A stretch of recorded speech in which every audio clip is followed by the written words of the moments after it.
The Steelbacks Bar to the left of the scoreboard is open all day, serving hot and cold drinks, beer, wines and spirits, and a selection of snacks.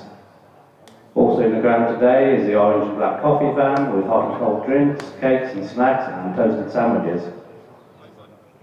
The Heavy Sweet Bar and Restaurant is open and serving breakfast wraps until 12 o'clock and a 2 or 3 course lunch from 12:30. And the long room is open all day for club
Morning and welcome to Wantage Road in Northampton for the penultimate round of county championship matches in Division 2. Northants against Durham on a beautiful autumnal Sunday morning. It's perfect. Came out of the hotel a little bit earlier on today. There was already a bit of warmth in the air and not a breath of wind. So it's a lovely, lovely autumn day. The sort of days that you try to get yourself down to the cricket knowing that time's running out, and in a few weeks' time the clocks will have gone back and it'll be thoroughly miserable. So let's enjoy it while we can, shall we? Martin Emerson with you from BBC Radio Newcastle, and alongside me we've got Dan Whiting as well. Radders is a little bit under the weather, so can't make it for this one, but hopefully he'll be back on the mic shortly. And as things stand, Northants, who are third on an average points per game of 13.67, the halcyon days of 13.67, against Durham, who are second with an average points per game of 14. Northants have won the toss and they have decided to have a bat, and I think in the conditions and given it's such a nice day, probably not a bad idea. A couple of changes from the sides who featured last time out. Jack White back into the Northants side, and Graham Clark is playing in his first championship match of the season for Durham. Sean Dixon injured his leg last week in the win against Glamorgan. So Graham Clark playing in his first championship match of the season. I thought he was unlucky not to play last week because he was the leading run maker in the country in the one-day cup with Alex Lees, the Durham opener, behind him. So Clark gets the nod eventually, and in that one-day cup he scored 646 runs, including 3 centuries in which he got to 141 twice and 140. And the first of those was at Kent. And during the match at Kent, where they played at Beckenham, Durham stayed in Bromley. Now, I'm not drawing any conclusions here, but Emma Raducanu is from Bromley. Durham were there. They had a record performance that day. Is there a link, I wonder? So, Dan, we're looking way across the square here, aren't we? They're virtually on the practice pitches. Yeah, morning, Martin. I'm a little bit tired, actually, having watched Emma Raducanu last night. It's past my bedtime. I like to be tucked up in bed with a cup of cocoa by 10 o'clock. So, but it's a beautiful day as umpires Peter Hartley and Ben Debenham make their way out to the wicket. And it looks like Chris Rushworth's going to take the first over. Now, Rushworth's still in a battle with Luke Fletcher at the top of the tables with regards to who will be the leading wicket taker in the country. And Rushworth at the moment has 51 championship dismissals. He got to 50 last week. It was the 6th time that he's got to 50 in a season. And Luke Fletcher of Notts has 59 after taking 5 in their win against Lancashire. David Bedingham, the Durham batsman, just pipped in the end. I think he was 8 runs short of his 1,000 runs in the season. And Tom Haynes of Sussex got there before everybody else. Sam Robson in that match for Middlesex as well down at Hove last week on a road of a track got into the reckoning. So we're going to get underway then, and it's Rushworth, right arm over, coming into bowl, and the first delivery is left by Ricardo Vasconcelos. So the teams then, it's Ricardo Vasconcelos, Emilio Gray, Luke Proctor, Rob Keogh, Saif Saib, Adam Rossington, the keeper and captain for Northants, Harry Goldston, James Sales, Simon Kerrigan, Ben Sanderson and Jack White. Durham are Alex Lees, Michael Jones, Scott Borthwick the skipper, David Bedingham, Ned Eckersley the keeper, Graham Clark, Paul Coughlin, Liam Travaskis, Ben Rain, Matty Potts and Chris Rushworth. Coughlin got 9 wickets in the match the other day against Glamorgan, his first game in 3 months. Rushworth round the wicket, and that's a shortish ball and a bit of bounce and zing to that one, and left alone by the batsman who I noted with interest has a Portuguese passport. Yeah, he's South African on a Portuguese passport, and he tends to go for it from ball 1. He's an exciting player to watch, and he's a very dangerous customer. Emilio Gay at the other end's more of a stylish accumulator of runs, but both left-handed. Stylish accumulator, that sounds like something on a six races on a Saturday afternoon, doesn't it? That one's left alone, low towards the keeper. So Emilio Gay is from Bedford School, isn't he? He's been playing for Fleetwood in the Northern Premier League this year, which is quite a jump. in distance from this neck of the woods up to the northwest coast. Yeah, there's a number from Bedford School as well here at Northants. Charlie Thurston's one of them. And I've got a feeling that Harry Gouldstone's one. Rushworth in, and an edge. Oh, didn't quite carry to third slip. It bounces off the hands of Coghlan as he's backpedaling, because it's one of those awkward ones that's just going to land in front of the fielder. So good win for you guys last week, Martin? They were in dominant form in that match. Bowled Glamorgan out for 97 and then got a massive lead. 503 for 8 declared. 5 half centuries in the innings, no centurion. Rushworth in again and bowls, and that is left alone once more. That's Concelis. Through to the keeper it goes. Yeah, very strange scorecard there, I thought. The lowest score was 29 and the highest was 81, wasn't it? So, very odd. It was the third time Durham had 5 half centurions in an innings without getting a century, and the last time they did it was here in 2014. Match at the start of the season, Durham were champions, ended in a draw with the last Northants pair at the crease. Rushworth in for the final ball of the over, and this is turned to square leg, and that is a dot ball. So he starts with a maiden. Yeah, he's on the spot all the time, isn't he, Chris Rushworth? And he's always there or thereabouts in the leading wicket takers. The leading wicket takers are looking quite tight this year, actually. As you mentioned, Luke Fletcher leading on 59. Right character there, Luke Fletcher up at Nottinghamshire. Yeah, that'll help the book sales. Indeed. Then comes Rushworth on 51. Harmer at Essex on 49. Tim Murtagh, 48. Cook, the little chef at Essex, 46. Kyle Abbott and Ryan Higgins. And going to have Ben Rain coming in from the David Capel end. And he's going to be bowling to Emilio Gay. One of the Sunderland lads in the side. Here he is approaching the crease. And Gay, nice forward defensive, solidly behind that. He's one a number of players who are Sunderland lads in your side, and part of the Mackham Mafia, Martin. Yeah, and I was over the moon when I got here this morning. The guy on the gates from Sunderland as well. So, he was from the western side of Sunderland, up on the top. Is that the posh end, or?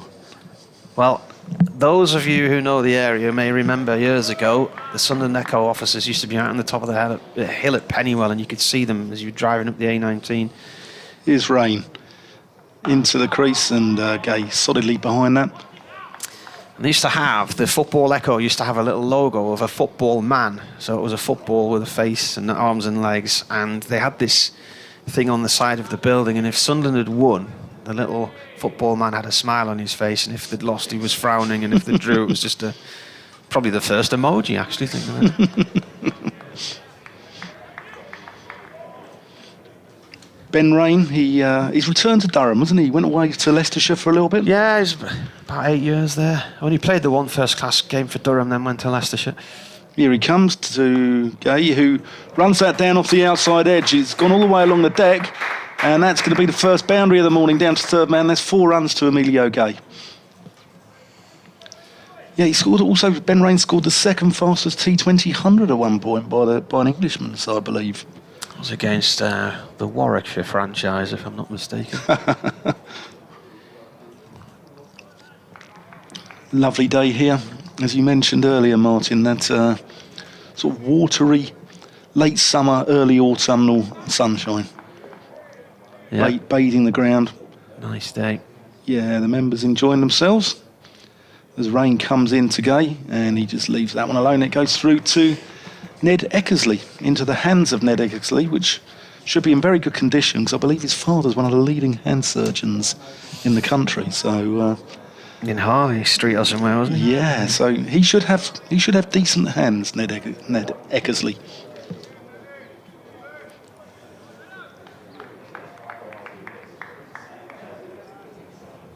A few members coming in now, filling up down in front of us. There's Rain into the crease, and Gay goes to drives that, doesn't really time it, but he gets one through the vacant extra cover, and that's moves on to 5. So Vasconcelos about to face his first delivery from Ben Ray. Short, punchy batsman, likes to feel bat on ball, likes to get on with it as well. As I said, he's a very, very dangerous customer.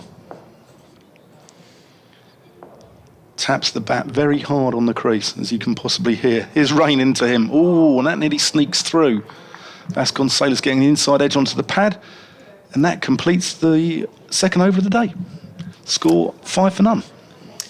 Tina's been on. I hope you're enjoying some better weather than we are. I think we wish we were there. Tina and Stuart, who live in the Pocklington area, which is sort of halfway between York and sort of Beverley, really. I think they won the National Cup when it first started. Pocklington Pixies. Right. I think so, yeah. They might be able to confirm. Well, they've not been on my radar. Rushworth to begin his second over here. Gay's on 5. And he's on strike.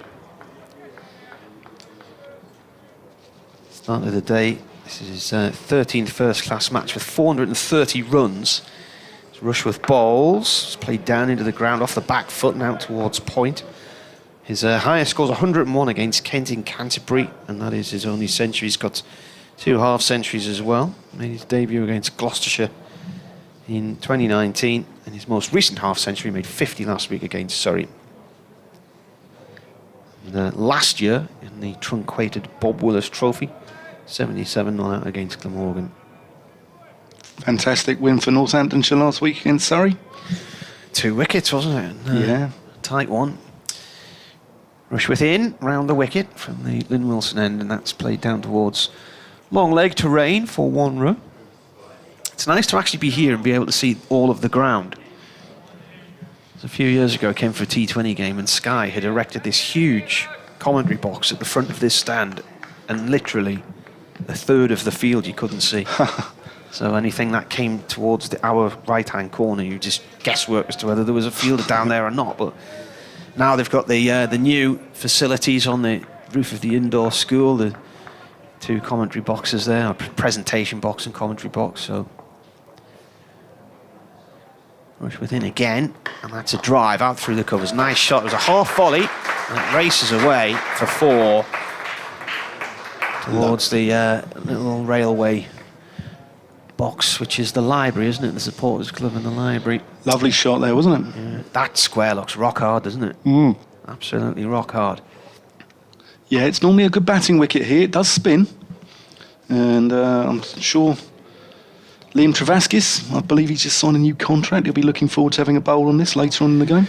Yeah, he's becoming an integral part of what Durham are doing in all formats now. Liam Travaskis made a bit of a name for himself in white ball cricket, and it's now become a part of the championship side as well. It's Rushworth round the wicket into Vasconcelos, and he's edged, has he? He's gone. Wicket number 52. He looks a bit disconsolate there, Vasconcelos, as he walks off. And just a play and a miss, and well, a play and an edge, sorry, just a nibble outside the line of off stump. And he departs for 4, 10 for 1. Yeah, a little feather there, and Rushworth is always there or thereabouts. And the great thing about Chris Rushworth is we interviewed Ricky Clark this week, and he was speaking about him, and he said that, you know, he does it on bowler-friendly surfaces, maybe at Durham, but he also does it away from home, week in, week out, and he is a wonderful, wonderful cricketer, and a credit to the region. Yeah, Ricky Clark's been around the block a few times now, hasn't he? Yeah, he's retiring at the end of the season. But good start there for Durham. After that 4 driven through the covers, and Rushworth coming up with an answer straight away. Ricardo Vasconcelos, caught by Eckersley, bowled Rushworth for 4. And this is Luke Proctor coming to the wicket now. Ex-Lancashire, won the county championship with Lancashire 2011. Trained as a hairdresser, Martin. when he was at Lancashire, and used to cut his teammates' hair in the toilets at Old Trafford. So very, very uncovered these days, that would be, wouldn't it? It would be, yeah. I'm not sure he does his own hair, though. I think he likes to keep it rather short style. Another left-hander in the top order. And he's been bowling very well, Luke Proctor. I covered the game down at Bristol, and I thought he bowled really well down there. He picked up a fifer, and he's whippy, and I thought he looked the quickest of the Northamptonshire bowlers on display that day.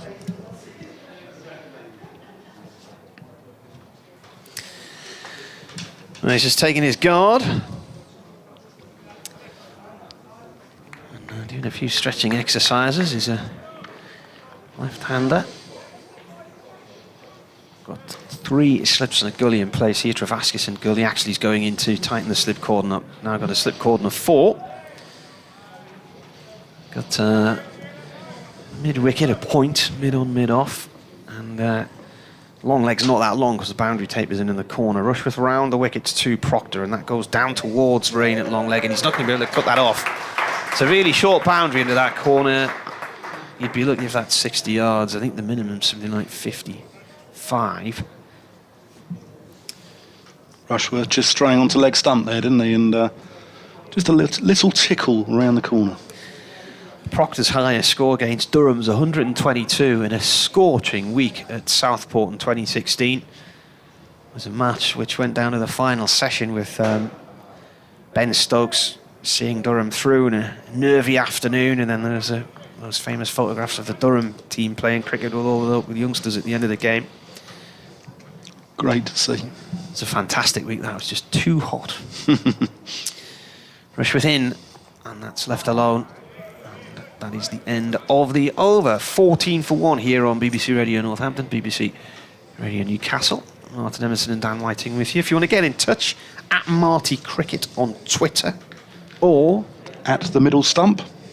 At the middle stump. You're not meant to be bowling at the top of off. I'm just straying slightly down the leg side, yeah. Northampton side this morning. Vasconcelos, Gay, Proctor, Keogh, Zabe, Rossington, Gouldstone.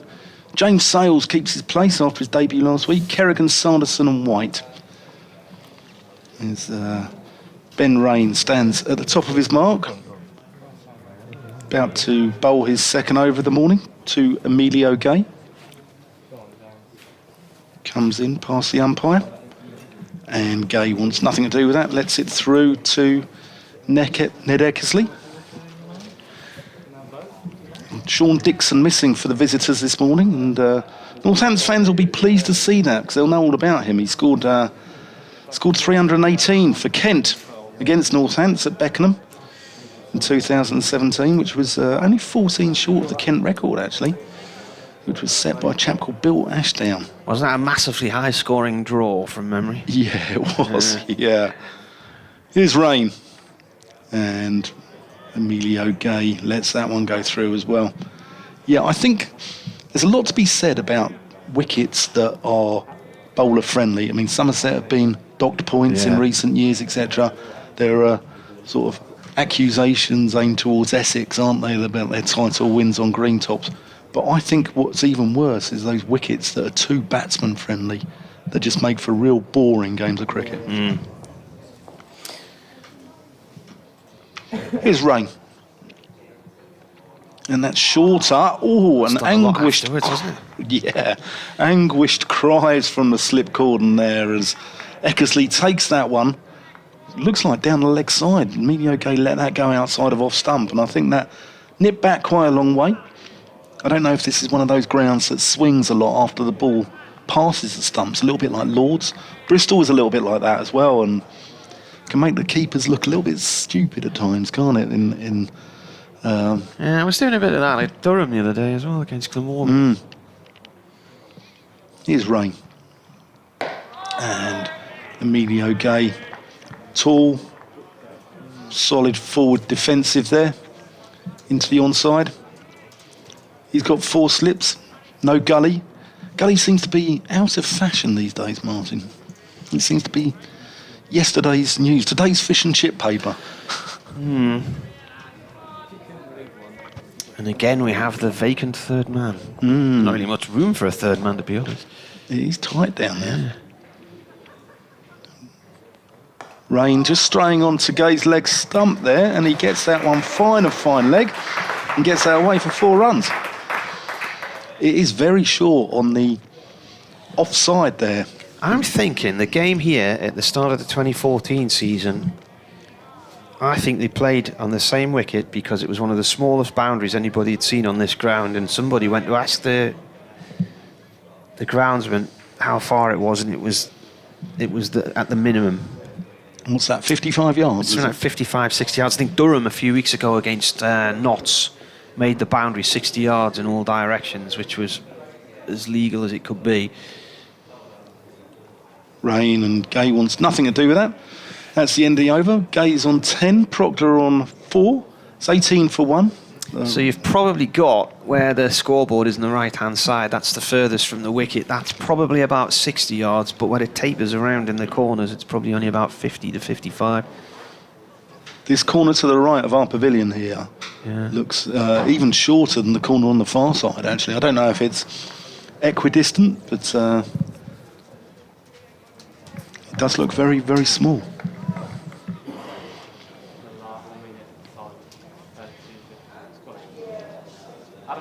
Ricardo Vasconcelos be gutted he missed out this morning. Yeah, Proctor on strike on 4 as Rushworth comes in to bowl to him. This is defended. Just rolls short on the leg side. Yeah, Luke Proctor, part of that Lancashire side that won the county championship in 2011. It's the year that Old Trafford was... Yeah, they played a lot of games in Liverpool, didn't they? Aigburth, yeah. Beautiful I think pavilion. Blackpool as well that year, maybe. Blackpool and Southport, I think. Yeah. And the days before they played at Sedbergh School. Yeah. Beautiful location, Sedbergh. Nicest place I've covered cricket. Rushworth again bowls, and again it's gone off down towards that tight boundary, fine leg, but Rain's got round to cutting off this time. Leg by signalled. That brings Gay onto strike. My uncle was from Liverpool and a big Lancashire fan, because until Lancashire won that title, they'd shared a title at one period, hadn't they? So that was the first time they'd won it outright, and suddenly everything was going their way at Taunton, and it was something had to happen at Hampshire. I can't remember who Hampshire were playing, but things weren't going Hampshire's way, or things weren't going right at Hampshire. And it swung towards Lancashire on the final day. Oh, playing a miss here. That one just leaves the batsman outside the off stump. And I tried to ring my uncle to tell him that Lancashire were about to win the county championship and get the radio on, and I couldn't track him down. And eventually he rang me a couple of hours later saying, "Is everything all right?" I said, "Yeah, where have you been?" He said, "I've been playing golf." And I said, "Well, you're not going to believe this, but Lancashire have just won the title." He's like, "Oh, I've waited all my life for this." So, yeah, 1930s, I think, was the time previously, wasn't it? Rushworth bowls, and another one. Perhaps just playing inside the line deliberately then, a little bit of a late leave from Gay. That looked like a good ball.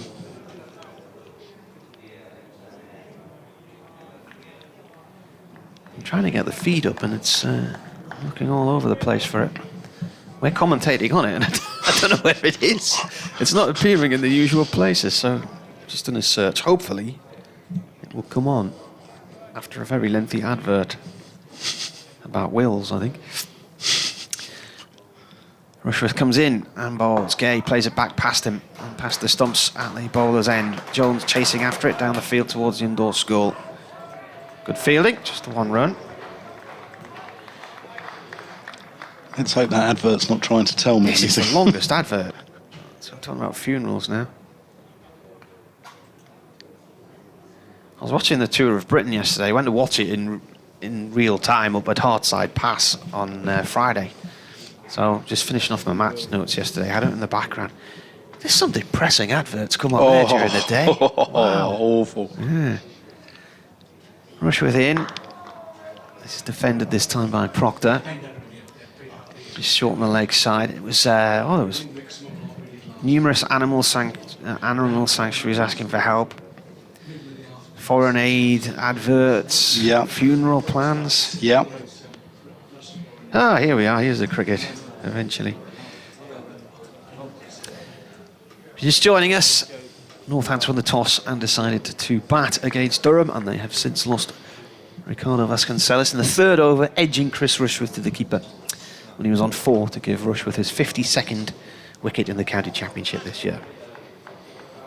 Ben Rain going to bowl his third over from the David Capel end. Bit of breeze taking it away from the left-hander, and that's into Emilio Gay, who solidly defends that one as well. Yeah, a little bit of breeze. You can see the flags fluttering away there to our right-hand side. Just taking the ball away. He's coming around the wicket, so angling it into the left-hander with the breeze, hopefully just taking it away late. So you watched the Raducanu game last night, Martin? Yes, well, I didn't get to the hotel till nearly 10 o'clock, so... Here's Ben Rain. And that's straight onto leg stump, and he's worked that through the leg side, just back with a square, beautiful shot, and that's 4 runs.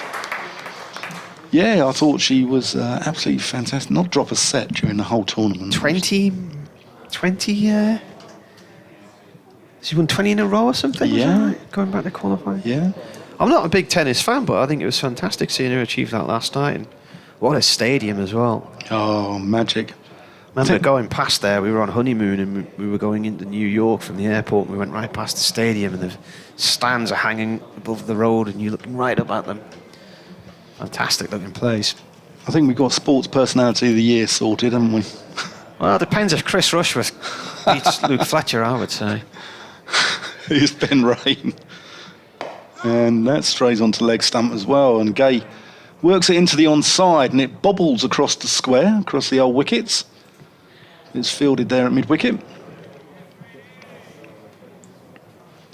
And you had a day watching your beloved Sunderland yesterday as well. Yeah, it was quite an entertaining game against Accrington Stanley. Sunderland could have been about 4 up quite easily in the first half and missed a couple of good chances, and Accrington got back into it, and then they got a bit nervy. Rain, shorter ball, and that finds the edge, and that goes through second slip, who gets one hand on it and cuts off the boundary by doing that, but it just drops just short. Paul Coughlin, is it? I think he did well there because it bounced quite away in front of him. He's at full stretch, but that was away for 4 otherwise. It was one of those horrible ones that probably help if you watch those adverts that you're looking at in the daytime for dental plans, Martin, that bounce just in front of you. So,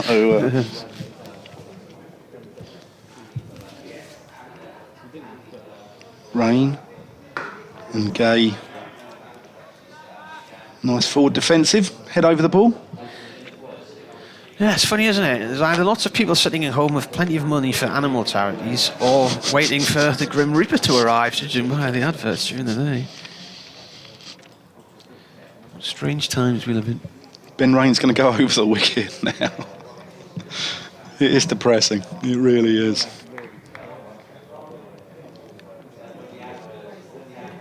Yeah, Rain's going to go over the wicket now to Emilio Gay. Oh, and that's a good ball. Gay's looking to work that onside, and it's beating him outside off stump. Oh, that's a bit loud. Well, that's a... Talk.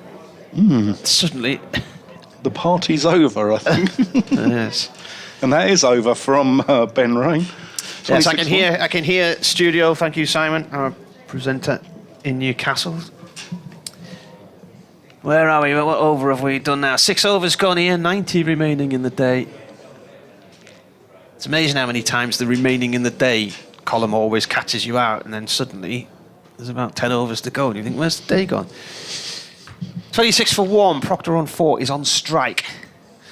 As well as Lancashire, he had a spell playing minor counties for Cumberland as well, as Rushworth comes in and bowls. It's a rising delivery which swings away outside the off stump and is left alone. And I saw Cumberland playing Lancashire a few weeks ago in July at Sedbergh. Went across to watch that one on a beautiful summer's day. It was gorgeous. We managed to find some shelter under a huge tree on the embankment near the pavilion. Took a nice picnic with us. And Keaton Jennings, a former Durham opener, got 100 that day. And Gary Pratt, the England substitute hero fielder, was captaining Cumberland. Rushworth again bowls. It's slightly overpitched and bobbles up to Jones at mid-on. This was one of my favourite Talk Talk albums, actually. About 85, 86. Yeah, it's a good one.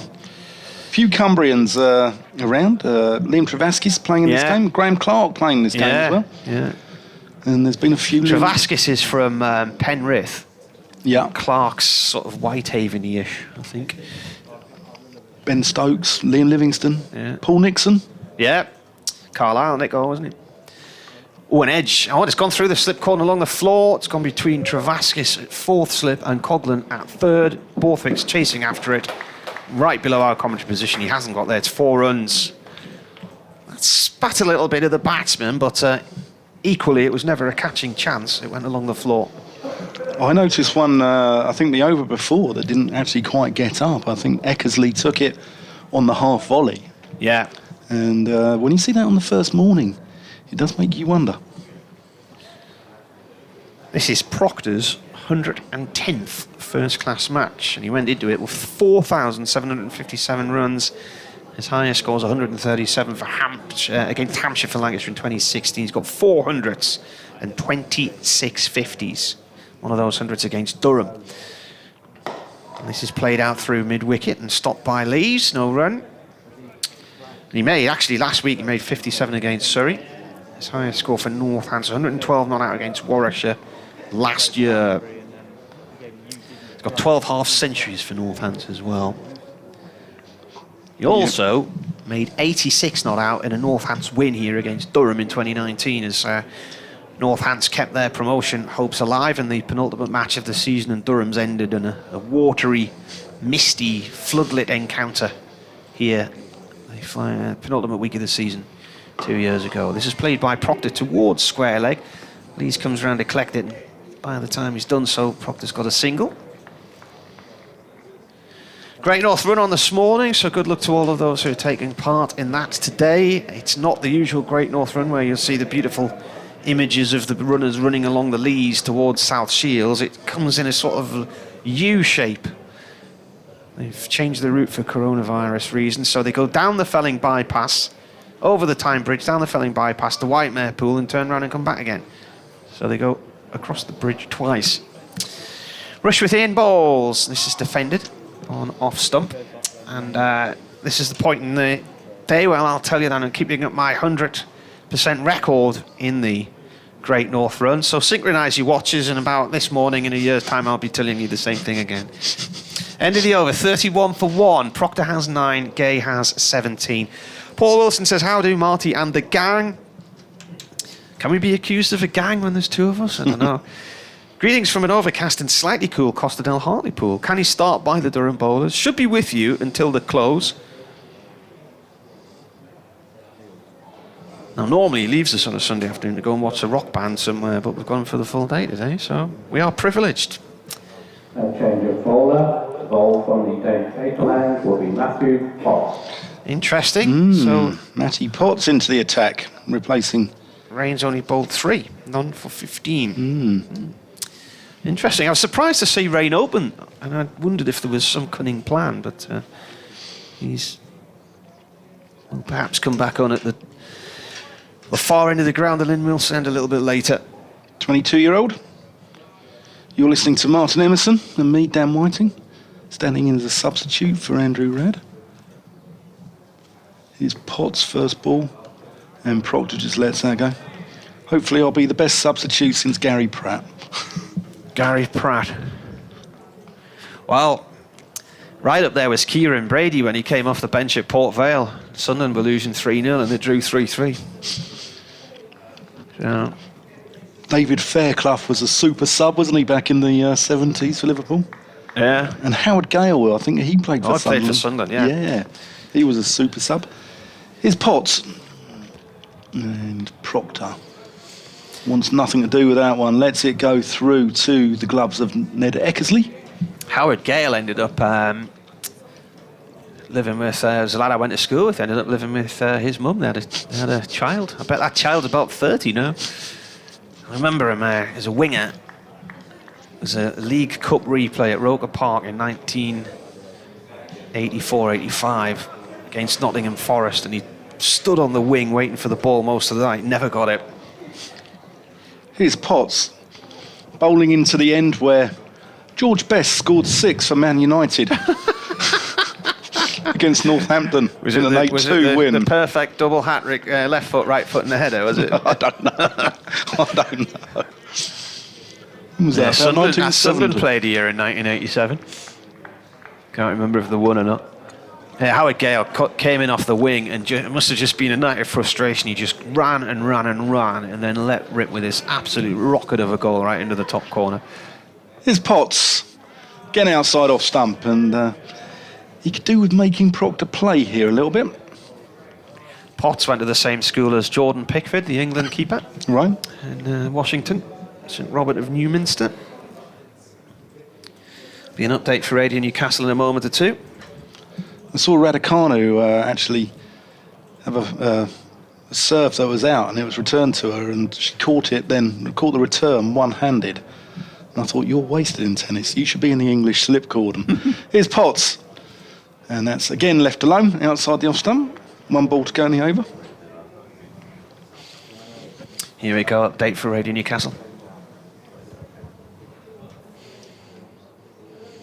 Yeah, a beautiful day here in Wantage Road, the perfect autumnal morning, a bit of sunshine, hardly a breath of air, and Durham have already got a wicket on the board as well, because Northants won the toss and decided to have a bat, and their opener, Ricardo Vasconcelos, was the man to fall, the 52nd victim for Chris Rushworth in the championship this year. He's the edge to the keeper when he was on 4. Since then, though, Northants have moved on to 35. Luke Proctor has 13, and Emilio Gay has 17. Commentary on the BBC website and the sports app.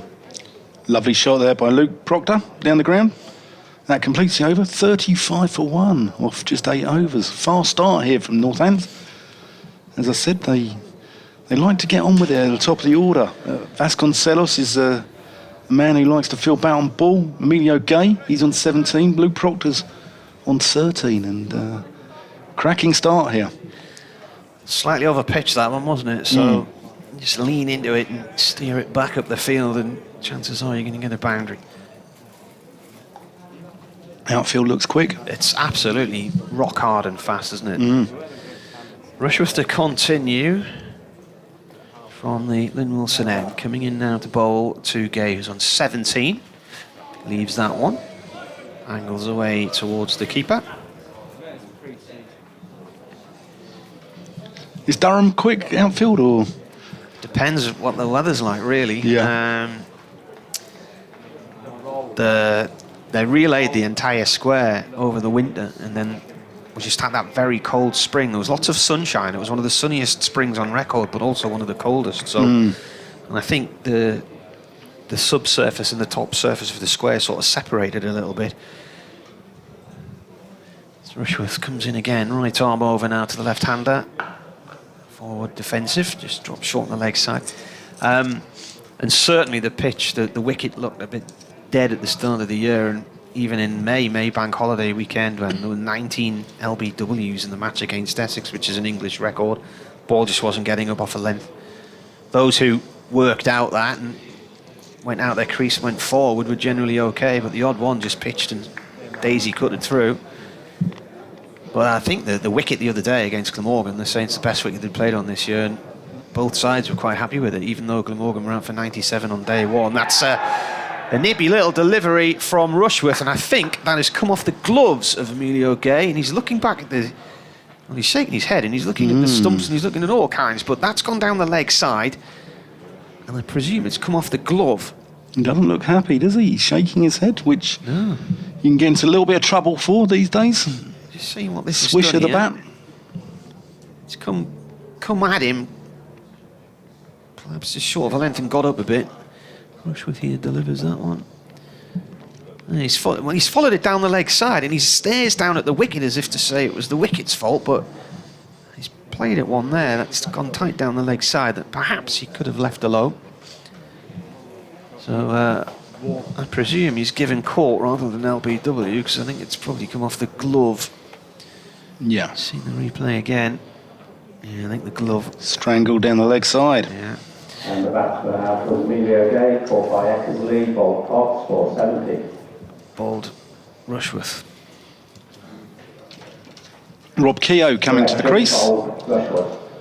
One of a number of Northamptonshire players who've come out of the Hertfordshire Cricket League. Alumni of Dunstable Town Cricket Club. Been cycling around there. Yeah, on the Downs. Dunstable Downs. Yeah. You go up to that, what's that high point up there? There's a big beacon in there.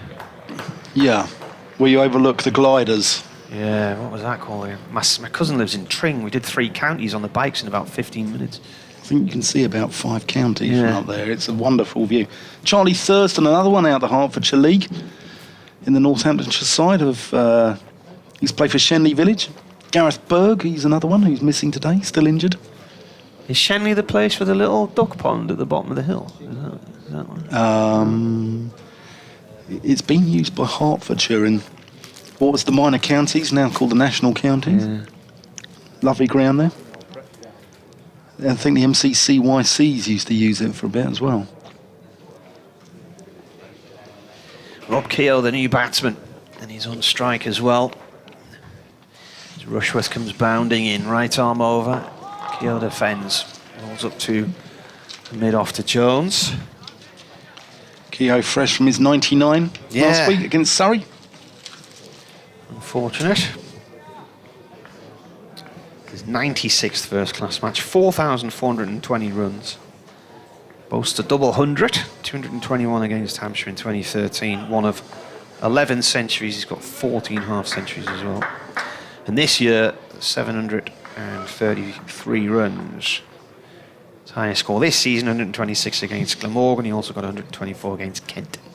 And Rushworth is bowling to him. Right arm over. That's a leave. Swings away again. Eckersley's caught that between first and second slip there. Yeah, I think it's doing a bit. That looked a little bit quicker from Rushworth as well. He looks like he's got the bit between his teeth and bent his back a little bit there. Yeah, Emilio Gade didn't look happy there with that dismissal. He looked as if it had the look of a man that thought he might have flicked the thigh pad, perhaps. He also stared down at the track, didn't he? Yeah. When he...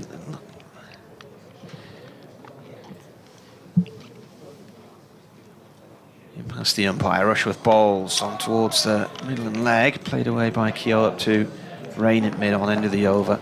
So Northants, having chosen a bat, are now 35 for 2. Martin Emerson and Dan waiting with you. If you want to get in touch at Marty Cricket on Twitter, you can email aweircricket@yahoo.co.uk, or it's at Middle Stump on Twitter as well. The Middle Stump. The Middle Stump. The Middle Stump. The yeah. Middle Stump. Yeah. That actual stump. The one in the middle. Hampshire are playing Notts in Southampton, and Hampshire are 15 for 1 after 10 overs. Lancashire are in Taunton against Somerset, and they're 47 for 2 after 9. Ooh, nearly fast 10. time. Warwickshire in Leeds, 30 for 3 against Yorkshire. Well battered. Glamorgan, 28 for none after 10 overs against Gloucestershire and Cardiff. Here's Potts. Bowling to Luke Proctor, who defends that back. And Surrey have managed to play 2 weeks in a row now. They're playing Essex at the Oval. Essex 29 for 1. In Derby, Kent are 34 for 1 against Derbyshire. And Sussex are 45 for none, just up the road from us in Leicester. Middlesex are at Lords. They're 33 for none against Worcestershire. Potts approaching the crease and just works out to...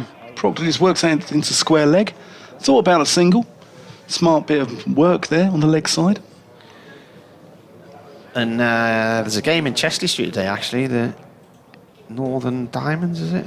Playing the Thunder. Okay. In the Rachel Hayhoe Flint Trophy. And the Diamonds are 50 for 1 after 11 overs of their 50. So they are your scores on the doors. Potts.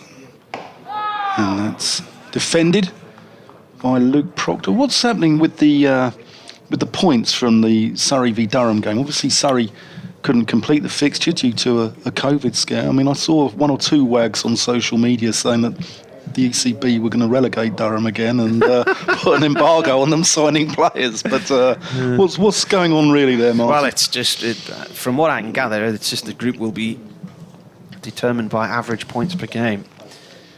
Here's Potts. Oh, and that's short outside the off stump, and Proctor works that one back to the square. I don't think he's going to get 4 for it. He just gentle push down there, and he's going to get a couple. What's left a lot of questions being asked is how an entire squad can be a close contact of one person, particularly when you've got a squad the size of Surrey's, because it ended up being the one player who tested positive for the virus. But then it adds questions about were they not kept in bubbles, COVID protocol, all that kind of thing. Durham want the ECB to carry out a full investigation, but whether we'll hear anything more about it, I don't know. Potts to Proctor, and works onto the onside and beautifully worked through mid-wicket there. That's 4 runs. That's a lovely shot there by Proctor. Just straying onto his pads, and Proctor makes him pay for it. I think, I think anyone who's bought a ticket for the Test match, which was due to start on Friday, probably can empathise. Well, I mean, you look back, Kent had to change their entire team, didn't they, for a championship match, and still played it. The game that got abandoned, there was a match last year. Was it Northampton Bristol last year? Was it? That was day one, wasn't it? I think it did. Yeah. Yeah, and then this year was Derby against Essex and Derby. Now they'd just been up to Durham a few days before, but these Potts.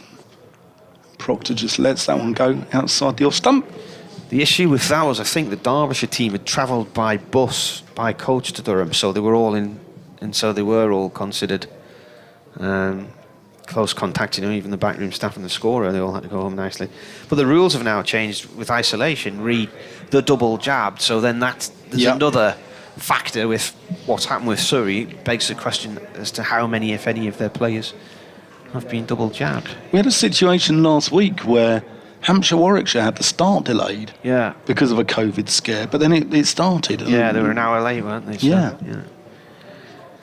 But some big games going on in the county championship. Notts, probably the new favourites now, and Yorkshire seem to be on a little bit of a run as well. Rushworth coming in here to bowl to Keogh, who's still on none, and a play and a miss from him. Run about the off stump. Yeah, some big games in there. Who's your pocket money on, Martin? I haven't looked at the league table. Notts are at the top, aren't they? So they've done well, given they went 33 matches without a win. Yeah. So if we do revert back to Divisions 1 and 2 next year, and I'm told there's still a chance at maybe conferences again, but it'd be good to see Notts back in Division 2 next year. As Rushworth comes in and bowls. This is turned off the legs down towards fine leg. 4-2. And he is eventually off the mark. Fielded by Graham Clark, just down below our commentary position. It'll be interesting because... Yeah, you imagine if Notts win the league and then they're told they're in Division 2 next year. Well, I'm imagining Mr. Bracegirdle and what his reaction to that might be. Well, it'll be interesting because I think it's going to be 3 divisions again, because I think they'd have told people by now. But if so, this division, it's going to be crucial, because if there are 2 divisions of 9, 3 from this division, the Division 2, which these 2 sides are playing in, will go into that top division. This is off the back foot, a punch out in towards the covers. Jones stops it, and he sort of does a bit of a roll, and the ball just trickles behind him. 1 run. Or do they? Well, I don't know, because there was a suggestion that they'd look at average sort of team positions for this year, and not last year, but the year before. I think you've got to, if you're, for instance, Northampton or Gloucestershire, you'd be a bit irked if you don't end up in Division 1. Because you earn the right. Yeah, because they got promoted and they never got the chance to play. Rushworth bowls, and tickle, very fine for 4. Just straight on Proctor's legs there. Let's come down towards the pavilion end for 4. Lovely shot. I think the clubs will be having meetings and discussing it in the next few weeks. But you know, from what I was told a while ago, it looked like it was probably going to be a conference scenario again next week. I've heard that from a number of different people. Yeah, I think. Are you a fan of the 3 divisions or 2 divisions? Because I think there are pros and cons to both. Well, what I didn't buy into was the conversation at the start of the season that everybody began the summer with a chance of winning the title. Look at the teams that have ended up in Division 3. I think you're not surprised by any of them who are there, really, are you?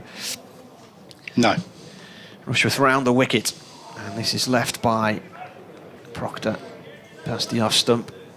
They all stand a chance of winning until they then start playing matches, and then it all turns out to be different. I mean, funnily enough, they all seem to be the test-playing counties, apart from Somerset, who are a county who are one of the richest non-playing test counties due to using the county ground at Taunton 350 days a year out of 365. They get 15 days off, do they? Bank holidays, Christmas, you know. Well, they should be busy days. Last ball of the 11th over, and this is defended by Proctor, who's on 23, end of the over, then 48 for 2 here on the BBC. I haven't actually had a look on Twitter for a while.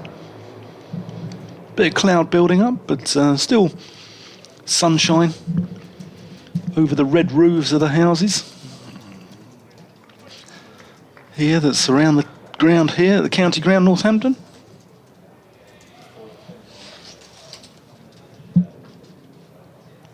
Been here since 1885. Home of one of the fastest hundreds ever in the game, Percy Fender. As Surrey smashed a proper 100. Not declaration bowling 100, but a proper 100 here in 1920. Anyway, here's Potts. And Keogh defends that into the offside. Signed a music deal here in 2013, and we try to work out whether Madness or Elton John was the first concert here.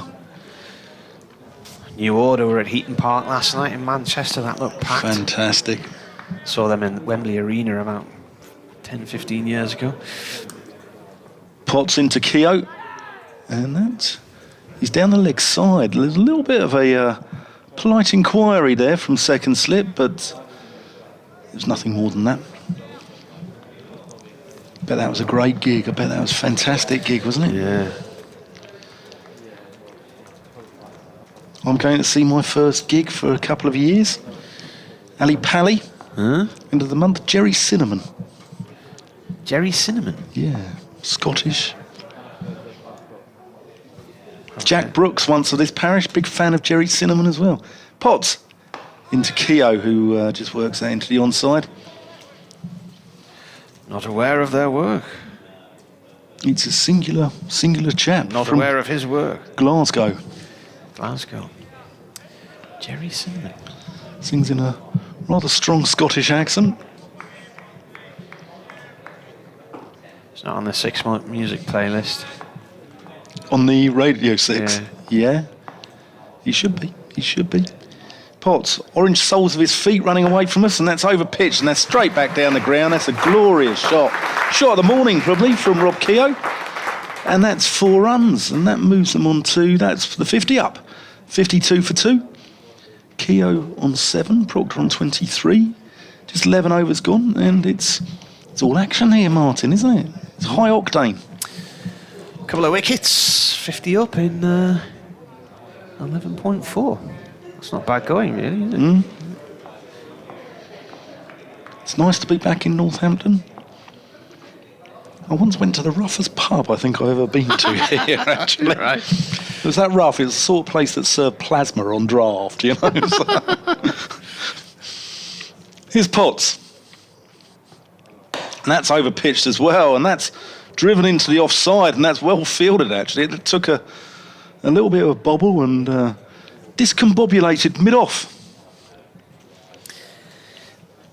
Remember once being in a pub here, and I was with Alex Winter, who was covering the games in those days. He did commentate for Radio Northampton for a few years, but he was here that week it was 2014. It was that first game of the season for Crick Info, and we were in this bar one day, just minding our own business, and these two girls came over and they were trying to offer him a drink, and they'd had this short of some description poured for them. Pots through to the keeper. Go on. And this girl was saying, "Here, try this. See what you think of that." And I was saying, "Don't touch it. You haven't got a clue what's in that." And he said, "No. You know, I'm just going to have a real ale, whatever." And she said, "Go on, see what you think's in this." And I was saying, "No, he doesn't want it." And she turned to me and she said, "Who are you? His dad?" And I mean, I'm not that much older than Alex, but I was just absolutely crestfallen. Yeah. Were you disappointed they didn't offer you one? Or I would not have gone anywhere near whatever was in that. You could have probably run a car on it. This pub was so rough. It was the sort of place where they have the quiz night, and the first question of it is, "What are you looking at?" And that was in Northampton, was it? That was in Northampton, by the station. I came here for a game of rugby, actually, about 1998. Saracens v Northampton in the semi-final of the Cup. Michael Liner running the show for Sarries back in the day. Over number 13 begins. 52 for 2 Northants. Rushworth bowling from the Lynn Wilson end, and Potter's going to struggle to cut that off. He just manages to in front of the... coming around towards long leg, just in front of the groundsman's building. Single there for Proctor, who moves on to 24. Breeze has dropped. The flags on that building are hanging limply now, aren't they? It's a lovely day. Yeah. These are the days. I've always had a soft spot for September, because I think generally as a kid we used to have nicer weather in September than June and July and August. Yeah. And Rushworth bowls. It's dug out on leg stump. Rain's got a hand on it, diving across to his left at mid-on, but he stopped the 4. They will run 2, though. 2 runs to Keogh. Hit it hard. I just remember all these summer holidays at school, going down the cricket club and waiting for the rain to stop so we could play these inter-club kids matches, and most of them being washed out each year. And then you'd go back to school. First 2 or 3 weeks of term in September, it'd be gorgeous weather. I mean, last week was beautiful. And, today. And these are the days, as you're edging towards the end of the summer, nice, still autumnal mornings like this, where you're thinking in a few weeks' time, there'll be none of this anymore. No, it's a bit sad. There's a lot of talk about scheduling the county championship as well, isn't there? Yeah. Rushworth right arm over. And an edge, and that is the end of Keogh. He has been caught by Coghlan at 3rd slip, and he has gone for 9. 55 for 3, and Rushworth has taken all 3 today. He's got fire in his belly, and he's after Luke Fletcher. Yeah, good delivery there by Chris Rushworth. Keogh departs for 9.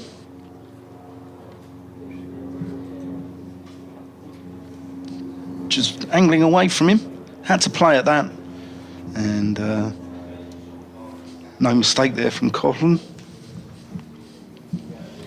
20 added, so the partnerships have been 10, 25 and 20. And 12.3 overs have gone. Rushworth does it again.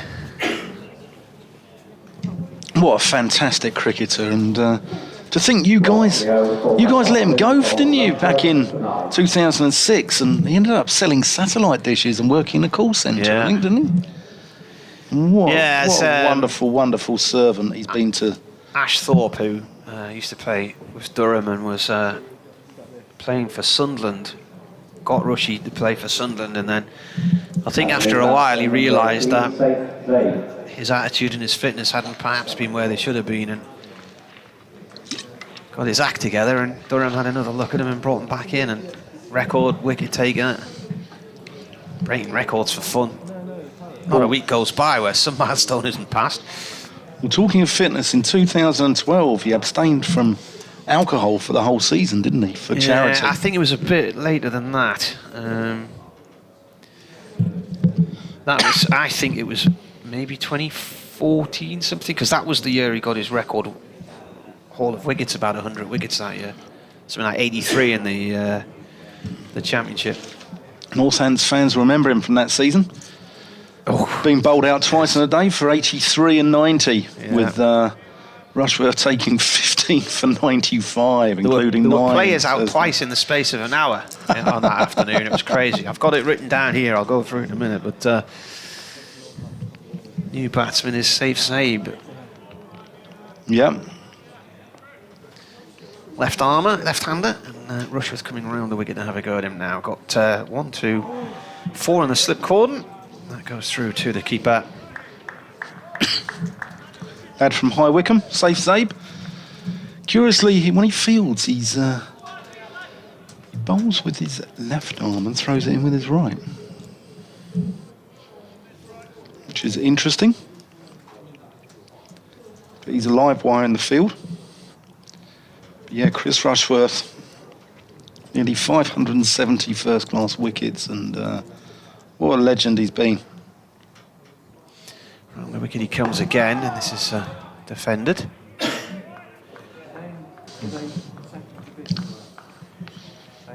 Sun is shining at the moment. Sprinkling of spectators in the Turner stand just in front of our commentary position. The family stands in the west and northeast corners are where it's at the moment, or just in that little paddock just in front of the indoor school. That's a bit of a sun trap there. Yeah. Rushworth comes in. Zabe defends that one. And that is the end of the over. So Northants decided to bat our 55 for 3. Rushworth has taken 3 for 25 in 7 overs, 2 maidens as well.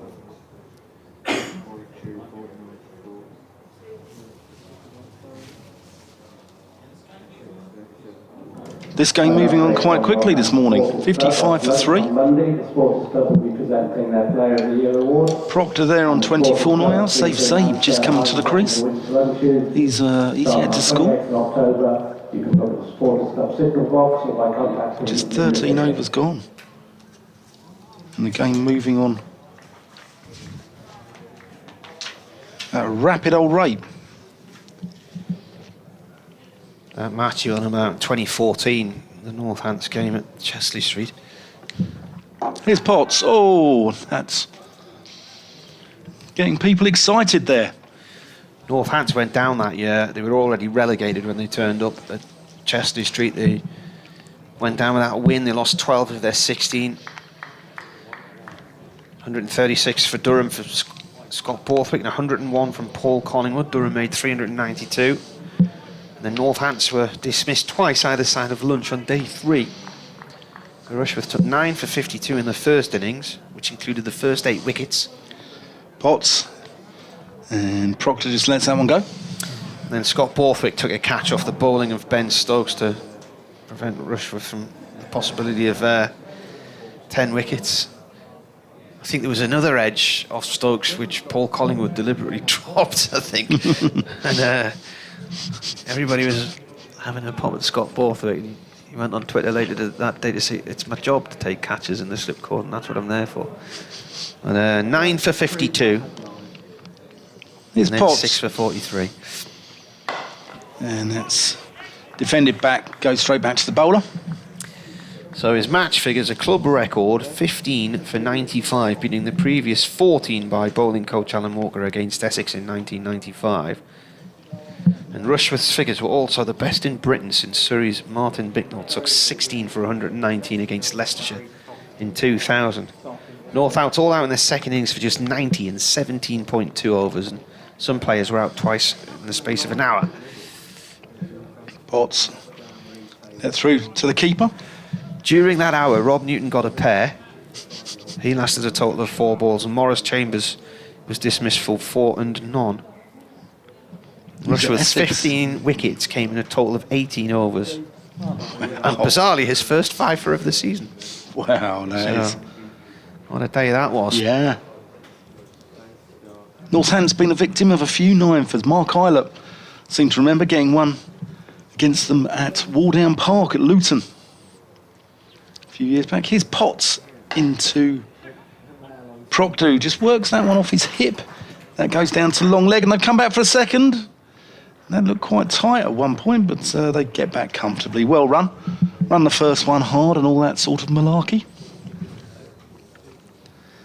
And score motors on to 57.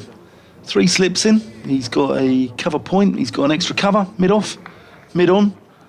He's got a man sort of floating in between mid-wicket and square leg there on the all-weather pitch. And he's got Rushworth down at long leg. Bathed in sunshine.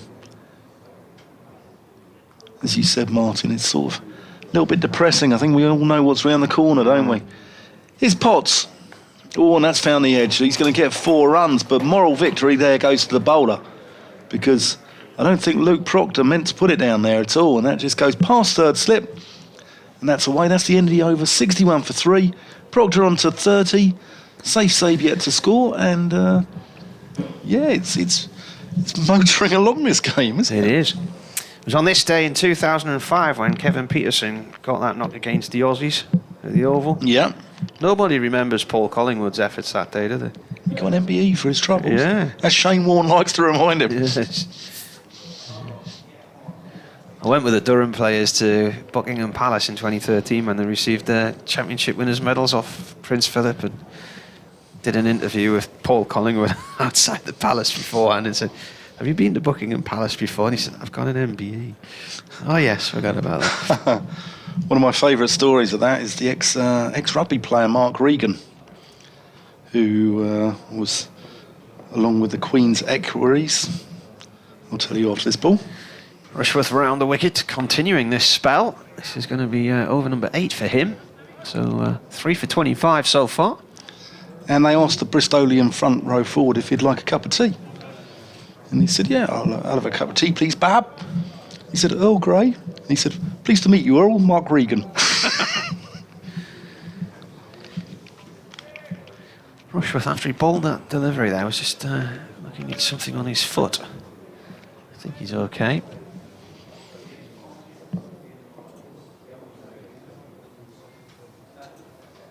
Zabia to get off the mark as Rushworth comes in around the wicket.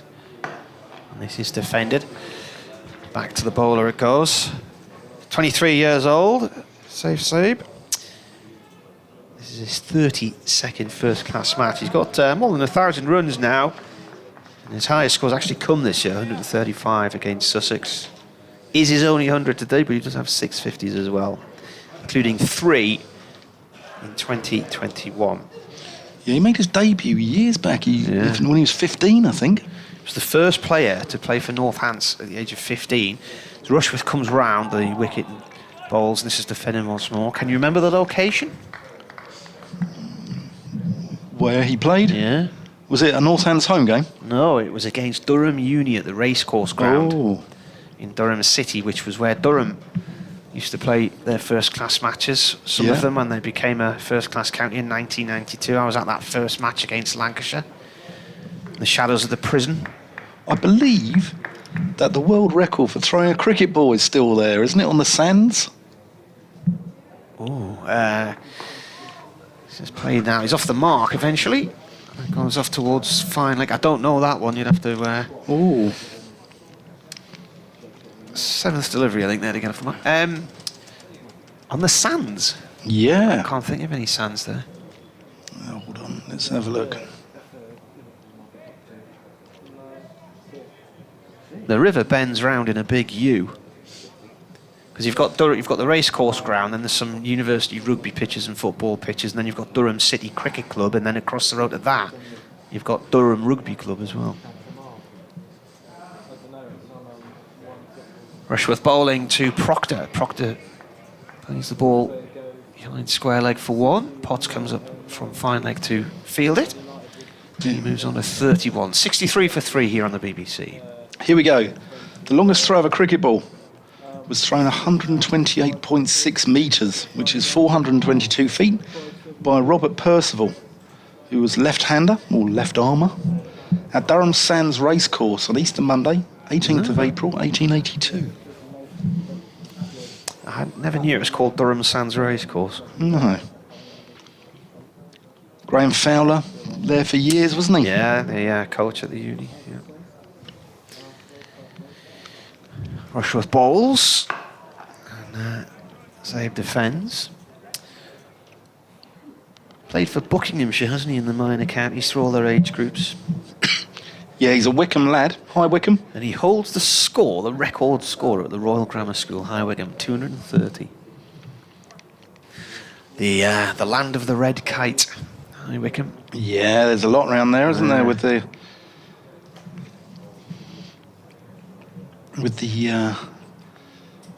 all sort of brought back into society, weren't they? At Wormsley, beautiful cricket ground there, thatched roof pavilion. That's Rushy's spell done. He's walking off the pitch, and Jack Campbell's come on as a 12th man for Durham. You said he was looking at his foot there, Martin. Yeah, well, he's bowled 8 overs as well. So 3 for 27 in 8 overs. Change of bowler, returning to bowl from the David Capel end will be Ben Rain. Ben Rain back into the attack. So he's going to be replacing Matty Potts. Rushworth with all 3 wickets, all 3 falling from the far end. Rain first ball. Ooh, and Proctor just plays that into the onside. Potts, 4 overs, none for 20. Rushworth, 8 overs, 2 maidens, 3 for 27. Rain just bowled 3 overs this morning, none for 15. So I wonder if we can have a possible change of ends. Maybe. Or Coughlin maybe from the... Yeah, well, Coughlin will come in and bowl. Is it Coughlin or... Cog, yeah. Cog. Rain. And Proctor just lets that one go through to the gloves of Ned Eckersley. Hence the nickname Coggers. Aha. But he bowled really well the other day. In the Glamorgan first innings, they were all out for 97, the lowest score against Durham. He took 4 for 11 in 5 overs. And then in the second innings, he took 5 for 64, 23 overs. He hadn't played in the first team since he tore a thigh muscle midway, fairly early in the T20 actually. 12 weeks he was out. Rain again. Proctor leaving it alone. Shunning the ball. Matthew Mullins has been on. He says, morning, Marty, from a very sunny Shaftesbury and Dorset. Good start for Durham. Another 3 for the GOAT. Hope the trip down was decent. Final thing, what's the menu for lunch? I haven't got a clue. Not a clue. I'm told the lunches here are nice, though. Do we know what's on the menu today? No. Blankness all around. No clue. Here's Rain. To Proctor. And a 4 defensive goes out to cover. We've got Mr. at 65 Gambo 3 on Twitter. So morning, Dan and team. Well, there's Martin and I. Can't make the game today. I'm umpiring today for Wolverton Town Cricket Club, Osborne Street, Milton Keynes, in a farewell match for long servant Kevin Pikowski, who's retiring after 48 years with the club. It's the Monsters Inc., wasn't it? It's Ben Rain straying onto the pads there of Luke Proctor, who works it into the onside.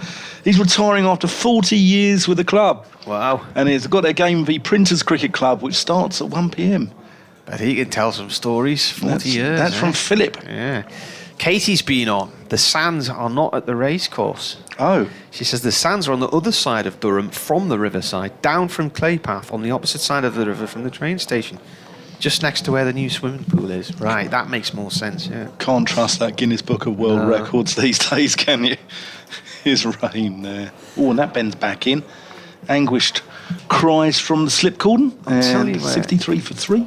I think I know where that might be now then. At the end of the cricket season every year, I normally have a few weeks off in October and then go back into the news team for the winter. And they sent me to cover a Quidditch tournament a few years ago. Some students running around with brooms between their legs. And I think they were on that land there. There was a training ground, sort of pitches there. I had no idea what Quidditch is. And the new roller. It's from Harry Potter, isn't Yes, it? well, my daughter's... Is it a real game?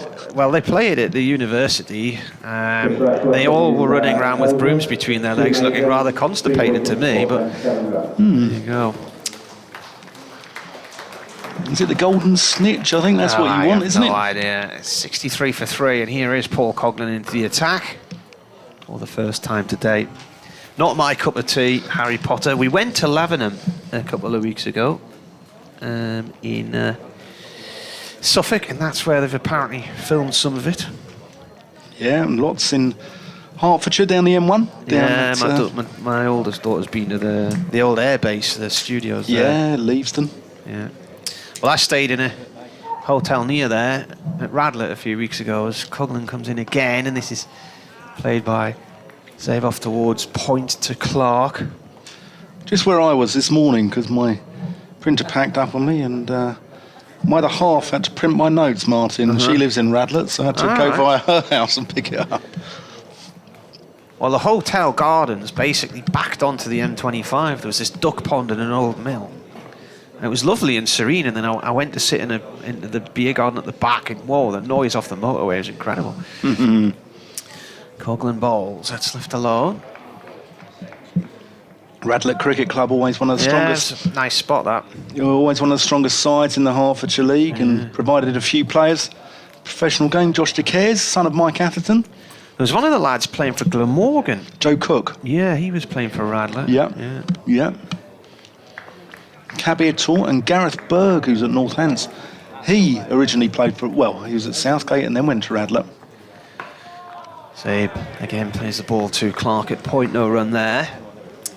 Yeah, nice spot. That was, I suppose there was a bit of common sense in the fixtures for once there, because Durham went off, drove down to Bromley, played Kent at Beckenham, then across to Hove for the match on the Sunday, which was rained off, and then up to Radlett on the Tuesday.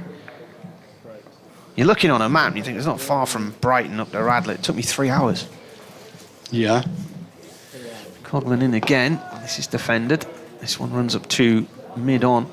The bit around Heathrow is just always like a car park, isn't it? So I came off and I went through Richmond and Kingston and around that way, and then back on the motorway, and it was still at a standstill. So I ended up coming round Amersham and round that way, and then back across. So that's red kite country as well, isn't it? Yeah. Well, I think they're taking over. In fact, there's a case for too many of them around now, isn't there? Possibly. Zabe up on his toes, again finds Clark at point, dot ball. And that is the end of the over from Coughlin. So he starts with a tidy maiden. Yeah, well, I think I remember the early 90s seeing them on the M40 around High Wycombe, and they gradually spread. They're very territorial, and similarly they introduced them around the Otley area a few years ago in Yorkshire, and they've now spread right the way across past Harrogate, and you're starting to see them much further afield and up past Harewood House and down towards Leeds and whatnot. If you go into near Rhayader in mid-Wales, there's the Red Kite Centre there. There's hundreds and hundreds of them in that area. Beautiful birds. Here's Rain. Oh, and safe Zabe there. Goes cutting. Sorry, it's Proctor batting. Proctor goes cutting, gets an under edge and almost chops it onto his stumps, and ball trickles through to the cordon behind. Andrew's emailed. He says he thought Durham Sands was down near the old ice rink as well. Yeah. It just goes to show they're listening and paying attention, doesn't it? Yeah, fantastic. Yeah. Keep them coming in. Durham Wasps was the ice hockey team based there. Yeah. Rain. And Proctor wants nothing to do with that at all. Leaves it alone. Shoulders, arms. Goes through to the keeper. It's the cathedral poking its head over the trees to have an occasional look at the score there, wasn't it? Lovely ground. It is a beautiful location. I was just saying the other day, there's because when we were doing the commentary the other day, the Glamorgan match. Rain. Forward defensive, no run. Eddie Bevan was up for Radio Wales, and he was talking about, he You remember covering a game in the early 90s at the racecourse ground and everybody squeezing into the Dun Cow for a pint afterwards. And guy who used to run it was a sort of friend of me, Dan's, and I was covering Crown Court one day and I went in for lunch and he had pie and peas on the board. So I thought, oh, that sounds okay for a quick bite, and poured the mushy peas out of a flask, which is quite inventive. Wow. I was a cracking little boozer though. Here's Rain. Forward defensive dot ball. Yeah, apparently, talking of Crown Court, it's a pub up there called the Honest Lawyer as well, isn't there? Which is a... Is it still there? There was the Courthouse pub, which was quite nice. That was at one end of the car park for the Crown Court. Lovely covered a city. lot of cases at Durham Crown Court and Newcastle Crown Court over the years. Some massive cases. Lovely city. Lovely part of the world. Good people. Here's Ben Rain. And again, Proctor shouldering arms. There's a little bit of cat and mouse going on here. They're trying to tempt Proctor outside that off stump, and he's refuting their advances.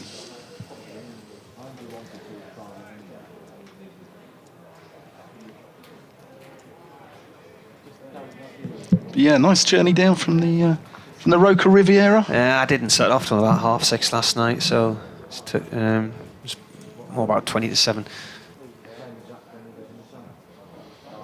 Rain, that one. Again, not making Proctor play. That's the end of the over. 63 for 3. Proctor's on 31. Safe Sable on 1.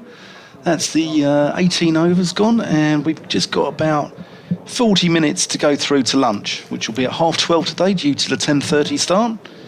And tea will be slightly earlier as well, won't it? Well, it never is it? No. Day always drifts. Still didn't finish till nearly 6:30 one day last week. And you're thinking, well... We were talking about scheduling earlier, and you were saying about September and often the best weather. The only problem is the light in September and also the earlier starts. Sometimes you get the dew on the ground as well, and that comes into play. Look how many wickets fell on the first day last Sunday, 103 wickets, which had a few people wondering if it was a record. It was Coghlan starting you over from the Lynn Wilson end. And Zabe looks to pull him through the leg side. I think that might have come off the gloves, hit him in the back, and gone off towards the slip cordon.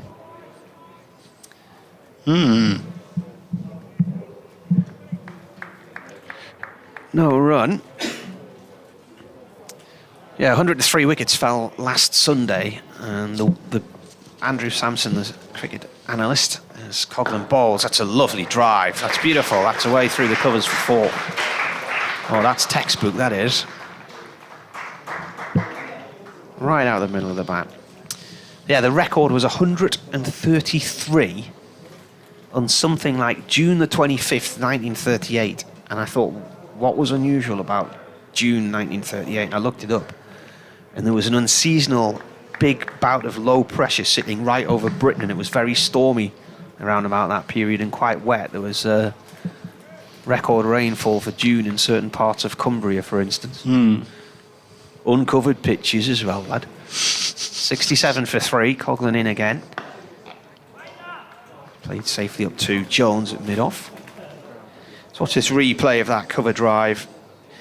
Half volley just strayed too far across the line there. Coghlan, it was probably about 5th stump line he was bowling at. And Zabe saw it early and was able to dispatch it with aplomb to the boundary.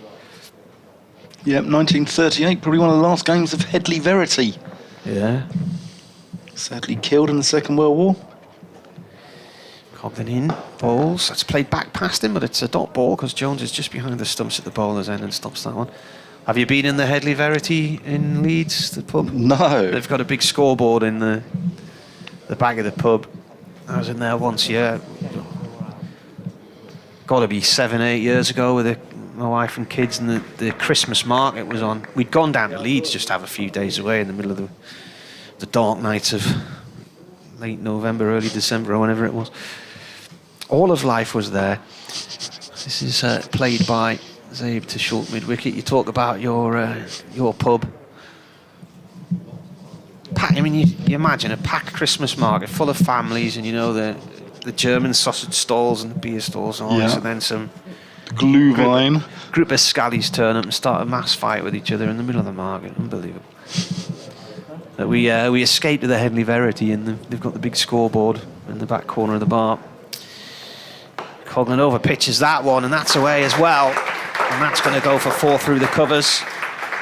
Potts diving on a mat, protecting a wicket, and has caught his elbow, but he couldn't get near it. A couple of loose deliveries there from Coghlan in that over, and they both went to the boundary for 4. Zabe now on 9, Proctor on 31, and Northants, having elected the bat today, 71 for 3. They lost Vasconcelos, caught behind off Rushworth for 4 in the 3rd over, 10 for 1 then, 35 for 2 when Gay was adjudged to have clipped one down the leg side off Rushworth when he was on 17, and 55 for 3 when Keogh was caught by Coghlan at 3rd slip off Rushworth as well, 4-9. Rushworth now 54 wickets in the championship. Sounds like a vuvuzela out there somewhere. What's that noise? Somebody got a Stuka dive bomber or a... Please, I hope no one's got a vuvuzela here. Can you hear it? Yeah. What is that? Somebody's cutting some wood or someone doing something in the garden with a strimmer or something. Or a very loud insect, perhaps. It's Ben Rain bowling to Proctor. Again, doesn't make him play. And a couple of long half volleys there in the previous over. Beautifully put away by Safe Save. He's another batsman like Emilio Gay, left-hander here at Northants. Very easy on the eye. Down in Southampton, Hampshire 37 for 2 against Notts in Division 1 in the 20th over there. Lancashire batting at Taunton against Somerset. They're 102 for 2 after 21 overs. Wow. They're absolutely flying along. Wowzers. What's going on there? Rain approaching the crease. And that's wide, and attempted cut there by Proctor. Doesn't get hold of it, mistimes it, and it dribbles out to point. Josh Bohannon 20, Luke Wells 50 from 48 balls, hit 11 fours. Small ground Somerset, the game moves on quite quickly. That must be a quick outfield. Yeah. Davies made 3, Balderson 22. It's Wells who's going at them.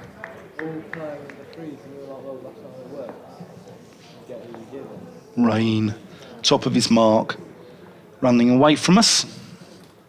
That's just short of a length, and Proctor watchfully defends that. On 31. That game's moving on even quicker than this one, isn't it? Yeah. Warwick's are 71 for 5 in Leeds now. Ooh. They lost a load of quick wickets last week as well, didn't they? Yorkshire are coming into form right at the right time.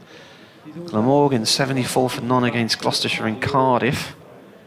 Essex 53 for 1 against Surrey at the Oval, 22 overs gone there. Kent 73 for 1 in Derby, 18 overs there.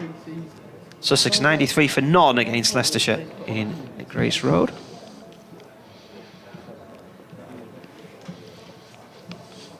Ben Rain into the wicket, and he's coming round the wicket now and just works that one onto the pads of Luke Proctor. Changing the angle, I think wasn't making Proctor play enough. Proctor leaving a lot of balls this morning out from Ben Rain outside the off stump, and he's looking to go round the wicket now and angle it into the left-handed Proctor.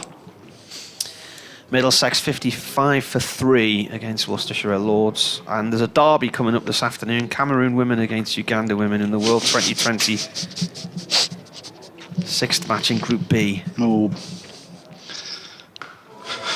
Rain into Proctor, who just works that one into the slip cordon on the ground. Gaborone, the Gaborone Oval. Oh. Sounds like a biscuit. The African Regional Qualifying T20 World Cup Group.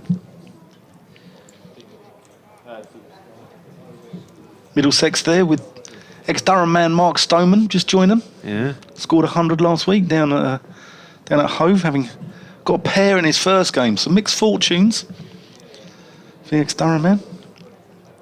Rain into the crease and strays onto the pads of Proctor, who works that one down to long leg for a single. That'll be the end of the over. 72 for 3 now. Proctor on to 32 or 70, 72 for 3. Proctor on 32. Save Zabe onto 9. We've had 20 overs this morning, and we've got just over half an hour to lunch, and it's been an interesting morning's play, Martin. Well, the general gist is, isn't it, if you get 3 wickets by lunch, you've done okay, but after reducing Northants to 55 for 3, if Durham don't get another wicket now in the next half hour to lunch, then Northants will certainly feel it's been a decent morning for them. A few members dotted around the ground this morning. A few in front of us. Coghlan bowls to Proctor, flicks the ball off towards fine leg to Rain for 1. These sides have met 20 times so far in the county championship. Durham have won only 3. Mentioned that match at Chesley Street in 2014, an innings and 219 runs on that occasion. Been 10 Northants wins and 7 draws. Mondage Road's not been a good hunting ground for Durham at all. In 8 championship visits so far, they've lost 5, drawn 3 and won only 1, which was 1999. Zabe plays this one from Coghlan up to Jones at mid-off dot ball. In 1999, they finished high enough to be in Division 1 when the division splits happened the following year. So I think they finished 9th and gone into Division 1, and 9th was the highest finish in a championship season. And then the following year, they finished 8th and got relegated, and that was the highest finish. Coghlan balls. Clark in to field that one from the point area. The section of the square where they're fielding on is some of the tracks that have recently been used looks so, it's the desert-like, isn't it? It's so dusty looking and baked earth sort of look to it. Coghlan in. Arid, yeah, that's what I was thinking. Gentleman to our right there in the Northamptonshire sun hat, enjoying his morning coffee and biscuits. Definitely tell it's coffee, can you? No, absolutely not. Might be a Bovril. It might be.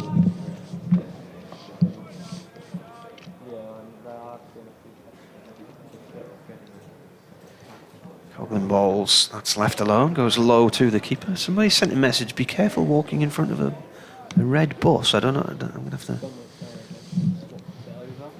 Is there something on the bus?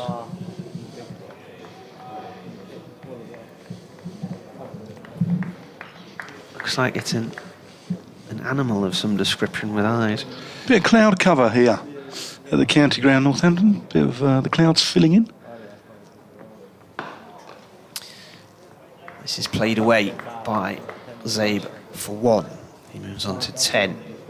That's what it is. The bus is called the Red Kite. Right, I get it now. That's from M. Jackson. Uh-huh.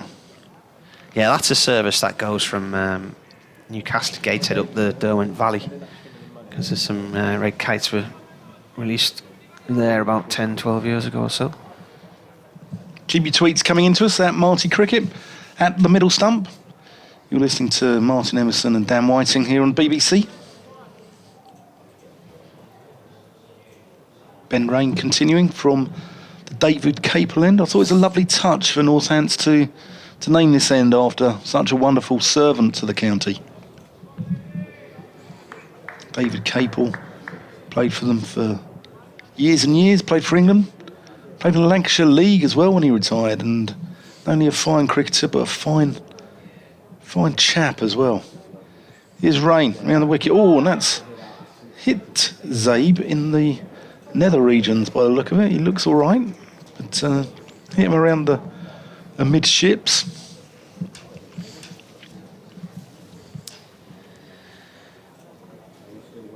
He died in September last year.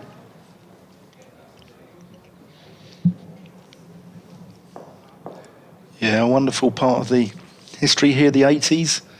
Some good players here then. Rain coming in, and that's a big edge, and Zabe is furious with himself. That's gone. That's nicked through to Ned Eckersley keeping. Wide half volley, and he's nicked it through to the keeper. And that's 74 for 4. And Durham definitely in the ascendancy of Martin. Yeah, it was not a shot to play, really, was it? In the circumstances, he was wafting a long way out the line of off stump. Definitely corridor of uncertainty territory there. 74 for 4 now, so that, from a Durham point of view, looks better. Partnerships now of 10, 25, 20 and 19. And we've had 21.2 overs gone. Yeah, Eckersley's third catch of the morning. Vasconcelos went, bowled Rushworth for 4. Emilio Gay was then strangled down the leg side, where he didn't look overly happy with his decision. He was out for 17. Rob Keogh was caught Coughlin. Bowled Rushworth for 9, caught third slip.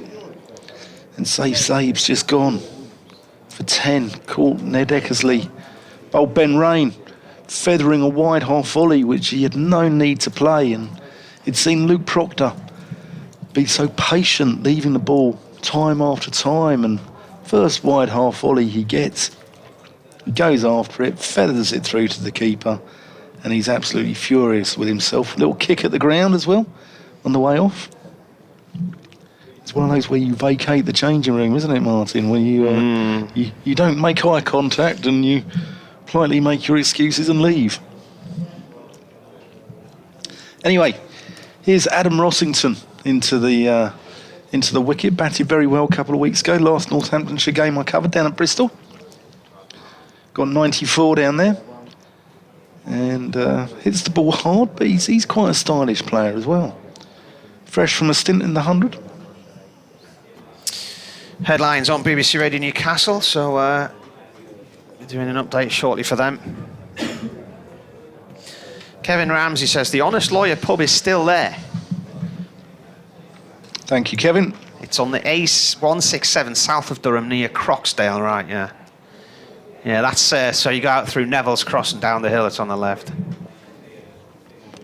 Here's Rain to Rossington, and just strays onto his legs. He works it into mid-wicket.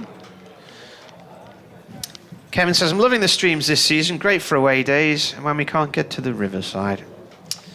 Kev is in Aycliffe in Durham. Adam Rossington, like myself, has the misfortune to support Barnet Football Club. Does he? He does. That's yes. 2 of you then. And if we were both preparing for today's game, it's no wonder the crowd was so low yesterday. It's Rain into the wicket, and Rossington again works that to mid-wicket. Yeah, Rossington. Update now for Radio Newcastle.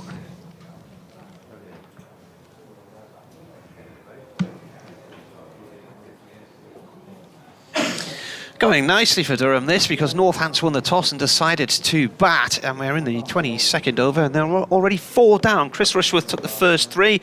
Vasconcelos and Gay caught behind for 4 and 17, while Keogh was caught for 9 at third slip by Paul Coughlin. And then Ben Rain's gone into the action as well. He's just seen Saib caught behind for 10. So Northants currently 74 for 4. Luke Proctor has 33 of those. We're in the 22nd over. You can listen to the commentary on the BBC website and the Sports app. Rossington working that for 2 through the onside. It's a nice stop, that one. Yeah, smart bit of fielding there. The ground on the onside here sort of curves, doesn't it? It's not a completely round curve. It goes into an apex. Well, it tapers across, doesn't it? That was Liam Travascus chasing what looked like a lost cause, and just as the ball was about to hit the rope, he dived forward, grabbed it back, and then did a forward roll over the ropes after he dragged it away. Excellent piece of fielding. Rain to Rossington, who again defends that to mid-wicket. Bottom hand coming into his forward defensive. And 76 for 4. I think Durham have got to be very pleased with their morning's work so far. Having lost the toss, got stuck in. I think picking up 4 wickets before lunch would be a bonus in anyone's book. Durham hosting a one-day international next year. England against South Africa will be the start of the international series. The ballot is now open members do get preference, but if you want tickets, go on the Durham website and have a look. I think it's a Tuesday match. Coghlan from the Lynn Wilson end, bowling to Proctor, who defends on 33. Two experienced guys here at the crease for Northamptonshire, Adam Rossington and Luke Proctor, and they need to rebuild here. They'll be looking at, they want at least 250 on the board, don't you? If you win the toss and bat. Got 449 runs last year, Proctor, in that shortened season, as he skips through to the keeper, and he has had a 86 not out in the win for Northants here in 2019, which was I think it was the last game here of that season, because I think Northants were away the following week. Highest score this year, 93 against Lancashire, and his best score against Durham was way back in 2016 when he made 122 for Lancashire. This is defended. That match at Southport, Tom Moores made his debut in first-class cricket. The wicket-keeper with Knotts, who was on loan to Lancashire at the time. Got a few runs last week, got 90 odd. Did he? I didn't see that. Yeah, Nottinghamshire, I think that's one of the secrets of their success, is they bat deep. And they have lots of money in them by other people's players. Is that the one? That's the one. Yeah. That's the one. This is turned away by Proctor to square leg on the boundary for one. Yeah, they've just signed another North East lad the other day, didn't they? Who was that? Sam North East. Ah, clever. Very good. He made his debut against Durham as well for Kent in something like 2007, 2008 at Canterbury. Third county this season. For North East. North East, yeah. He went to started off at Hampshire, went on loan to Yorkshire. Mark Stoneman, third county as well this season. Yeah, he went to Yorkshire briefly, didn't he? Yeah. Was it in the T20? Yeah. Coghlan bowls. That's drilled back past him. That should go for four. Over pitched, and Rossington leaning into that one, drives it straight down the ground. Nice shot. He moves on to 6. 81 for 4. Yeah, Rossington, he's quite a stylish player. He's a big guy. He's not your stereotypical athlete, shall we say. And but he's not like a big sort of bully either. He actually plays some quite pretty shots. Elizabeth Cruikshank has emailed from Hamilton in Scotland. She says, "Good morning, gentlemen." Or it's just gone afternoon now. A dry autumnal day in Hamilton. I've read the Headley Verity book 10 in 10. I couldn't believe the construction of the rugby stand continued throughout the match, only pausing when bowling was at that end. Played away here by Rossington defensively towards the covers. End of the over, 81 for 4. How times have changed. Great commentary as always. A great start by Durham and particularly Rushy. Interestingly, last year, because of coronavirus protocol, and this year, we have to commentate with the windows open and a door or whatever. And of all the games played at Durham last year, the only player who complained about the window being open was Darwin Milan. And somebody reminded me that a few months earlier, Durham had played at Middlesex at Lord's while they were pulling down the stand at one end, and he batted throughout most of that game. And there were big tipper trucks coming past with orange flashing lights on them and all kinds, and he never batted an eyelid. Ben Rain bowling to Proctor. Defends that into the covers. Michael Jones fielding there. Top score last week in that big total. Durham, 503. 80 odd. He's a Scouser, isn't he? Broad Scouse accent, but plays for Scotland. Yeah. Is he in the He's Scottish T20? sort of Preston-y area, I think. Is he? Okay. Well, Ormskirk's between the two, isn't They it? just named their squad for the T20 World Cup last week, didn't they? Here's Rain. Was he? I don't think he was in it, was he? Was he not? No. Callum MacLeod was, and Kyle Coates. Yeah. Let's have a look. Bit of cloud cover now. Still warm. T-shirt and shirt weather here at the county ground, Northampton. Here's Rain, bowling from the David Capel end, and Proctor. Thou shalt not pass. He's not in it. Kyle Coates captaining them. You've got George Munsey, who played for Kent in that game against Durham in the One Day Cup. Look, the canny batsman. Matthew Cross, is he in there? Yeah. Callum McLeod is as well, yeah. And Greaves, who played for Whitburn in the North East Premier League this year. Here's Ben Rain. Strays onto the pads. And Eckersley takes that down the leg side. I like the look of Eckersley as a glove man, Martin. I think he's got good footwork, gets himself into decent positions. He's not... It's been his glove work itself's been a little bit mixed in recent weeks, but I think he's had one of these seasons where he hasn't had the gloves all season. Because they've had different players for different tournaments, so you need that sort of continuity, don't you? You guys missing Phil Mustard? I think they've got used to him not being around now. Here's Rain, and Proctor lets that one go. When did he last play for Durham? 2016 it was, something like that. Yeah. He's been umpiring recently. Has he? Yeah. Is he on the first class panel? And he's been doing minor county stuff, I know.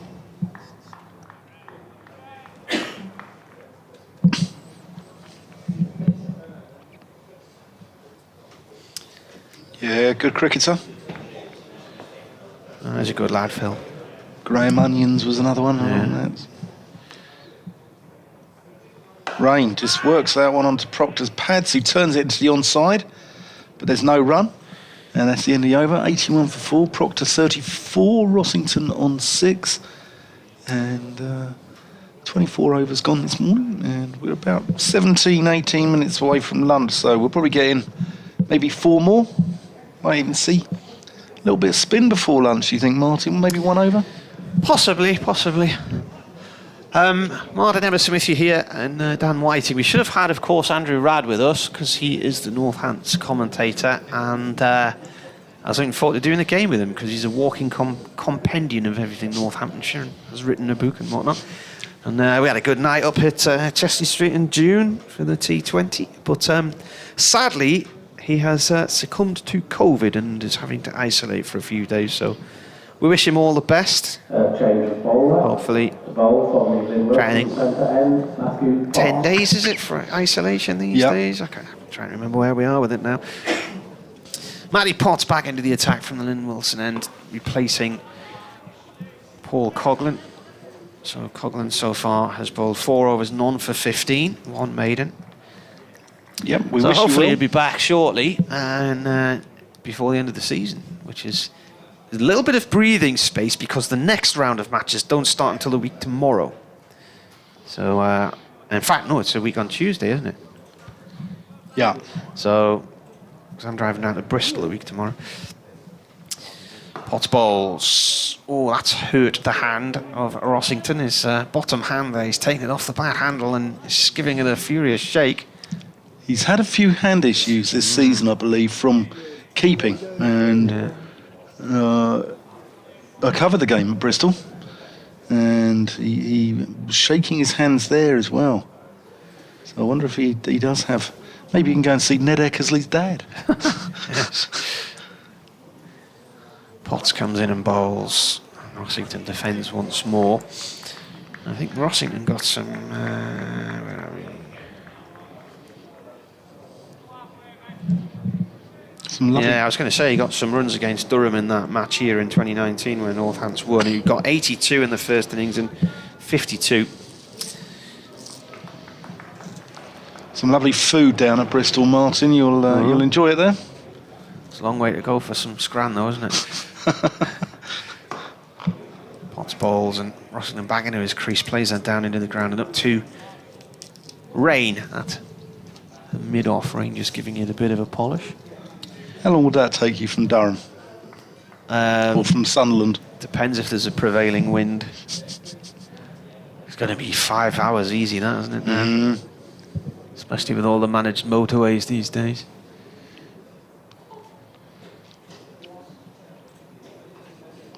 Potts bowls. All runs away to mid-on. I still haven't sorted out a hotel for Bristol. The prices are through the roof at the minute. Ridiculous. There's a certain limit you can go to, and some hotels that I have stayed in the past are just beyond that limit, but I know they have free car parks, whereas the ones that are in the limit, some of them will be charging £15 a night to park your car, so really they're more expensive, aren't they? But Potts bowls, it's gone up to mid-off again. That's the end of the over. Tidy-ish over there, and it's a maiden from him. Yeah, lovely city, Bristol. Try and stay around the city centre or Clifton if you can. Yeah, well, I've stayed up at Clifton before because the BBC used to do a lot of training courses there at White Ladies Road. So been in varying places around there and stayed over at is it Cabot Circus? Yeah. I did find one time I was trying to walk around the castle grounds down towards the harbour area, and it was a rather pungent smelling city, I thought, particularly. Yeah, and Northamptonshire played an absolute cracking game there, where Gloucestershire came out on the right side. Here's Ben Rain. Into Proctor, a big peeler for LBW. Looks like it was going down the leg side. Sounds like quite a bit of bat in that. Yeah. Didn't really have a lot going for it, but umpire there, I think that's Peter Hartley at this end. Yeah. Says no. Hartley, been around a few counties. Played for Yorkshire, where he's remembered, but also had stints at Warwickshire and Hampshire in his time. Ben Debenham at the other end. Yeah, that was going down the leg side, I think. Ex-Essex, 53 years old. With our match referee today, Peter Such, the old off-spinner. That's straight onto his legs, and that's worked down to long leg for a languid single.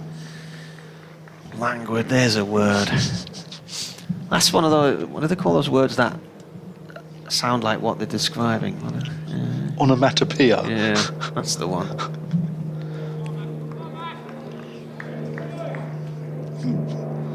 I think Ben Rains can be looking forward to bowling a right-hander. He's had a plethora of left-handers to bowl out in the Northants top order.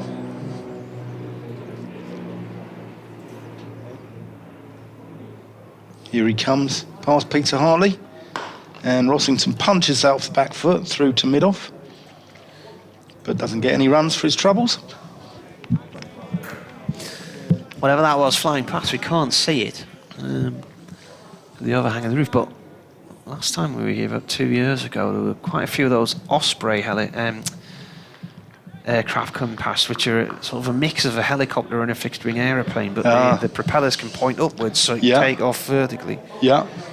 We were in the lakes last week on Windermere in the kayaks, and there was a few of those came past us. Rain into Rossington, who defends that. Defends into mid-wicket, doesn't he? Doesn't defend straight back down the ground. He defends into mid-wicket. Yeah, I saw a few of those I saw a few of those planes when Donald Trump was here. All right. He had a load of them flying around London. Yeah. And, well, on Windermere, we went out in the kayak and the paddle boards. About a week ago on Friday, there were a couple of Apache helicopters flew over us and some jet fighters and those Ospreys. It's a busy route for aircraft. One-way system in operation. South to north. Rain into the crease and just strays onto Rossington's off leg stump, works into mid-wicket, and a good stop there by Michael Jones. Graham Clark making his first game of the season today, playing his first game of the season. Coming to the side, 28-year-old Cumbrian lad. He bizarrely didn't get a 50 in the T20. You'd normally imagine to get 3 or 4, but went into the one-day cup and just scored runs for fun, leading run scorer in the country. Rain. Oh, that's a glorious shot there by Rossington. Threw extra cover off the front foot, and that had 4 runs all over it from the moment it left the bat. Beautiful shot. That's the end of the over. 86 for 4, sorry. Proctor 35, Rossington's on 10. And So Ryan Tendescarter called it a day at the end of the season. Yeah. Been around at Essex a long, long time. One of a host of... Yeah, another player whose career I remember starting. Seen enough. Does it make you feel old? Well, it does. I mean, you see, I was there when Paul Collingwood was starting to get into the Durham team, and saw the whole career of Graham Onions and Steve Harmison coming into the side and then retiring, and Phil Mustard and people like that. Mark Davies. I think what's happening now is, though, players' careers seem to be going on for longer. I think advances in sports science, perhaps, and they get maybe more rest than they used to as well, don't they? But, you've got Darren Stevens at 45, Tendescarter at 40, Tim Merters 40. Gareth Berg missing from this one is 40 as well. Potts comes in from the Lynn Wilson end. It's left by Proctor, who's on 35. 86 for 1 here on the BBC. Yeah, well, Stevens has just signed a new 10-year contract with Kent. Michael says, could you tell me if the cricket will be on YouTube along with your excellent commentaries next season?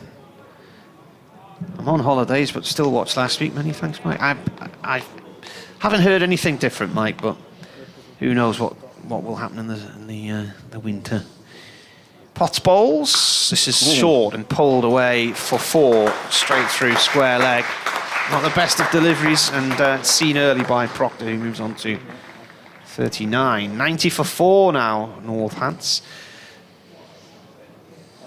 Norman says Durham Sands is the area next to the new passport office, adjacent to the old ice rink and home to the defunct Durham Wasps. Further along is the old Durham City FC venue, Ferrens Park. Both victims to so-called progress. I'm sure they built on Ferrens Park, and they built some apartments there. Potts in again, defended this time. All rolling out to Stewie Pointer, who's come on as a 12th man, who got a massive knock for Durham seconds last week against Sussex. They were playing at Hove, at the Academy ground at Hove, while just along the road, Sussex were playing Middlesex in the Championship in a 9,000 runs aside game. I think Stewie Pointer might have got a double 100. The last time I saw he was up to about 191, 192. Stuart Law, head coach Middlesex, said that is the closest thing to a test wicket that you're going to get in county cricket, though. Proctor on 39. Dabs this one off towards the gully area, collected by Coghlan. Had an absolute road for days 1 and 2, and then started to spin. And Middlesex youngster Luke Holman picking up 10 in the game. Leg spinner. One of a host of leg spinners at Middlesex. Along with Sam Robson bowls a little bit of leg spin. Nathan Souter in the 2s. Yep. Ken's been on about the honest lawyer. Other pubs in the area are available. That's Potts bowls. This is played to long leg for 1 by Proctor. Moves on to 40. He says the honest lawyer was formerly the Sunderland Bridge. Well, it is at Sunderland Bridge in Durham. One end of a turnpike which ran southwest to Bowes Village. So you just have to pay to go along it then. Sounds like a lawyer. There's a nice walk you can do at Sunderland Bridge. You go through the grounds of a stately home and then out round through all the farm fields and a big circuit. Potts to Rossington. Rossington plays the ball to mid-wicket, no run there. And we did it one day. Everything was frozen solid except the thorns in the mud, which went straight through the tyres of our pram. And we ended up with 2 flat tyres covered in sort of muddy, thorny stuff, and had to carry the pram back across the countryside. That was good fun. Yeah, I remember sort of a trip to Durham. Well, a trip to Scotland and breaking off in Durham and walking along the wheel where you got the cathedral above you. Yeah. And the dog jumping in the river. And jumping into the river. And then jumping into the back seat of my car, which, great. If anyone knows the smell of a wet dog, it's wonderful. We're going to see a little bit of spin into the attack. We're going to see. You've got your little wish. Mr. Travaskis, 4 minutes before lunch. And he's going to come on from David Capel end here. He's going to bowl at the left-handed Luke Proctor, who's on 40. And there's no rough for him to pitch it into yet, but we're going to see the Durham youngster. And that's a good ball to start off with. And for defensive. Jonathan's email, this is an interesting one.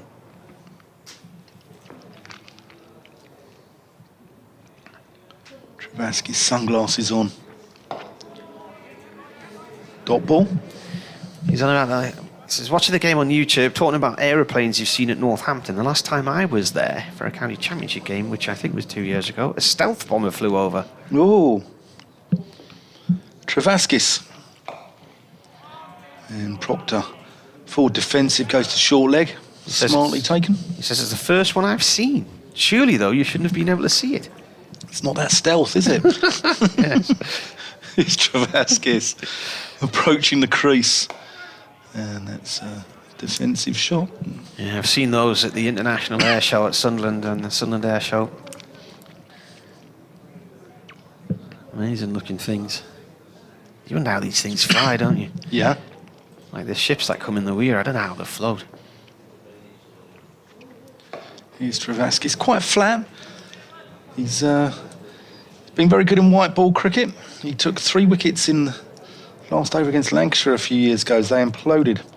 And I believe had a dressing room lock-in, which we all like to see that, don't we? Here's Travaskis in. And Proctor just works that one round the corner. I don't know if Proctor was part of that side, perhaps. And that's a maiden over just before lunch. And I think we're going to get one more in before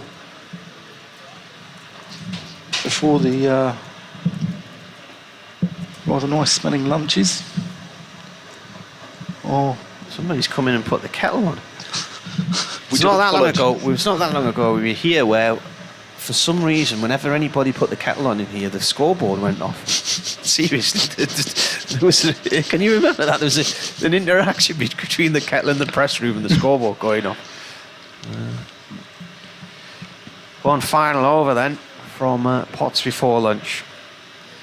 Just squeezing it in because it's 12:29 now. Right arm over from the Lynn Wilson end to Rossington. Played up to Rushworth at mid-on, 91 for 4. I'm glad they've put that on right in the middle of our commentary and not in like 3 minutes' time when the session's over. Hey. It's like Dave Townsend a few weeks ago at Scarborough eating a packet of crisps while I was doing a news update into the bulletin. I've never heard a packet of crisps being eaten so loudly. Now Rossington's padded up, and that is lunch. Potter's got him. He didn't play a shot. The ball stayed low, and he has gone LBW for 10. So Potter's bowled 2 deliveries of this 29th over, and Northants are now 5 down, 91 for 5. Was this a grubber? Let's just have a look at this one again.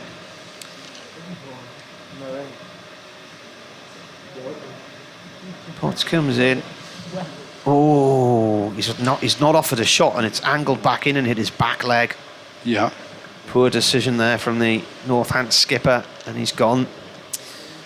Wow, 91 for 5. So it's been definitely Durham's morning. This was a toss that Northants won and decided to have a bat. And Potts looks absolutely thrilled by that decision there. Arms in the air, big celebration. He's just tried to leave the ball and it's angled way back in at him. Yeah, dangerous game to play. Not playing a shot. And the wicket has nibbled around. The bounce has been a little bit inconsistent, I think, Martin, this morning. And Adam Rossington paying the price. That concludes the morning session. And that's a really, really good morning for Durham cricket. 91 for 5. Having lost the toss as well, they'll be absolutely thrilled with that. So Proctor will resume on 40. Northants 91 for 5. That is lunch, then we'll be back with you in 40 minutes' time.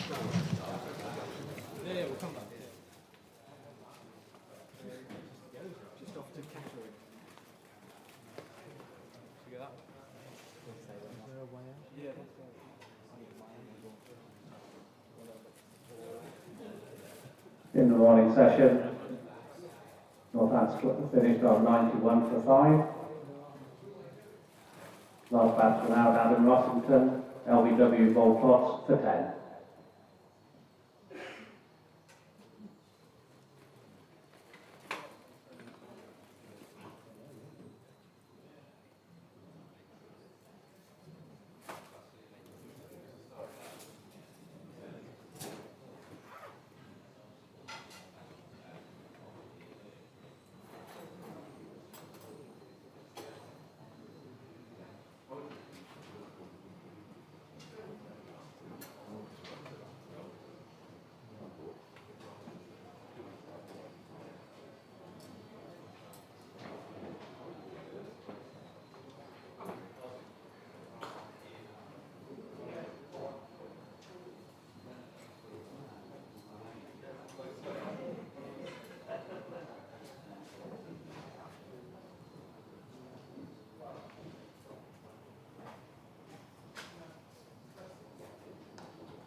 The steel bar to the left of the scoreboard is open all day, serving hot and cold drinks, beer, wines and spirits, and a selection of snacks. Also in the ground today is the orange and black coffee van with hot and cold drinks, cakes, snacks and toasted sandwiches. The Heavey Sweet Bar and Restaurant is open all day and is now serving a 2 or 3 course lunch. And for club members, the long room is open all day.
This was all relaid. 2018, wasn't it? Because we didn't have a game here. Yeah. Early 2018 was so wet. Yeah.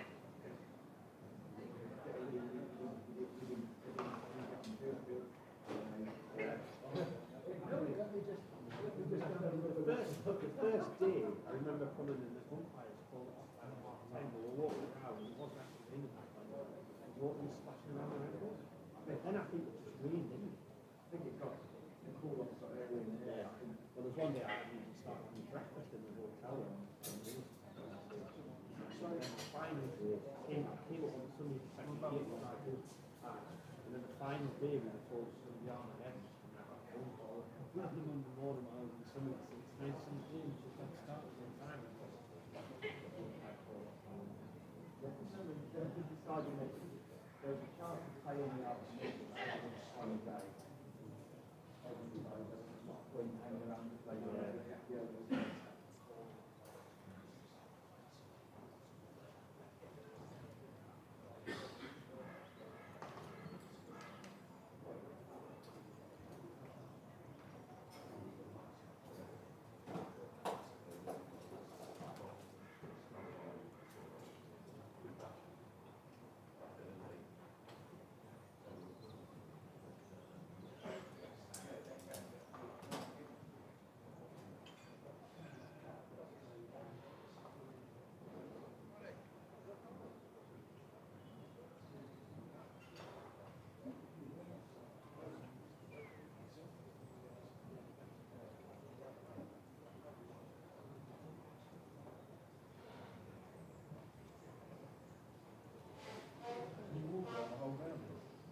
Yes, yes. The only thing you can't walk through the area like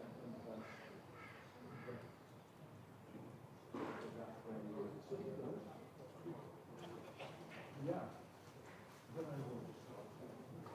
don't know what to do.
What should have been in the final or it's been two balls in it, met the ball and back and get back to there, so it was so that ball was also very important as well as they say right ball, then the first thing that we saw this morning, all going to Christmas, for the season, that's the day, so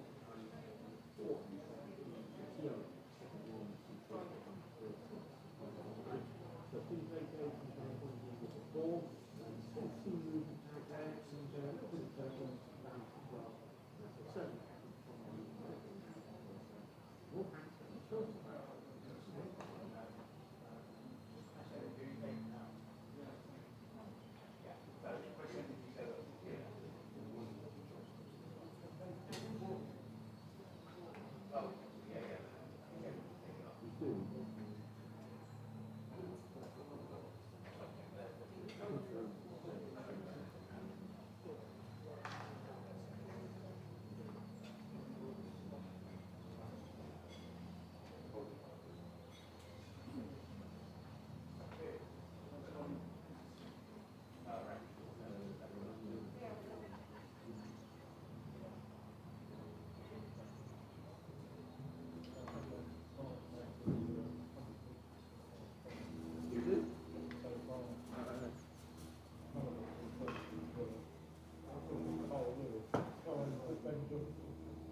I was there that night.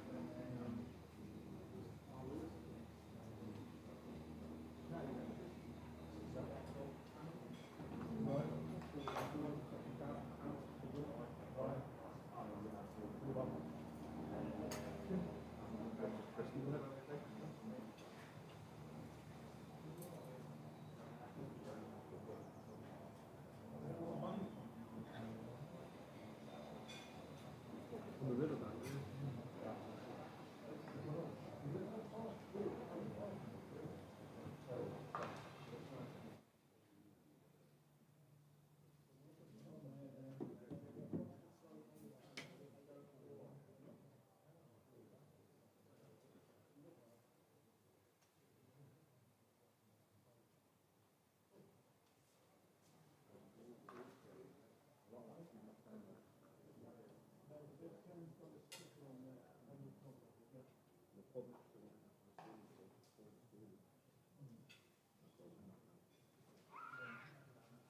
Got a fantastic indoor training centre now, where athletics, that indoor.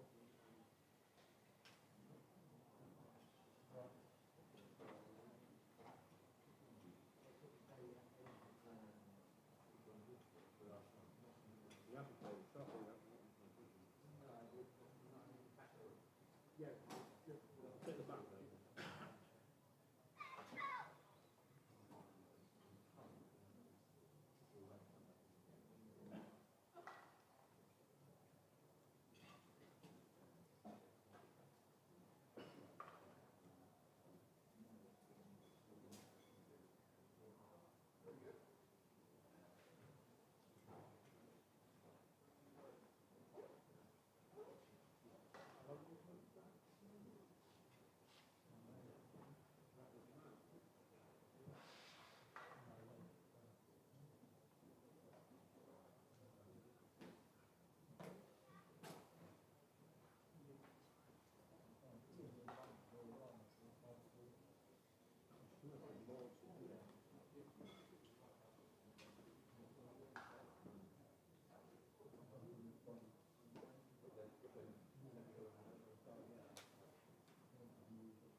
You're on a telemetry, yeah.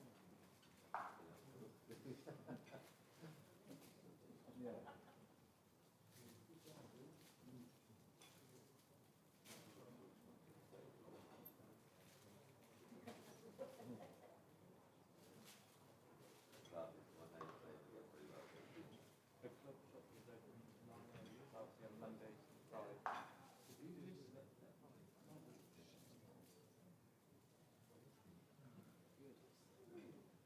club shop is open from 9 a.m. till 5 p.m.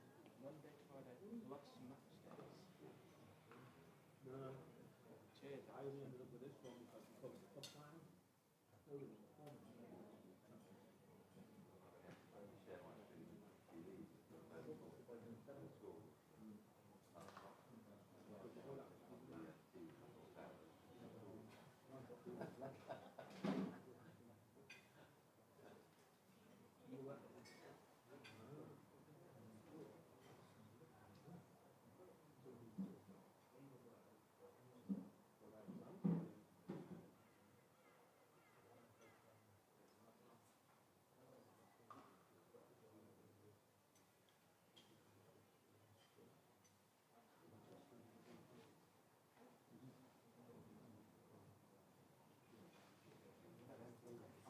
Was it?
When you had the bowling machine out on the square and I'm beating Paul.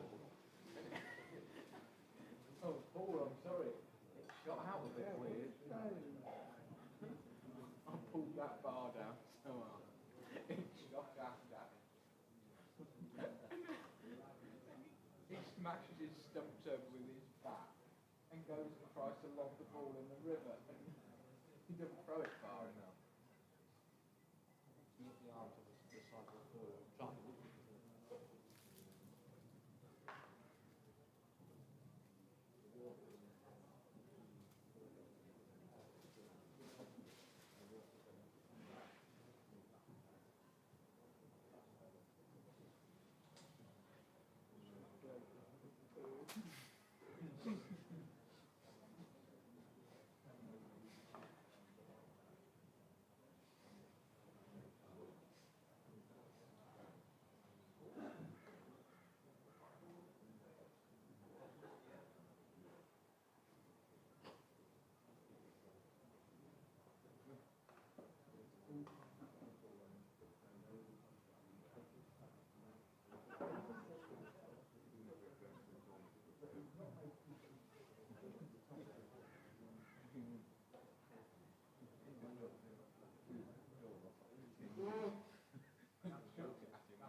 heavy door, if I chipboard door with veneer on it, just flying at him.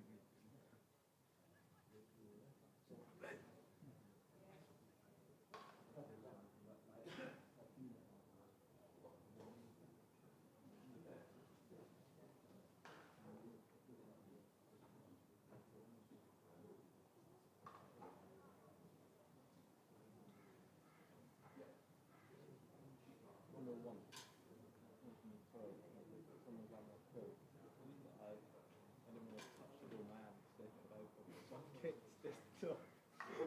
And it fucking shit.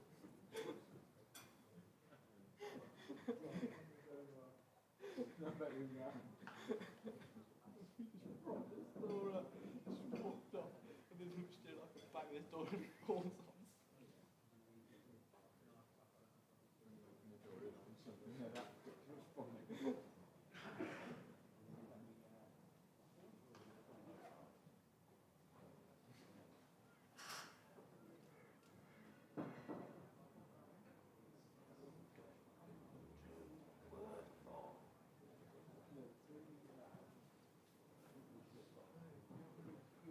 School.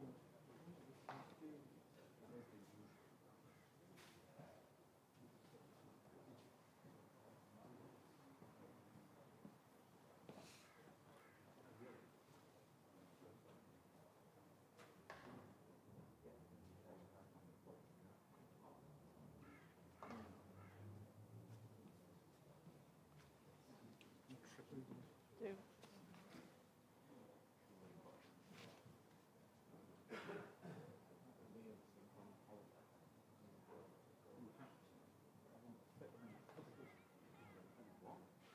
I was in the loft and couldn't stand up.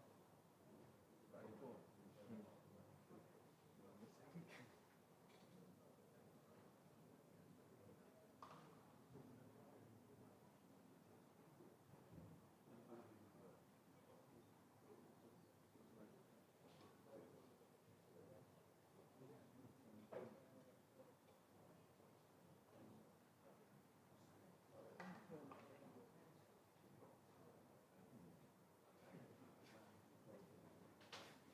got like proctors and 40 looking up.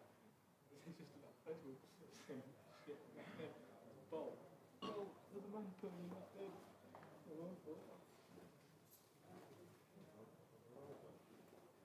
Who? Thank you.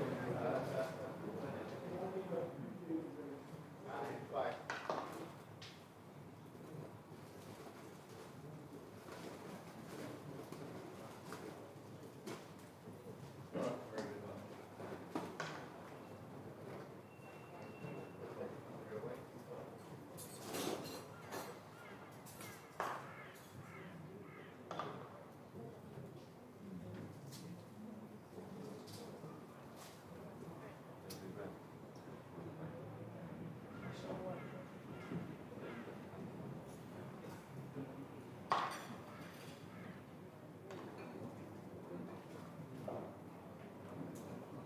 When do they stop for lunch? Half 12.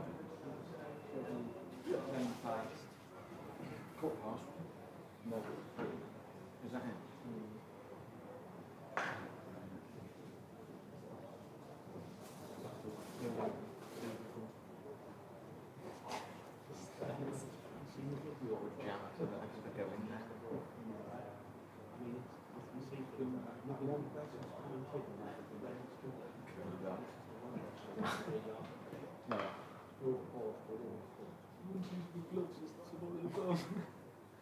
They didn't have to turn them inside out.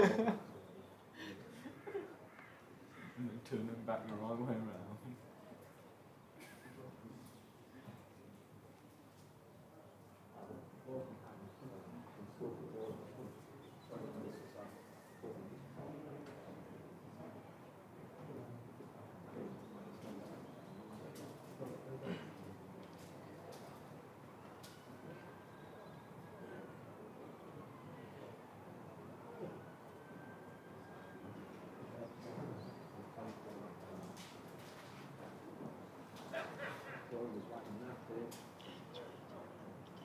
As we look forward to the second session, I have an update from the Northampton Supporters Club.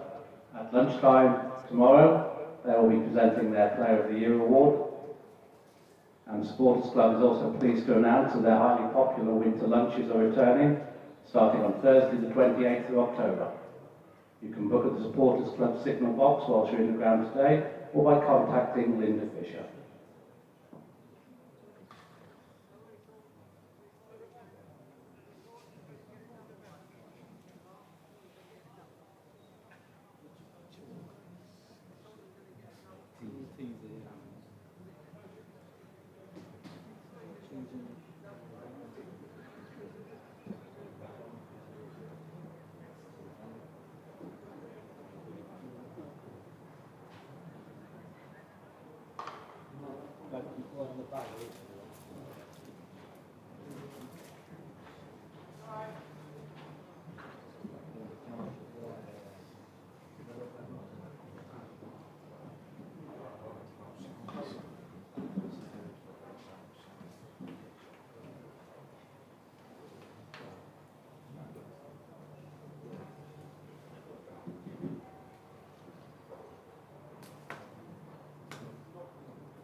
can see you pointing.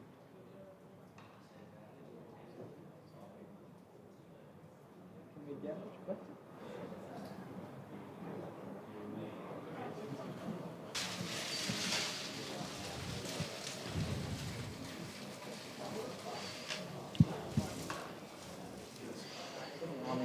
Yes, lunch on day one. A great toss for Durham to lose as well, because Northants decided to bat their 91 for 5. The first 3 wickets falling to the bowling of Chris Rushworth, who now has 54 in the county championship this year. 2 of those caught behind, 1 in the slips, and then Saif Zaib trying to drive Ben Rain was caught behind for 10. And in the over, which was leading up to lunch, Adam Rossington, the Northants skipper, left the ball from Matty Potts, which angled back in and hit him on the back pad, so he departed for 10 as well.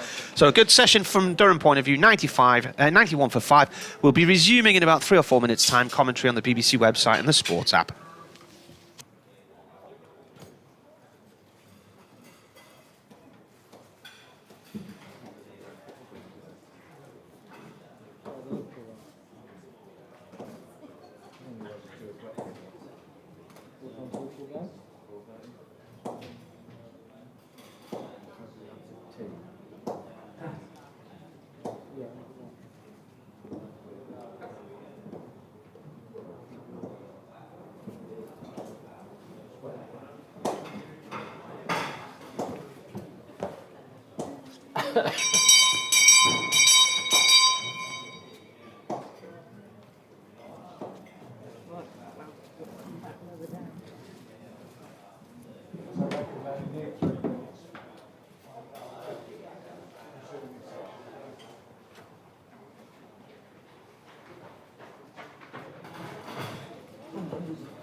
And the bell means that's 5 minutes until this afternoon session will start.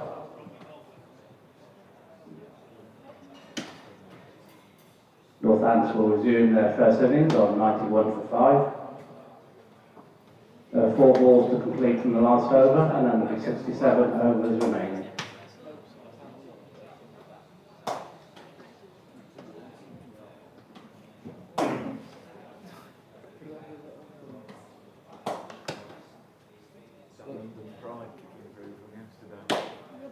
Half 2. I suppose I'm already.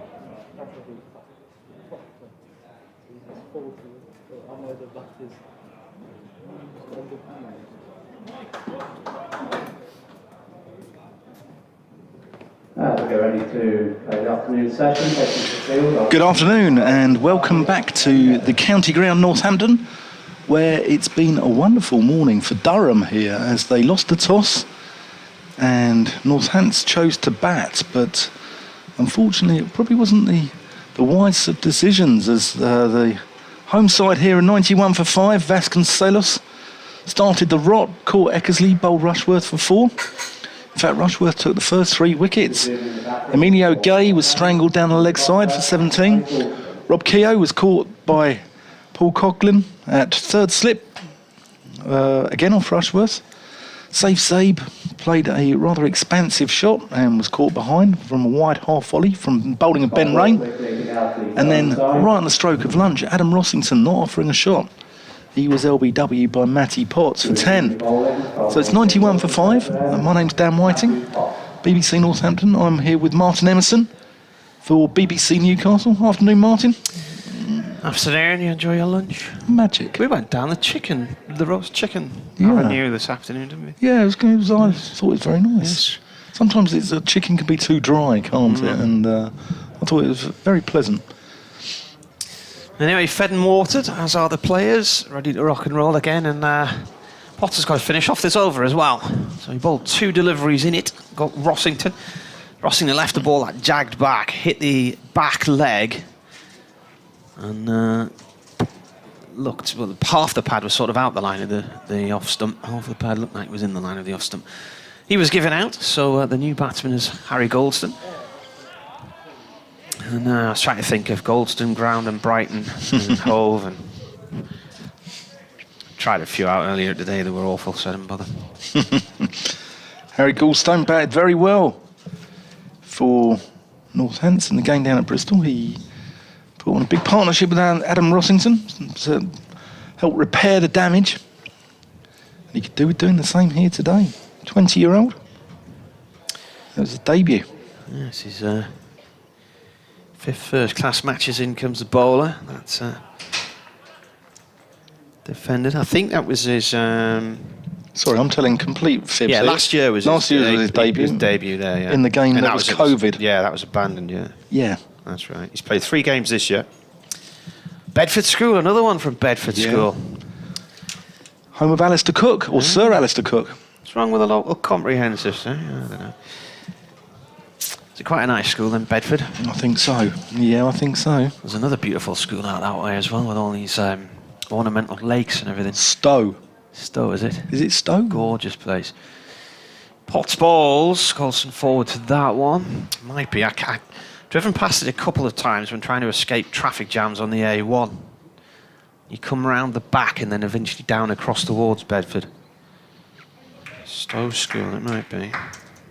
Yeah, there's Northamptonshire have played there once, I think, as an outground, and they've also played at Wellingborough College, which is lovely thatch roof pavilion and has the step there, which the headmaster managed to acquire, or possibly nick, from the house of W.G. Grace in Bristol as it was being demolished. Ball goes off towards point this time. That's an impressive looking sight. I can't see the ornamental lakes though. That's oh, there, that might be it. Yeah, yeah, that could be the view you have as you drive past. Fancy going to school in a place like that. Tremendous. So we were saying in commentary at Sedbergh School a couple of years ago, I wonder if the kids appreciate how lucky they are to go to such places. Durham not using any outgrounds now at all? Went to South North again this year, so I think it's about the 5th or 6th time they've played a one-dayer there. They were due to playing Darlington as well, but didn't. But, is that Feetham's? Yeah, I gather Darlington might still be a possibility next year. Right, Chris Rushworth into the attack. He switched ends, so he bowled 8 overs this morning, all from the Lynn Wilson end. 3 for 27 he took, and he's now on 54 wickets for the season in the Championship. Here he comes. Nice. Approaching the crease.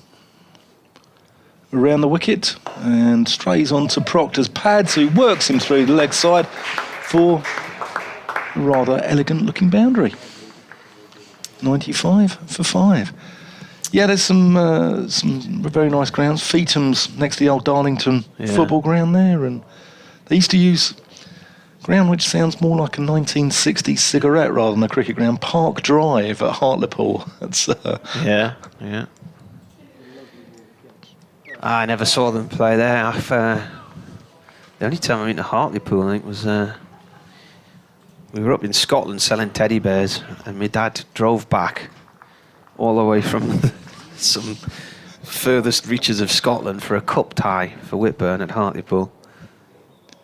Here's Rushworth round the wicket, and that's outside off stump and played back to him by Proctor. Square leg's gone back out to the boundary just to give himself that little bit of insurance. It was quite a big club ground from memory, and it was a hot night, and the captain said to me, "Dad, you open the batting," and he's like, "You're joking, aren't you? I've just driven 5 hours all the way back from Scotland," and they said, "You're going to have to open the batting," and I think he got a first bowler. Oh, middle stump out the ground.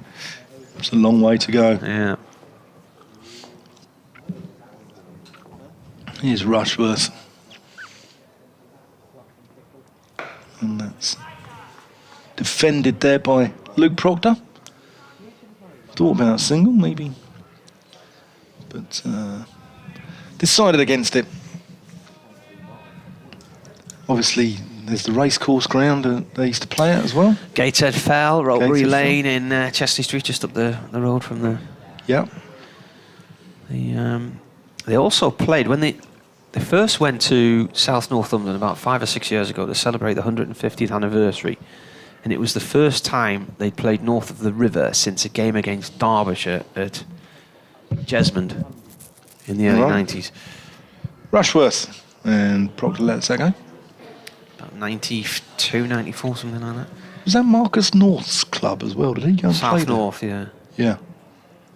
Michael Richardson's now running things there. Right, okay. Former Durham batsman. Yeah.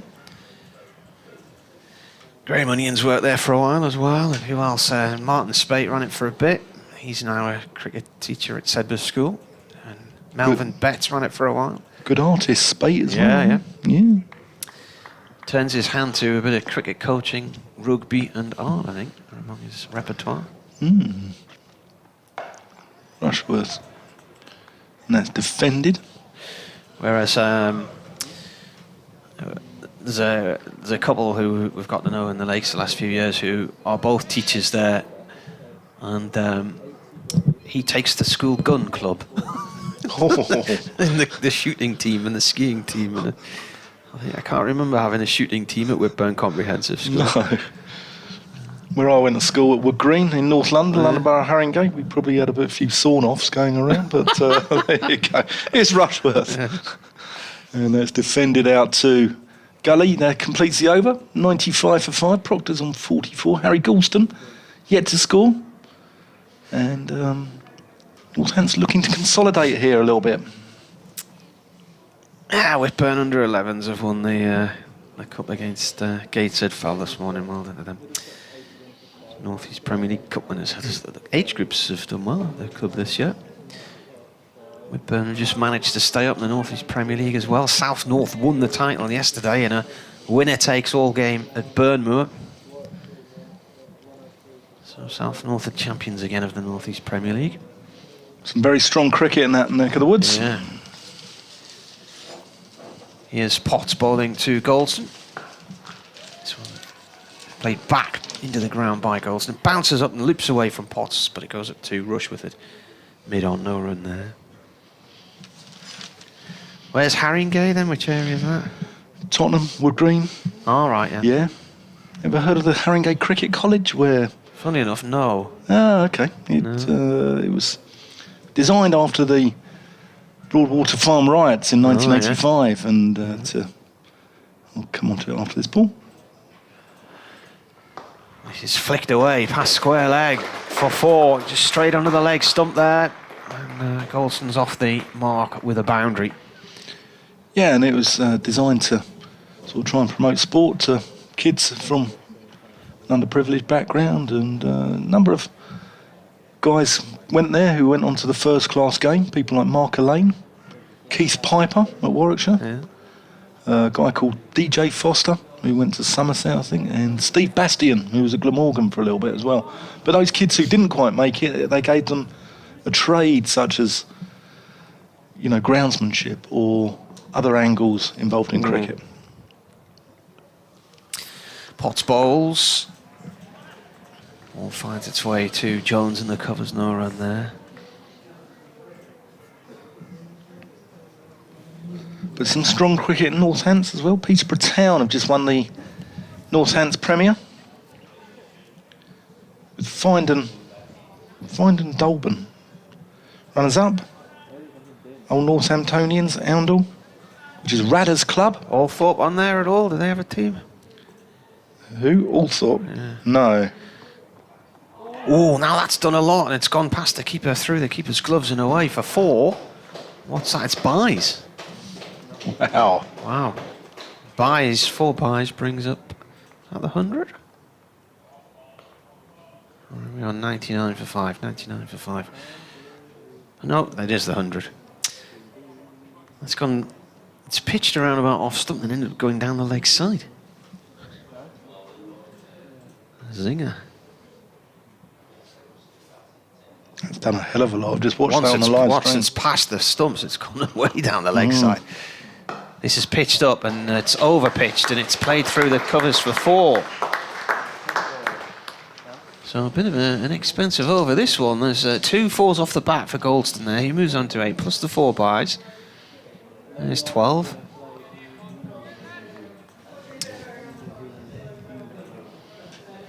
Two guys in this game who are up there in the run scoring charts in the country. Vasconcelos, who perished early this morning, he's on 814, and David Beddingham, who's led the run charts all season, and if it wasn't for the Surrey game, I think he'd have been the first to 1,000 runs. Well, yeah, probably, unless he got a pair, but yeah, he was on 8. He needed 8 more to get there the other day, and Potts comes in to bowl to Goldston. That's through to the keeper. They're appealing for an edge, and he's gone. Just a little tenuous shove of the bat to a ball outside the off stump.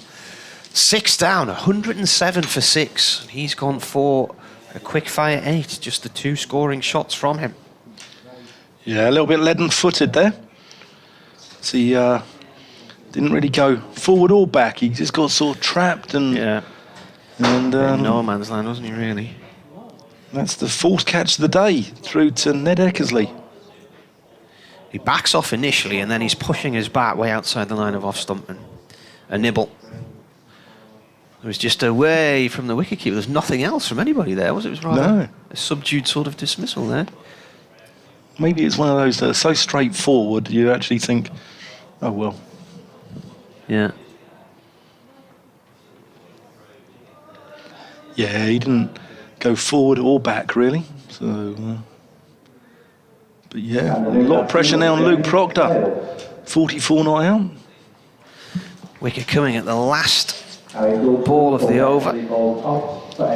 Into the crease comes James Sales, or Junior Jumble, as he's known. Made his debut last week v Surrey, son of David Sales.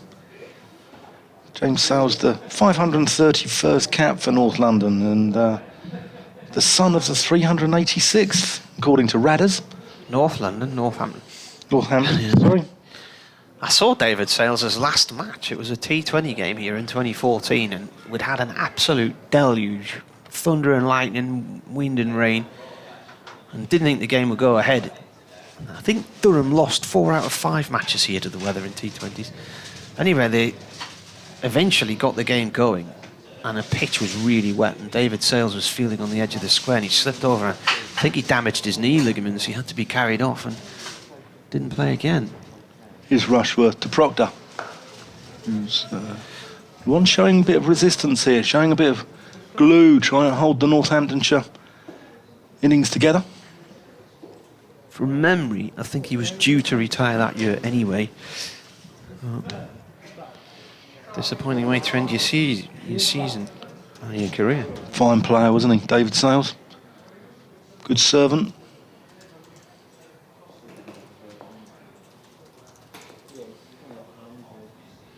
Here's Rushworth.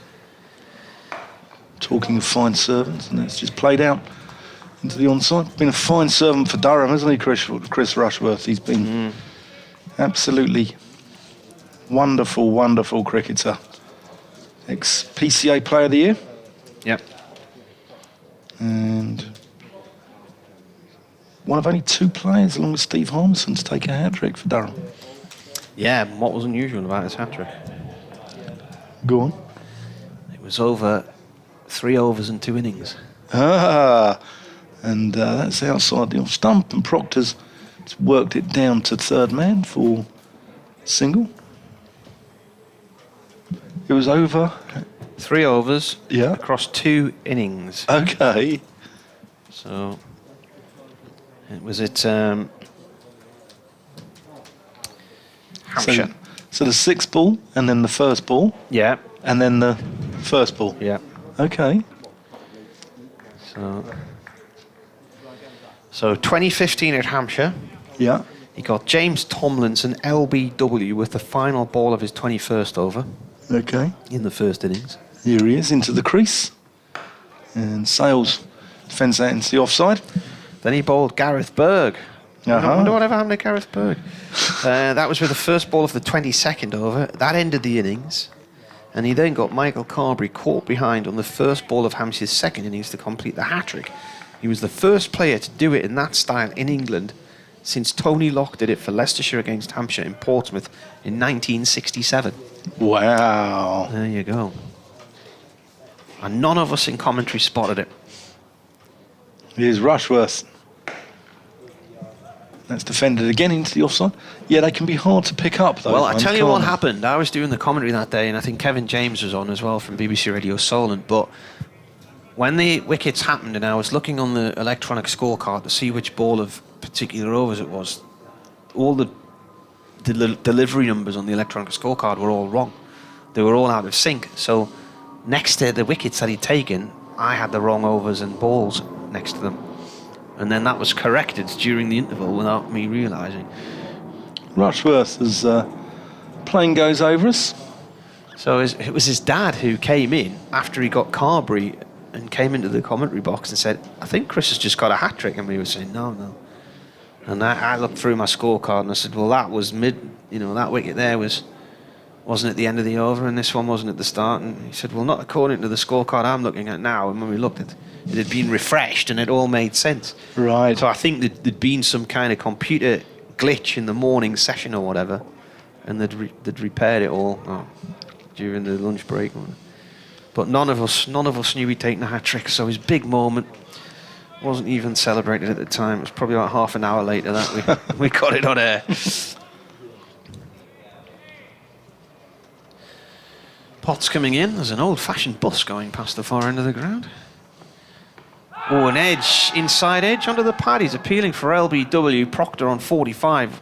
He's called to the other end by Sales and was basically frozen in his crease there, wondering, I think, what the decision was going to be. There was quite a loud noise. It certainly sounded to me there was a bit of bat involved in that. If they lost Proctor now, I think that could be curtains. Although they do, the tail does wag here at Northamptonshire. Ben Sanderson's Kerrigan can bat a little bit.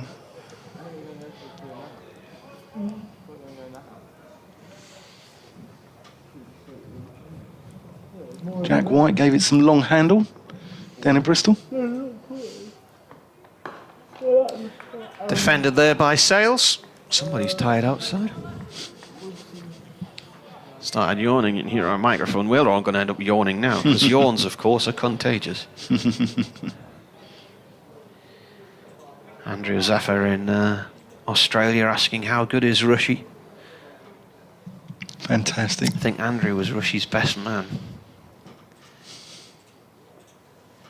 109 for 6, Potts balls, it's left alone.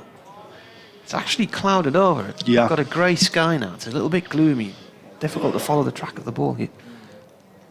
Wonder if we might see the floodlights on at some point today. Yeah, they're not on yet, but I'm not sure we're a million miles away. I'm not sure that I think we're getting the weather that's coming over from the left-hand side of us here, and I don't think any rain was forecast today. no, it looks a bit miserable. Tell you what, though, coming down the M18 last night, it was dark at 8:10, and I thought, whoa, what's going on here? Something to do with the sun, apparently. In comes Potts, balls, and that's gone off towards point. And I rang home and I said, is it dark at home? And they said, well, it's dusk, but there's still quite a bit of light in the sky. And I think absolute darkness in Rotherham. And it stays lighter further north as well. Oh, yeah, definitely. Yeah. Noticed the difference down in Sussex and whatnot a few weeks ago, in July. Potts in again, and that's played back to him. I think there can be, between London and Manchester there's about a 20-minute difference, and then there's probably half an hour or more up to us. Yeah.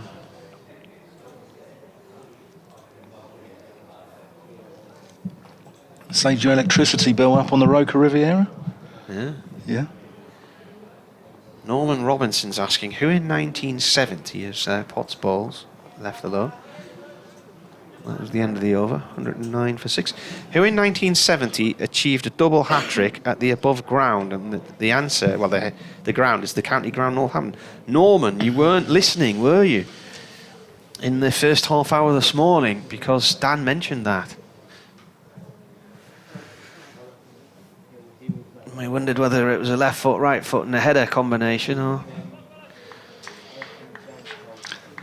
He famously chipped about three of them on the goal line, though. I seem to remember. Was it a cup tie or something? It must have been.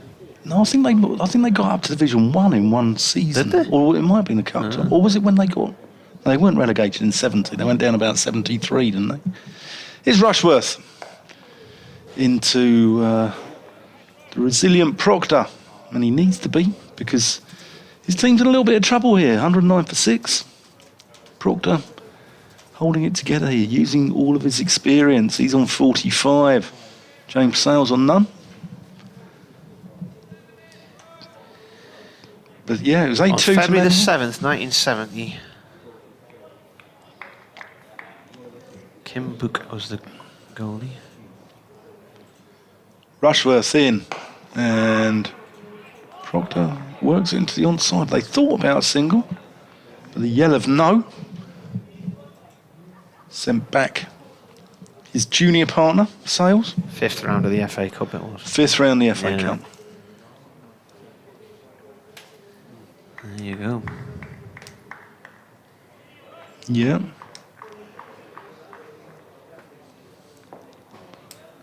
Make-up of the ground's changed a lot. All the cars used to park on the football ground here.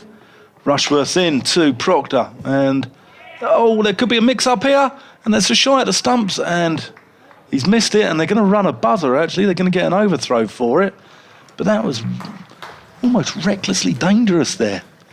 Proctor's played a cover drive into the covers. Michael Jones has defended. Is it Michael Jones? It is. Has stopped it brilliantly, diving across to his right. Proctor's already set off, and there was a little bit of indecision. And he's had a shy at the stumps, which would have been tight. And they've got an overthrow, so they managed to get 2 out of him. That brings the score on to Nelson, 111 for 6. Rushworth going over the wicket now to Proctor. Changing the angle. And he works into the onside, and they run a cheeky, scampered single there. Getting off Nelson.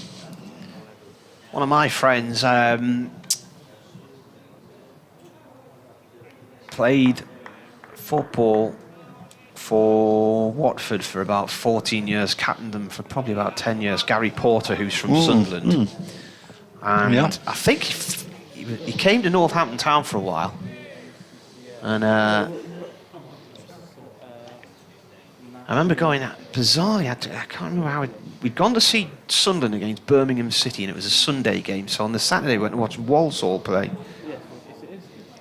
Rushworth into the crease. And just works on to Sales' legs, who angles it into... Oh! Angles it into the onside. That's been thrown into Eckersley.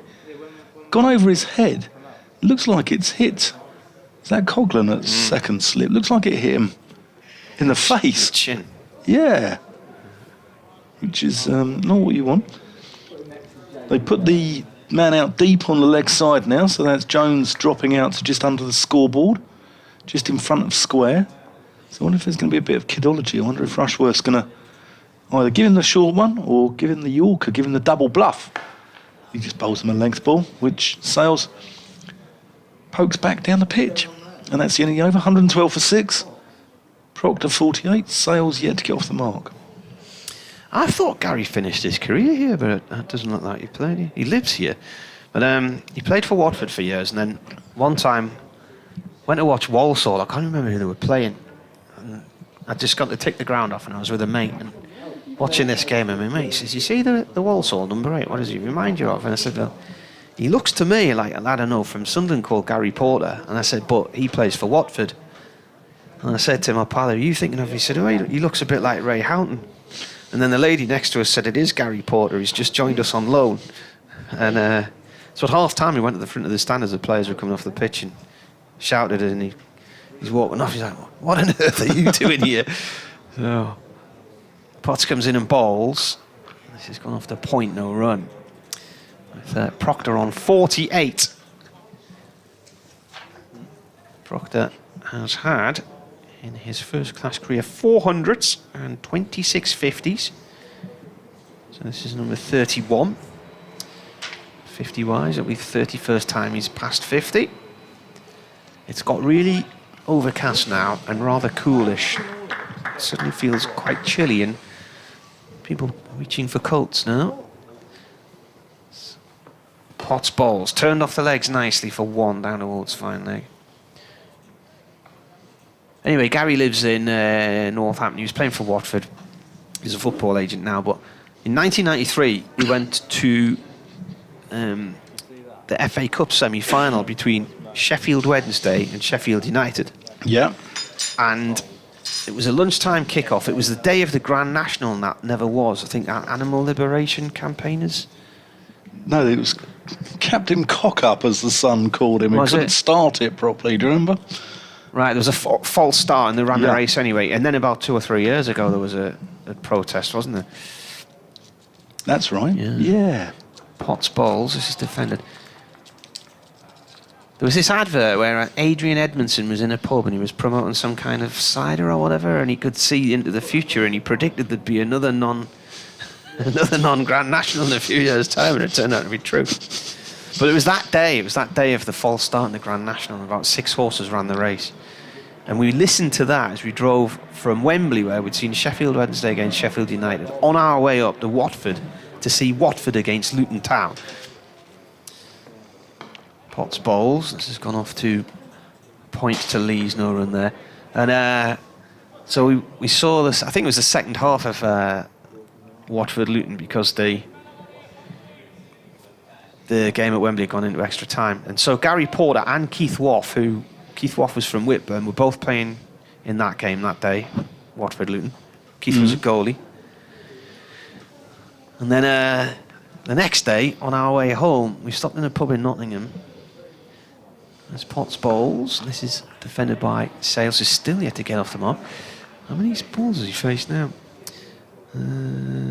It's at least 13. Yeah, we stopped at Kegworth on the M1 at a pub to watch the semi-final of the FA Cup between Spurs and Arsenal at Wembley, when I think it was Gaza scored an absolute raker. And some of the people in the pub mentioned that Nottingham Forest were playing Aston Villa that day. So we went down to the City Ground and got tickets for that. There's Potts bowls. Inside edge down towards fine leg, and Sales is eventually off the mark. Oh, it's gone for 4. Clark couldn't get around to stop it. So we saw 4 derby matches that weekend, and we were at 3 of them. And 2 people we knew were playing in one of them. So Keith still lives down in the Peterborough area, because he played for Peterborough for quite a few years. And there's a branch of the Sunderland supporters called the A1 supporters branch, and he still comes up in a minibus to see home games watching Sunderland. You must have been a few grounds with Sunderland. Been played in a few divisions over the years, haven't they? Apart from the... Well, I've done it. Not been to the basement, but... Sort of early 90s, me and my mate used to just look on the paper on a Saturday morning. If Sunderland didn't have a game, we'd just choose random matches, like going to watch Lincoln City against Rotherham and Walsall at Chesterfield and things like that, just to tick the grounds off. Ben Raines replacing Chris Rushworth from David Caperland. And coming round the wicket to Luke Proctor, who leaves it alone, goes through to the gloves of Ned Eckersley. Sunderland fans always travel in big numbers from the northeast. Sport's a big passion, and we interviewed Scott Borthwick actually earlier in the season, and we were talking about his return to the northeast and how he's proud. It represents a region, and it's quite unique. Well, probably Glamorgan are in the same boat, aren't they? Here's Rain round the wicket to Proctor, who defends that. But you're not just representing your county, you're actually representing a region, aren't you, playing for Durham? And probably the same with Glamorgan as well. Well, you see how far they cast their net, right up into Northumberland. You've mentioned in commentary today that the Cumbrian connection, players coming over from Cumbria, Travascus, Graham Clark, Ben Stokes, obviously. You could go as John O'Groats if you wanted. Here's Ben Ray, round the wicket. And that goes through to the gloves of Ned Eckersley. My dad's text, he says, I think George Best had just returned from a suspension and he believes Joe Kieran, ex-Sunderland player, may have been captain for Northampton that day. And of course, Martin Smith and Marco Gabbiadini also played for Northampton Town. Sunderland links there. Marco does Total Sport and Radio Newcastle each evening. And Martin Smith's been a regular on the show over the years. Son of Pele, they used to call him. Son of Pele. Yes. His pen rain straying onto the leg stump. And that might dissect the two fielders. No. He's got his 50, hasn't he? He's got a couple there. Yeah, and that's his 50 up for Luke Proctor. Well batted. Been under a lot of pressure. And that's very well batted. And that comes off 95 balls. Yeah. 8 fours. And if it wasn't for this, Northampton would be in massive pesky trouble. Luke Proctor. Yeah. 31st time in first-class cricket. Here's Ray. That's left alone. He's left the ball alone very well, whereas some of the others have played the ball away from their bodies this morning, haven't they, Martin? And as the ex-Glamorgan opening bat Alan Jones used to say when he became a coach, who had a rather strange habit of referring to a cricket ball in the feminine form, and said, when she is out there, pointing to an imaginary spot outside off stump, leave her alone. Here's Rain. And Proctor gets everything behind that, and that completes the over. 119 for 6, Proctor 51. James Sales is on 4, and that's 36 overs gone now in the day. That's the 5th of the season for Proctor in half-century terms. His highest score this year is 93 against Lancashire. He's a good cricketer. He's a good all-round cricketer. He's got that sort of toughness about him that every side needs, and he can field, he can bowl a decent lick, and he can bat. He comes in, bats 3, and he's a nuggety cricketer. And returning to bowl from the Lynn Wilson centre end will be Chris Rushworth switching ends then. In the gloom. Is it nearly night time? It's only 20 to 2. Does feel a bit dusky at the minute, doesn't it? Get those lights on.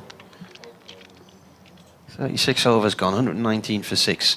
Rushworth coming in to bowl. This is defended by Sales. Not too mid-off. Yeah, I think it is time for the lights to come on. I think get the 50p out and put it in the meter.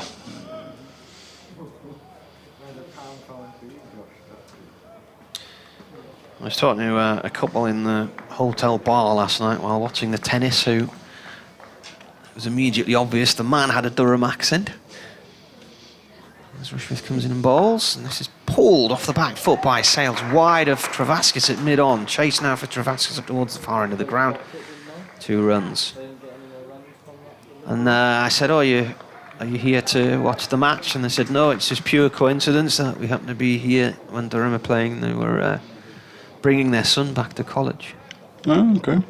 Apparently there's a college course here where you can do video game design and animation. Okay. So that's a specialist market, isn't it? You hadn't taken the missus for a romantic weekend away to Corby or anything like that? No, to go to the Trouser Press Museum. Rushworth was coming in there. Something's put him off, so he turns and goes back the other way. Imagine if you were for one of these, I mean, I'm not into computer games, but if you come up with an idea and it's a winner. 121 for 6. A little cut there from Sales' 2.0 run. Do you know what I can't get over, though? There's actually now sort of television programmes like of people playing computer games. I mean, what is that about? What is going on there? All My the mate's kids watch son, it on YouTube. Yeah, my mate's son is a professional gamer, and people pay to watch him online playing other people in games. I don't know how he is with bitcoins or I don't know how he gets paid. But This is defended. What has the world become? What direction are we heading in? Meanwhile, back in the county championship. Meanwhile, jumpers for goalposts nowadays. Yeah. Yeah. Interesting looking church there to the right over the stand. Tiny little steeple, isn't it? Yeah. Sort of looks too skinny. I've seen that struck by lightning. I've been here. Rush within. Shortish ball pulled out towards the square leg boundary. Clark's there. 1 run for Sales. So Sales made his debut last week, didn't he? Against Surrey. Got 2 and 7 and took 1 wicket. Hit the winning runs. England under 19. Pulled the winning runs away for 4.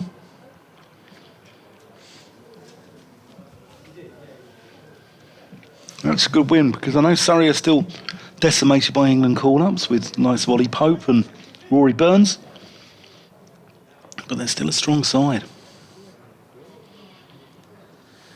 Rushworth to Proctor. Played to long leg for 1. That's this sort of trigger action Proctor, whereas the bowler's coming in, he crouches right down low and then sort of springs back up. It's strange, isn't it, seeing the trigger movements of batsmen and the sort of idiosyncratic nature of, you know, look at Rory Burns and that look that he's looking over to mid-wicket and you'd think, hang on, he's not ready yet. And I bet a few bowlers have pulled out of their run-up as they've gone in to bowl to him.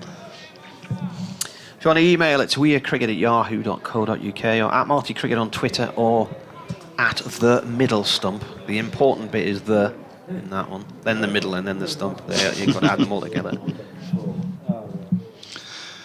Here's Rain. And just strays onto the pads again.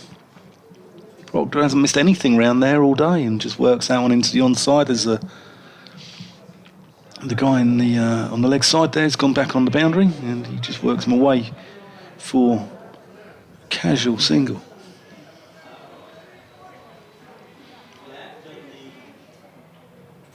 Yeah, so it looks like the spire there looks like it's been shaved off. You saw it being hit by lightning. I wonder if the lightning sort of taken the sort of just left the core there. Rain to Sales.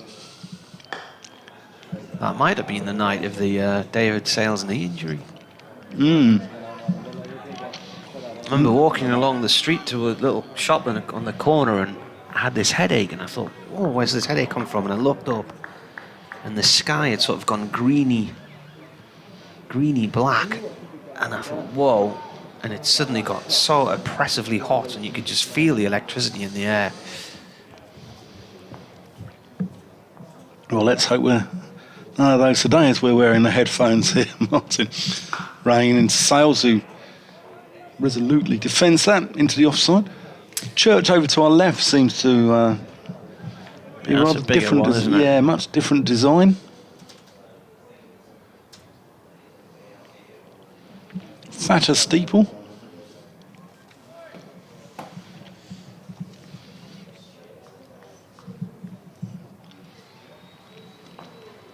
Seems that religion seems to be thriving in the town of Northampton.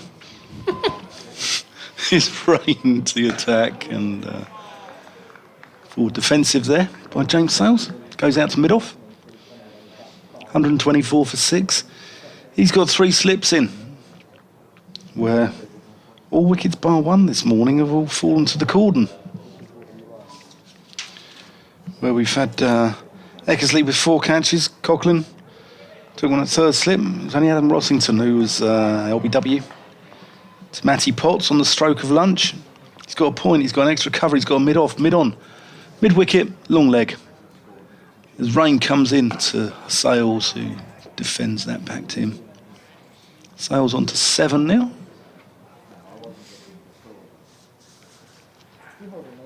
The antithesis of experience out there, Proctor. Been around the block, won a county championship. James Sales in his 2nd game.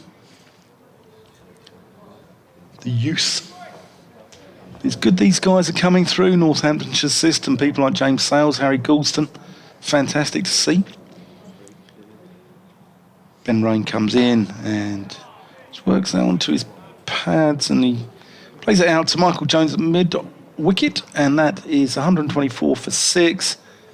Proctor 53, Sales 7, and we've had, how long have we had? We've had half an hour gone since lunch, or 40 minutes gone since lunch, and it's been a lively start here today in this game. Seems to be on fast forward. Not as fast forward as Somerset. What's going on around the country, Martin? That was rattling along at a rate of knots, wasn't it? Let's have a look. Hampshire 87 for 4 against Nottinghamshire. Southampton. Taunton. Lancashire 165 for 2 against Somerset. This is played by Proctor just behind square leg for 1 off Rushworth. Warwickshire 133 for 8 against Yorkshire in Leeds. Glamorgan 137 for 2 against Gloucestershire in Cardiff. So far of those games, the only side in those matches so far who chose to bat were Hampshire. Essex 110 for 1 at the Oval against Surrey. They chose to bat. Derbyshire put Kent in. Kent are 136 for 2 at Derby. Sussex 169 for 1 against Leicestershire in Leicester. Sales defends this ball, runs up 2 pots at mid-off. And Sussex 169 for 1 against Leicestershire. Middlesex 108 for 5 against Worcestershire at Lords.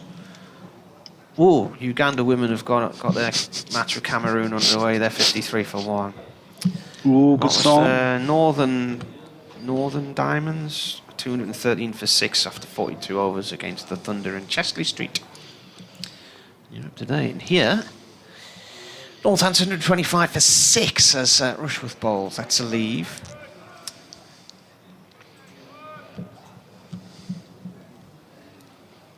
I'm just trying to work out where that church is. It's over the back of the net, isn't it? Yeah. I wonder if it's not a church anymore and somebody's converted it from a house.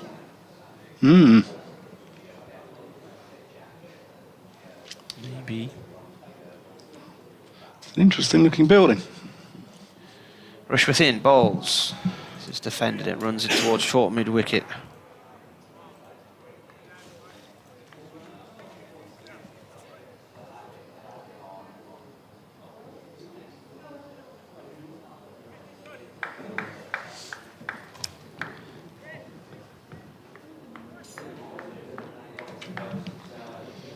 Yeah, it's an interesting looking building. As is the one to the left. One sort of looks a bit gothic, doesn't it, the one to the left? Yeah. Rushworth bowls. This has gone towards backward point. Dot ball. The nearest church is coming up across the way. It's just the other side of the main road, but... right, yeah, no, that is Park Avenue Methodist Church. That's what we're looking at. It's very, very thin spire. It looks that thin that you could actually stand on the roof and cuddle it, get your arms right around it. Looks like a bat cone, you know, you put the handles on with. Oh, yeah. Rushworth bowls. Off the back foot from Sales. Chopped down into the covers, no run there. I've got a correction to make. We like to be accurate in our reports. My dad says he didn't get a first ball duck at Hartlepool. It was at Normanby Hall in Middlesbrough. He said, funnily enough, I was talking about that match yesterday to a few friends and the long drive from Scotland and the first ball duck. One of the lads remembered it because he was playing. Stevie Greensword was captain and it was at Normanby Hall, so Stevie Greensword asked him to bat after a 5-hour drive back from Scotland. Just a sanitisation break there. Umpire Ben Debenham giving it the jazz hands. I didn't know whether he was calling for a sanitisation break or doing the Charleston. But it's every 6 overs still, or every 20 minutes. Players have to get a bit of hand sanitizer on. Ben Rain going to continue from the David Capel end. 11 overs, 3 maidens. 1 for 26. Durham on 2 points already. 6 wickets down. Rain, bouncer. Proctor lets it go. I've just retweeted something from Test Match Special, and there's a Sunderland angle in this and a West Indies angle in it, because Lauren Laverne's guest today on Desert Island Discs is Michael Holding. Yeah. So that'll be worth a listen on BBC Sounds. Lauren is from Sunderland. I think her mum was mayor of the city at one point. Love Mikey Holding as well. If anyone commentated like he bowled, his approach to the crease, his Rain through to Proctor, lets that one go. Yeah, his commentary is exactly like his approach to the crease, isn't it? It's just fluent and relaxed. Lauren was the voiceover artist on Radio Newcastle for many years as well. And formerly in the band Kinnicky, if anybody can remember them. Yeah. Rain to Proctor, lets that one go. Future Head Sunderland band as well. Yeah. Tribe of Toffs. And, a long time ago, Field Music are a really good band. They've been nominated for a Mercury Music Prize. Brewis Brothers, I know Peter quite well. And sadly, another Sunderland band, Frankie and the Heartstrings. Yeah. Dave, the drummer, died a couple of weeks ago. He was only 48 years old. Yeah. He was a good lad. Good crack. He was very integral part of their North East music scene. Rain, bouncer. Proctor hooks. Gets one out to deep square. There's some good music coming out of the North East. Newcastle as well, Maximo Park, and Saw them support New Order at Wembley Arena. Lindisfarne still. I think so, yeah. There'll be a Christmas festival coming up from Lindisfarne, probably the 60th one. Yeah. The keyboardist from Deep Purple doesn't live too far from me either. Sometimes appears in our local pub on a Thursday night for the music night. They've dropped Michael Jones out the deep mid-wicket here. They've got a short mid-wicket in as well. Rain into Sales, who's behind that. BBC Cricket, the fusion between cricket and music. Yeah. Yeah, we haven't even mentioned Half Man Half Biscuit, did we? Oh, were they from? No, they're from the Wirral. Oh yeah. They're Tranmere fans, aren't they? I think? That's right. Yeah. All I want for Christmas is the Duke La Park away kit, isn't Yeah, it? that's right. Ben Rain. Another bouncer. It's 3 short ones for the I over. went down the leg side, that one. Yeah. That's the end of the over. 1, 2, 6 for 6. Quiet passage of play at the minute, isn't there? There's not much going on out there at the moment. Hence why we're discussing obscure music from the 1980s.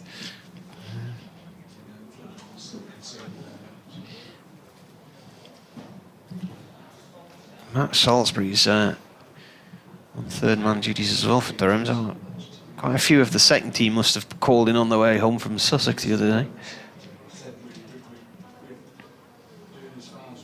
126 for 6. They've got a game against Lancashire in Southport the seconds this coming week, I think it is, and I think they're in with a chance of a tilt at the title, the second team championship. Right. Rushworth right arm over, bowling to Proctor, who flicks the ball past square leg to that short boundary. Jones chases after it and he collides with the rope, and it's 4 runs. Ball comes to rest right on the rope. That was beautifully played, wasn't it? Yeah. From square of the batsman there to that leg side boundary, if that's more than 55 yards, I'd be surprised. Yeah. There's really not much room for the fielders there to try and cut anything off if the ball gets a decent head start on them.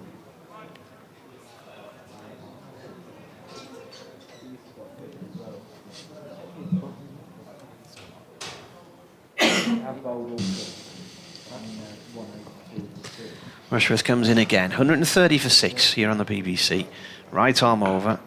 Proctor forward and defends. All rolls up to Potts at mid-on.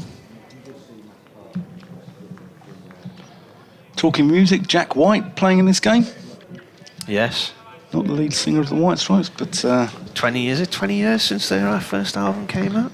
Must be, yeah, must be. Jack White with the first name of Curtly. I'm thinking of my doorbell. When you're going to ring it. Is that the one? Yeah. Rushworth balls. Goes past the off stump and through to the keeper, left alone by the batsman. Yeah, not sure if Jack White, having the name of Curtly, was named after a former overseas player here at Northamptonshire. Mr. Ambrose. Mike Hussey. Mushtaq Mohammed. Yeah.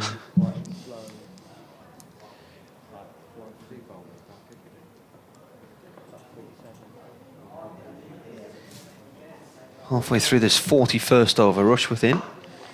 Proctor just plays out through the leg side for 1. We have the boundary boards below us, ball crashing into them earlier, and it's one of those grounds I've always associated with the ball always going into the boundary boards here with a resounding thump.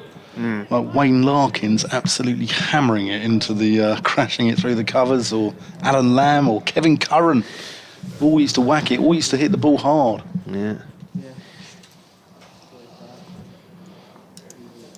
There's a story that Charlie Dagnall tells in his after-dinner routine about Alan Lamb and Alan Donald. This is pulled nicely. It's a shortish ball. It sits up and head sails. Gets onto that one and pulls it through deep mid-wicket for 4. Nice shot. Yeah, Alan Donald was bowling for Leicestershire and Lamb playing for Northants. Right. Lamb comes out to bat and Donald bowls 2 or 3 deliveries and he tries to drive and plays and misses. And Alan Donald says to Alan Lamb, "Hey Lammy, if you're going to drive, buy a Volkswagen Golf." As Rushworth comes in. This is pulled out towards long leg for 1 by Sales.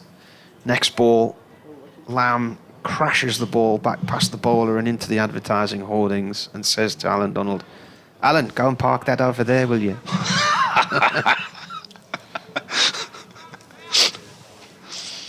Oh. It's like Desi Haynes once at Middlesex, big friends with Malcolm Marshall, and there was a bit of banter going through the walls of the dressing rooms when they played Hampshire down at Southampton, the old ground at Newlands Road, and Haynes said to Marshall, because both Bajans, said, "I'm going to give you some drives today." Marshall responded, "Well, you better bring a step ladder." Looks like a big flock of geese flying just over the treetops in the distance. Here's rain from the David Capel end. It's been called the Pavilion end or the Wantage Road end and was named after David Capel about 6-7 weeks ago. And, fantastic remembrance of a wonderful servant of Northamptonshire County Cricket Club. Don Airy is the keyboardist from Deep Purple, who lives near us.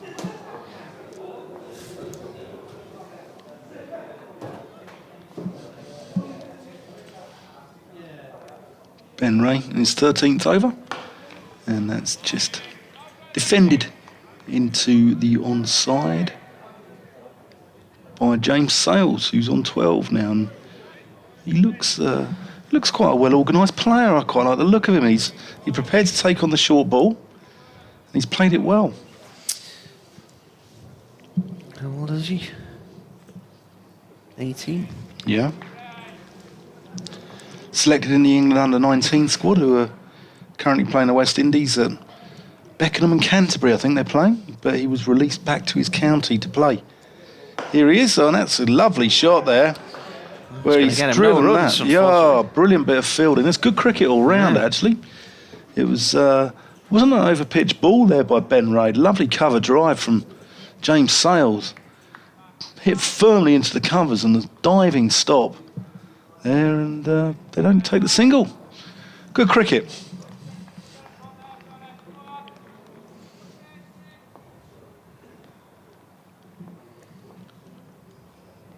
Is Rain the workhorse of this attack, do you think? Or here he is into the wicket. And that's dissected the field there, and that's a beautiful shot. All along the carpet, and that's 4 runs, James Sales. Nice shot, isn't it? Yeah, is Rain the sort of go-to man to get you through the overs over a day? Or He's a good bowler. He can go for a little bit of tap at times, but he's a very good partnership breaker as well. yeah.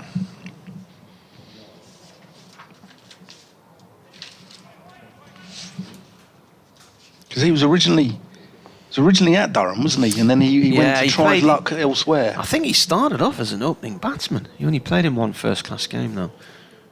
Here he is, into Sales, who defends that one out to cover. He described himself to me once on air as a tubby opening batsman who didn't get many runs, and then he went off to Leicestershire and sort of was redeveloped into a bowling all-rounder. Another Sunderland lad, isn't he? Yep. Who else you got? Rushworth, Yeah. Sunderland, Potts. Coughlin. Yeah. Borthwick.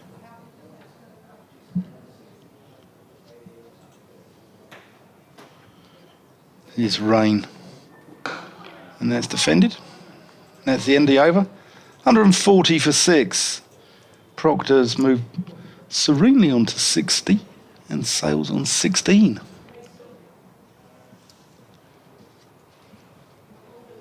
Yeah, there's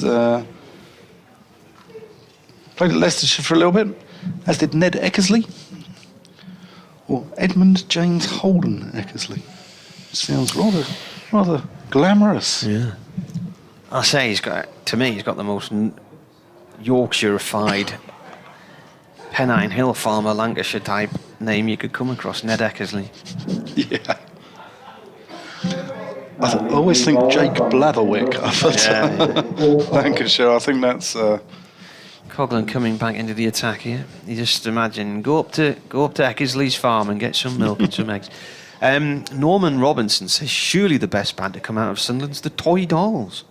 Number 4 in the charts with Nellie the Elephant in 1984. I thought that got number 1. Coughlin in. This is defended by Proctor.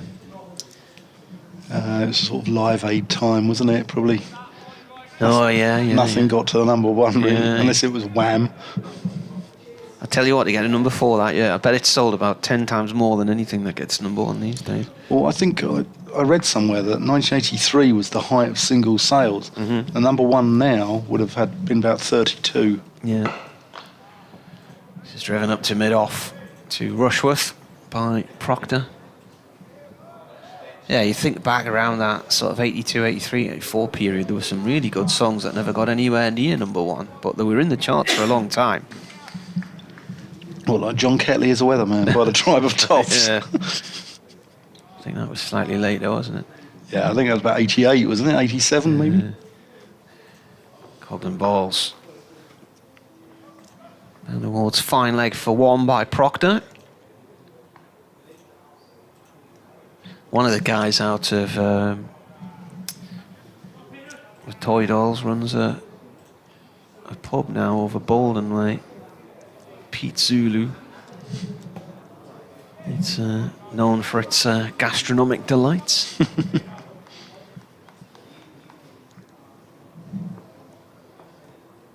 Some nice pubs on the sea up your neck of the woods, aren't there?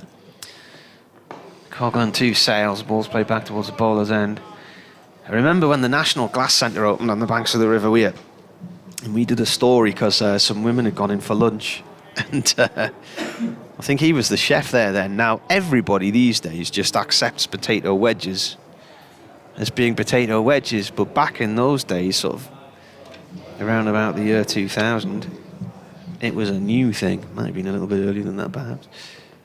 It's gone down the leg side, there's shout catch it, but he wasn't anywhere near that as he played a shot there. Sales, he's on 16, Proctor's on 61, and this partnership, a useful 34 from 71 balls for Northants, who were 141 for 6. So it's nouveau cuisine. Yeah, I can't remember what these women ordered, but it came with potato wedges, and they complained to the management that they'd only been given 5 chips, and the chef was called out to face these angry women. This played to the covers, no run, and the chef tried to explain to them that they weren't chips, they were potato wedges, and these women weren't having it. And I think they were asked to leave. So given short shrift. Yes, I think they left and went straight on the phone to the local newspaper, so it made the headlines at the time. Well, yeah. I mean, just about every restaurant you go in now, potato wedges are on the menu, aren't they? Unless it's an Indian, of course, or Chinese. But well, where I live in North London, Martin, very Greek and Turkish area, yeah. And it's probably since the explosion in Mediterranean food in the last 5 years, you'll see a number of my teammates having put on about 4 or 5 stone. So here's Ben Rain into Proctor, who just nudges that off his hip, square the wicket, gets 1 run for his troubles. I think when we were isolating with COVID last year, sort of early November, the Greek street food van came to the cricket club. Visits different locations across the week, so you order your food. Somebody went down and collected some food for us and dropped it off on the doorstep, and there was just piles and piles of stuff. Far too much for me. I get overwhelmed by the portion sizes. If there's too much on the plate, I'm not even going to be able to contemplate eating that. It's aggressively intimidating, isn't it? Yeah, it is. I'm a great believer in portion control. Rain to Sales, who works that one into mid-wicket, doesn't get any runs for his troubles.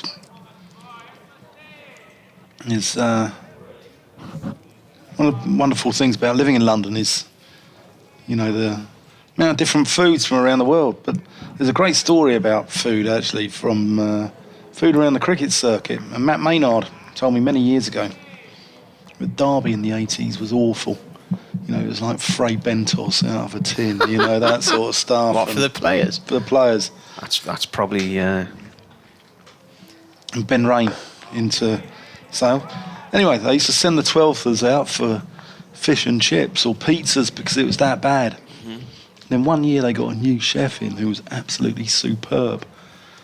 And they used to get racks of lamb and, all sorts coming up, and everyone wanted to play at Derby. He said John Morris, the old England opening bat, put on 4 stone. Yeah, he put on 4 stone that season. Yeah. That'd be quite hard work putting on 4 stone. It probably wasn't the food. Derby's got some nice restaurants nowadays. Let's work square the wicket on the offside. No run. Durham has. Derby. Derby has. Yeah, some nice restaurants there. It's surprisingly quite a decent place to go and visit. When you're on the county circuit, there's some good pubs and restaurants there. The ground's changed a lot there as well, hasn't it? Yeah. We went to the Gurkha restaurant there a few years ago. Okay. Some Himalayan specials. Right. That was quite a nice meal. Bit of Nepalese food. Yeah. Rain approaching the wicket. And Sales works that one through the onside. He goes to wide mid-on for a single. He'll retain the strike. 143 for 6, Sales 17, Proctor 62. And Northampton need this. Oh no, they haven't. It's not the over. 5 balls gone. Things have sailed a bit here, haven't they? How old's the ball now? 44 overs old, nearly. Just the 1 wicket since lunch. Goldston departing for 8, caught behind off Potts. Game just drifting a little bit.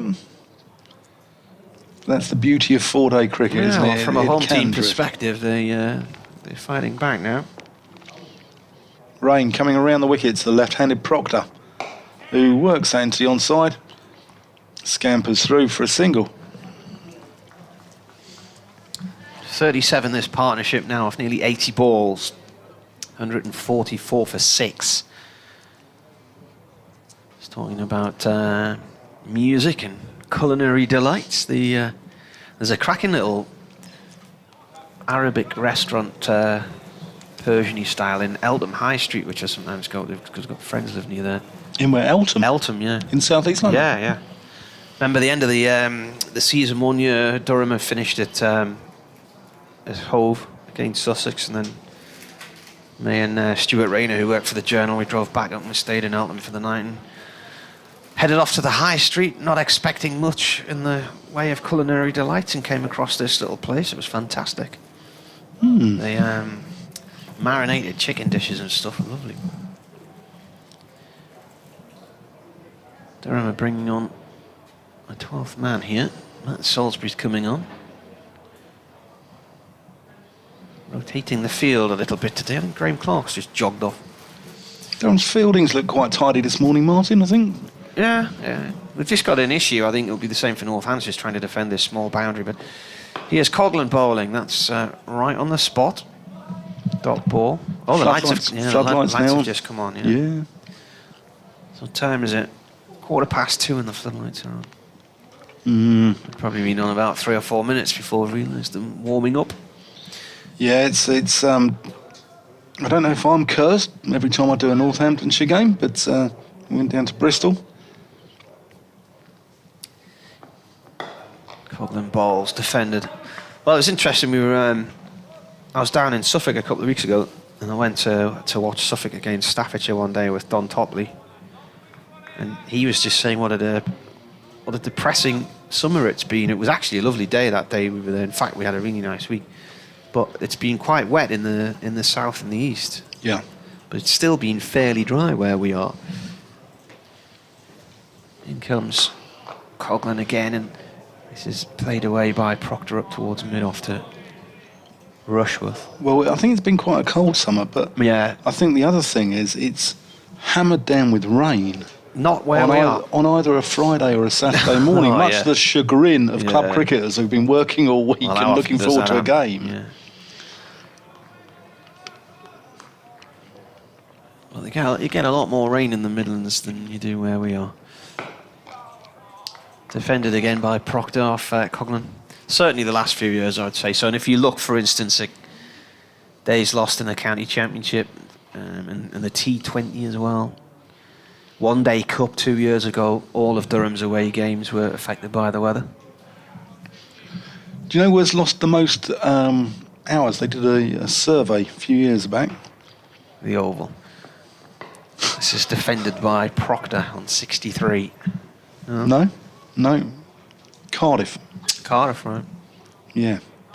Because Manchester always gets a bad press, doesn't it? Well, I mean, I've seen weather in Manchester when we've been there in county championship games. There was one match played in, it was the August weekend when the football season was starting, and it was blowing a holy for 4 days and rained quite a bit. That was about 2014. Players are unhappy with the ball here, so Scott Borthwick's been called out of the slip corner, and wonder whether the ball is split or not. It's often when it goes quiet in a game that they start handing it back to the umpires, don't they? Borthwick's come to have a look.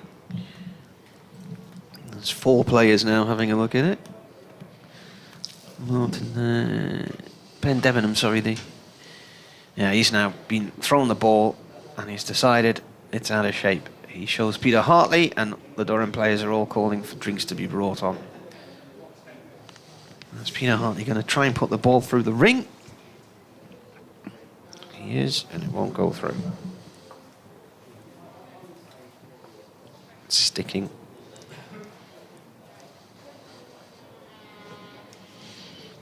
James Franklin, coach at Durham.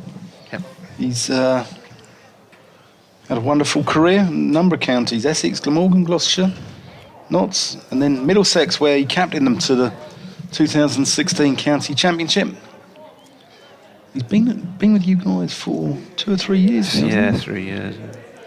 Ball change, 144 for 6 in the 45th over. Let's see what happens here. Change the ball, normally brings a wicket.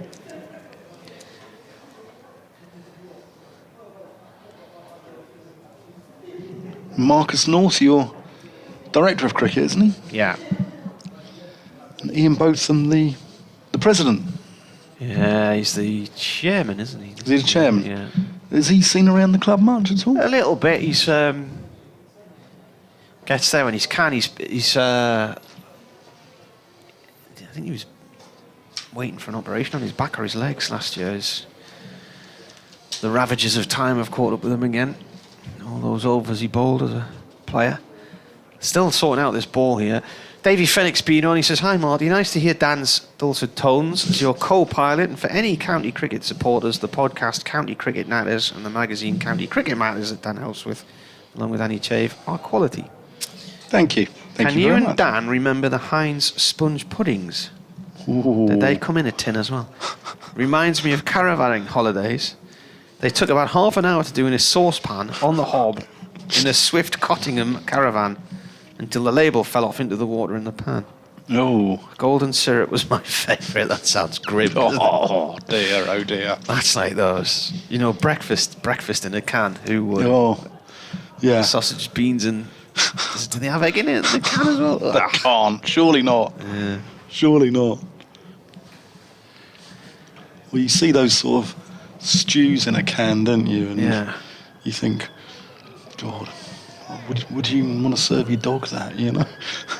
I remember in the 80s there was a pie in a tin called Tyne Brand. Yeah, Used I to remember advertise that. on the telly. I remember that. Pie in a tin. Did you heat the tin up in the oven and then open the tin and pour the pie out or something? Right, eventually play resumes. Coglan with this change ball.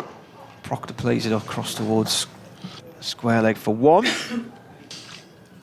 You bring back memories now of dream topping and butterscotch angel delight, Martin. Oh, yeah, that was only on a Sunday though. Oh, look at this. Tyne Brand braised beef Ooh. in a can, beef casserole, and minced beef and can't even see what that says. It's amazing how the Frey Bentos, Culinary- classic steak and kidney pie. culinary tastes of the nation have changed and moved on somewhat, haven't they? Minced beef and onion in a tin.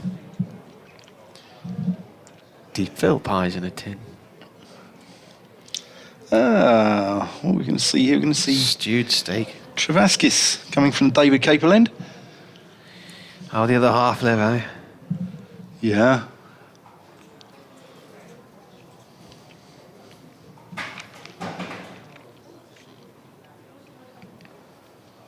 Travaskis had a solitary over before lunch, 1 over 1 maiden. Where are we? How many overs to go? 51, so 32 when we get to tea, so 19 overs. Yeah. they seem to have slowed right down, don't they? Yeah.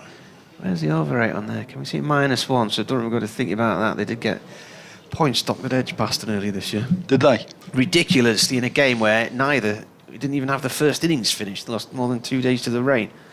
I do think that's a bit strange that you can have points stopped for a slow over rate when the first innings don't even get completed in a game. Travaskis in to Proctor, who works that one round the corner to deep square for a single. Yeah, it's silly. Or even worse, when sides get points deducted when an arrow gets fired into a ground. As Kevin Hand, our esteemed colleague on the BBC.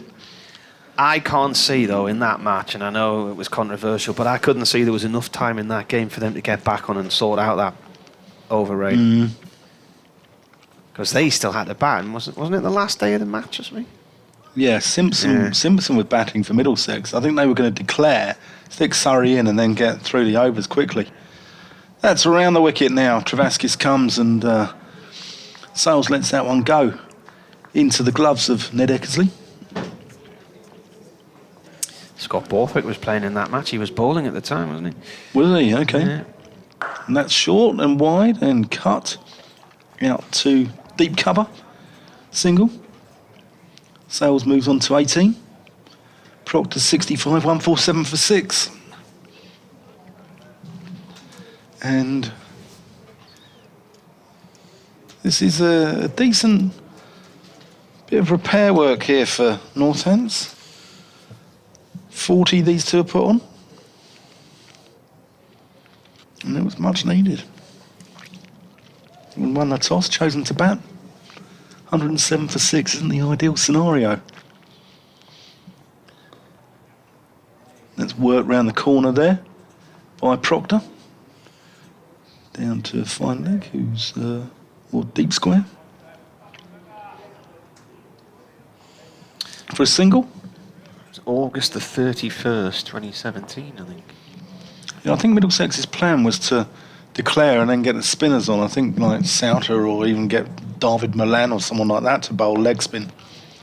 That's just blocked back to the bowler. Juraskis going around the wicket to the right-hander, Sales, and over the wicket to the left-handed Proctor.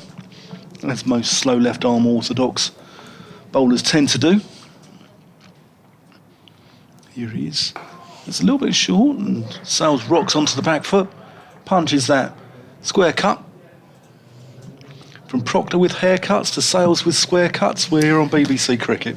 They arrested a guy and then he was released without charge, but I remember at the time, although the arrow landed in the pitch, it was discovered later that there were about 5 or 6 of them lying in varying locations of the ground and on the roof of stands and things like that.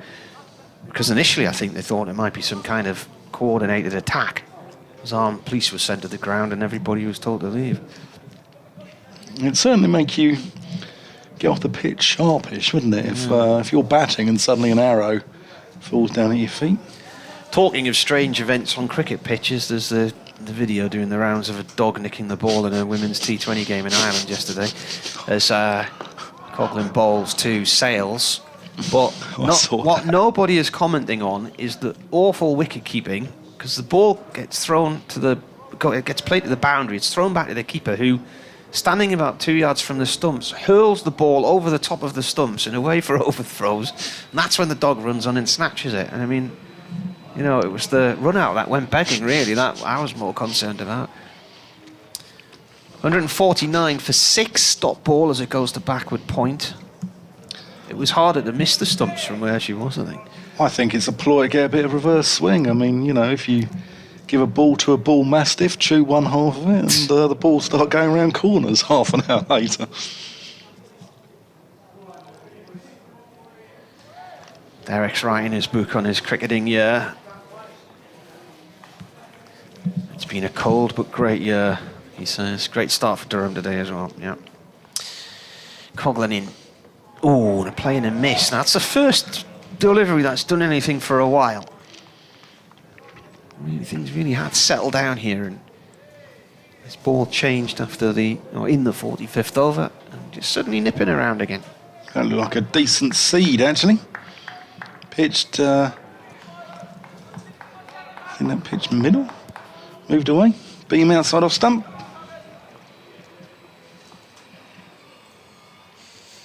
Coughlin once more, driven up to mid-off. He pitched on off, actually. He probably didn't even need to play ahead. So, but still, good ball. Moved away. Potts gives this ball a polish after retrieving it from the batsman. And there, a little bit of gentle breeze. We're facing north, and there's a long ridge of dark cloud just hanging in front of us. Now this is pushed away past point for 4 by Sales. Quite a nice looking shot there. It's all about the timing. And again to that short boundary. So that brings up the 150 for Northants, 153 for 6. Yeah, he looks a nice player. I like him. He plays the ball under his head. He looks well organised. He seems positive in his movements. He's either positive in defence or positive at going in attack as well. He's on 23 now. What did I say he got last week? Was it a 4 and a 2 or something? Coughlin in. And he's played 2 Potts at mid-off once more. And that is the end of the over, 153 for 6. So Proctor has 66, Sales 23. Goldston, the only man to go this afternoon. He fell, caught behind to Matty Potts in the 31st over, an over which went for 12 runs, 8 of them off the bat and 4 byes, and then an edge behind.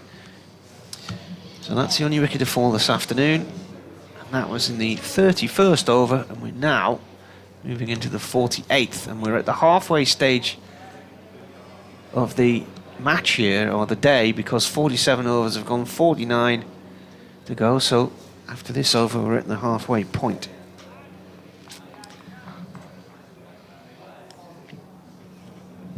Lynn Wilson centre in the distance there.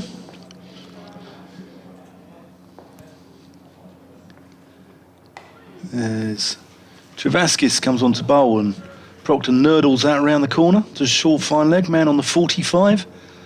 Doesn't get any runs. Went straight to the fielder. Somebody sitting in... Travaskis, and that's a big shot, and that's gone. That's gone all the way. That's a maximum. Over long on. That's the first 6 of the day, Luke Proctor. Using his feet. Fast feet there, wasn't it? Very. Yeah. Like He's put it Nureyev. to the left-hand corner of the ground, just below our commentary position. I thought actually that might have the legs to get into this upper tier, but it's just dipped below. Yeah. Moving his feet to the pitch of the ball. There's one person up in that TV box looking right down on the action behind the bowlers from the Lynn Wilson end. Here's Travaskis in, and Proctor just works that one out onto the onside, and saunters a single. Yeah, gone. There's somebody. That 6 brought up the 50 partnership as well. Yeah. It's it looks like Alan Walker, one of the Durham coaches, in there.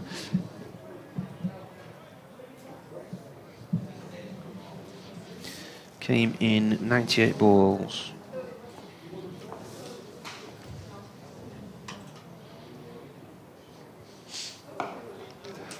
Played into the offside there by Sales. And it's no run. Madness were the first band to play here back in 2013. I thought that 6 there was from Proctor was going to go into our house in the middle of the street there. No, That's no, awful. no, no, I'll get my coat. I'll get my coat. Yeah. That's one onto the onside there by James Sales. I'll tell you That what, completes the coming over. out with one-liners like that, you should be on a night boat to Cairo.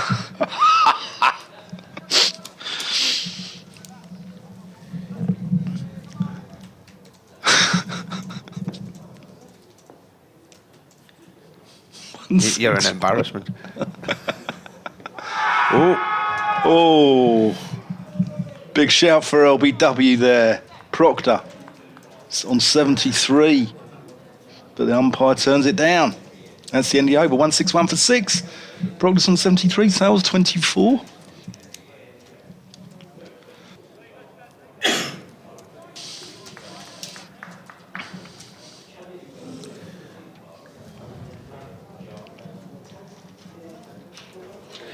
So we're halfway through day 1 then.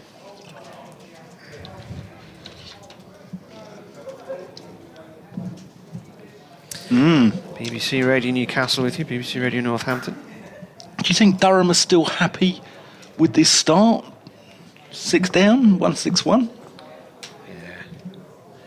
Coghlan to Sales, played to square leg. There was a phrase that Liam Travaskis used last week when I interviewed him against in the Glamorgan game, and he was saying Glamorgan are allowed to play well. It wasn't necessarily going to be a formality on day 3, and indeed they batted far better in their second innings than they did in their first, and scored more than 300 and dragged the game into a third day. They still had 3 wickets in hand, 73 behind as Coghlan bowls. I think the final morning session lasted 47 minutes. But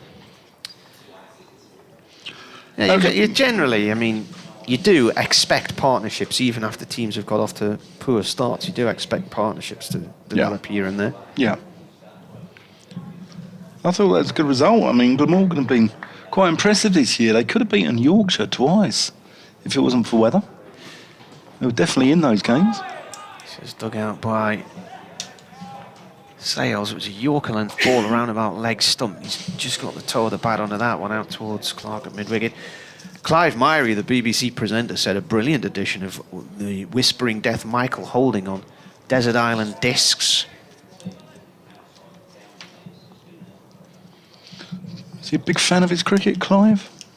I don't know. Yeah. Sales plays the ball up to Rushworth at mid-on, no run there. Mentions his views on Black Lives Matter and also says, hitting the middle stump at 110 miles an hour. A terrific listen and a wonderful man. Don't think anyone's bowled at 110 miles an hour, have they? But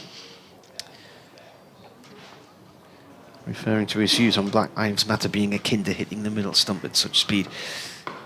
Nice cut from Sales to the point boundary for 1. Eases out there.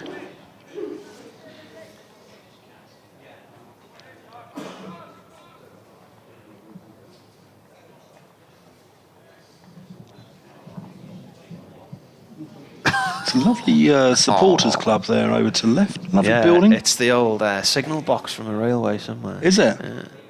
Yeah. I'm not sure which junction it was on, but I'm sure someone can tell us. Is that the club shop there below? Yeah, well, the supporters. So I think there's a little library and stuff in there as well. Bookstore. Proctor goes for a quick single on the leg side. Coghlan comes to chase it. This looks horrendous. Davies sent us a picture of a thing called a Christmas dinner. Christmas dinner in a tin.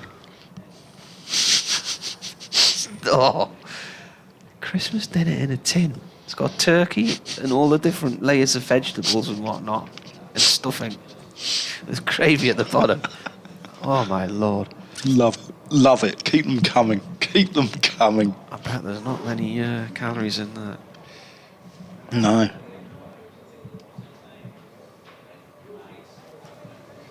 Remember Smash as well? There's potatoes. Oh, yeah, you mixed it. Yeah. I could never understand why people bothered using Smash, because really putting potatoes in a pan and boiling them and then squashing them is not difficult, is it? No. It takes the peeling out of it, I suppose, doesn't it? It's the lazy man's mashed potato. Yeah. Here's Travaskis. Going over the wicket to Luke Proctor. Proctor lets that one go, and Eckersley whips the bails off. Proctor's back foot is always in.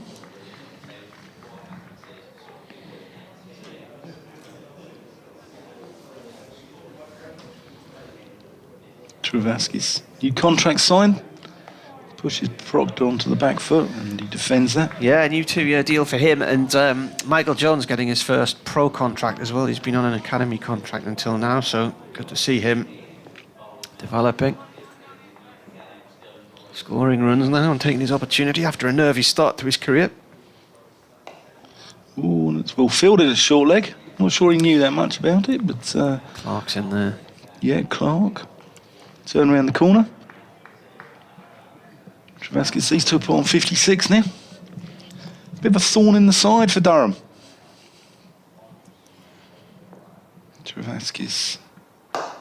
And Proctor brings his bottom hand into that. A little bit across the line. Goes to short mid-wicket. You got a mid on there. You got a short mid-wicket. You got a short leg. Keeper, first slip. Backward point. Extra cover mid-off. Travaskis comes in, and that's... Don't know what's happened there, but he's taken a big cover drive, and that's gone through. It missed everything. It's gone through for 4 byes. Adds another 4 onto the extras column. Got a man on the 45, and you got a deep square as well.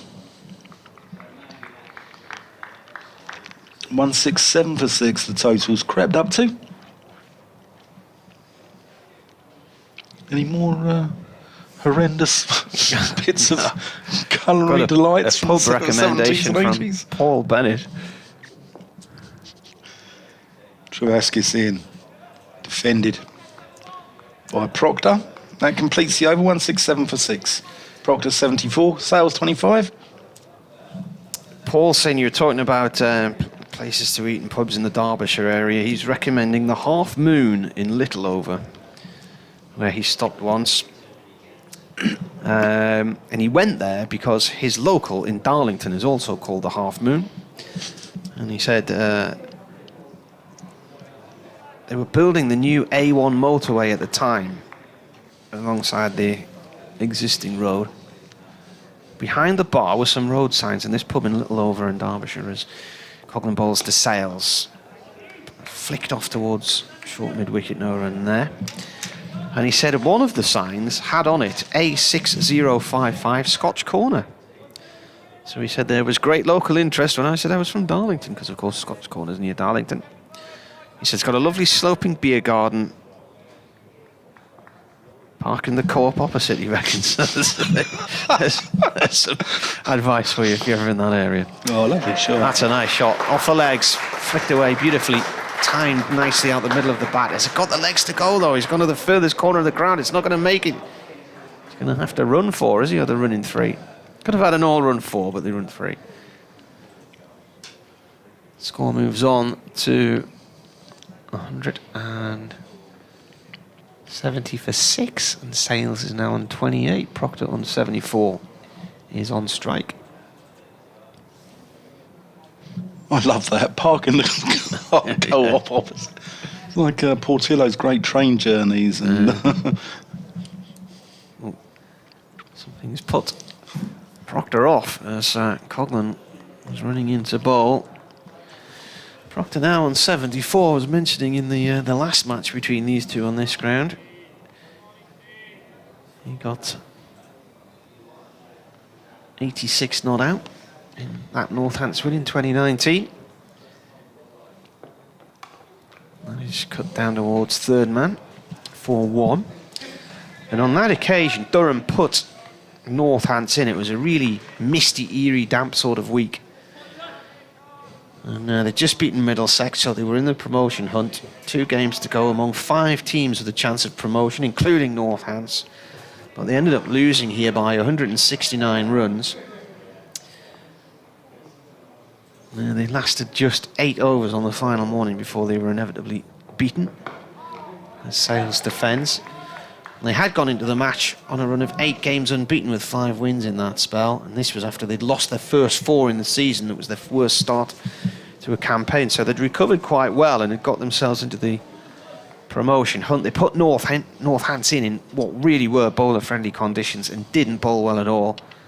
Northants were 99 for 1 before they got into a spot of bother. As Coglan bowls again, Sales plays it back to him. They later recovered from 150 for 8 when their skipper Adam Rossington took the game away from Durham with a swashbuckling 82, pushing his side to 217, 50 more really than anybody should have got in the conditions, and on a pitch which had plenty of seam movement and nibble, Durham were bowled out for just 131. Coglan once again to Sales, who fends this off one-handed up towards mid-on. And then, having been bowled out for 131, Northants had a first innings lead of 86 and they were in the box seat. Their bowlers were tighter and more consistent, so while Ben Rain and Chris Rushworth took 14 wickets for Durham, they went for 258 runs in the game. In contrast, Ben Sanderson and Brett Hutton took 15 wickets for Northants, but only conceded 185, and another half-century from Rossington in the second innings, and 86 not out for Luke Proctor, with 60 from Richard Levy. So Durham chasing a ridiculous 402. And they were out for 232, so they lost by 169. And that was the end of that. Durham's promotion hopes were over. Travaskis into Proctor. Nurdles him into the onside for a single. I'm trying to think if that season Northants finished in Bristol, because it was Lancashire, Gloucestershire and Northants who eventually went up, although they haven't because of coronavirus.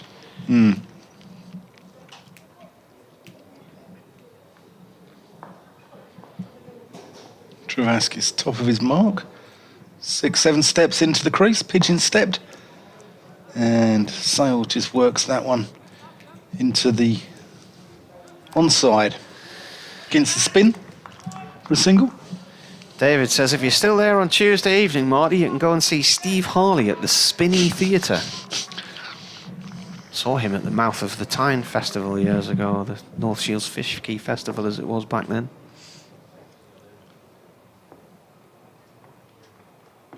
Ooh. Did he tell you to come up and see you? Or? Now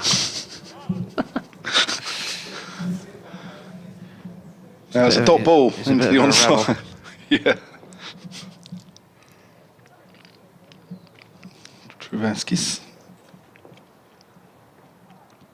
Oh, and that's well bowled. There's a peel behind and he's out. Proctor's gone, 76. Little feather through to the keeper. That's a good catch there by Eckersley, standing up to the wicket. And that is definitely needed from a Durham perspective. And that is 173 for 7. And that is the end of Luke Proctor for 76. Partnership 66 runs. The ball before that just nibbled back off his thigh pad, didn't it? Yeah. I think that one went on with the arm. He did. And he played for the spin. And he's taken a big stride forward to try and defend that, and he's got an edge. That's a clever bit of bowling there by Travaskis.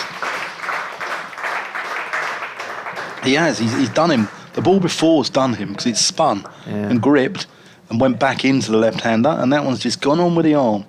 And he's played for the spin, played inside it, and maybe just might have taken the glove or the outside edge.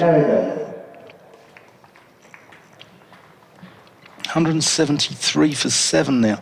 Simon Kerrigan. It brings to the crease Simon Kerrigan, who's another ex-Lancashire player. Yeah, another guy who's been around and played the solitary test for England. Yeah, he was against unfortunate because he got a bit of tap that day, didn't he? He bowled like a drain, to be honest with you. He was one of the best spinners in the country at the time, and then the Aussies took a shining to him. Yeah. He's a better bowler than what he showed that day for England, and he was released from Lancashire back in 2018, but signed for Northants 2020. This is 116th first-class game. And as far as Liam Travaskis is concerned, the 22-year-old playing in his 13th first-class match has now taken 8 wickets. And Eckersley has taken 5 catches. 1, 2, 3, 4, 5 catches, Yeah. So we've got a slow left-arm spinner, bowling to right-handed Kerrigan, who's also a slow left-arm spinner, as he defends that back out. And they say you should never get out like that, but Ben Brown last week for Sussex, although he wasn't keeping wicket in that game, twice in one day, stumped Simpson, bowled Luke Holman. And Vasquez probing there around Kerrigan's leg stump. He defends that. 173 for 7. Sales on 29. Another wicket here. Got Ben Sanderson. Who Ben Sanderson's no fool with the bat, and you got Jack White, who I think he likes to give it some tap.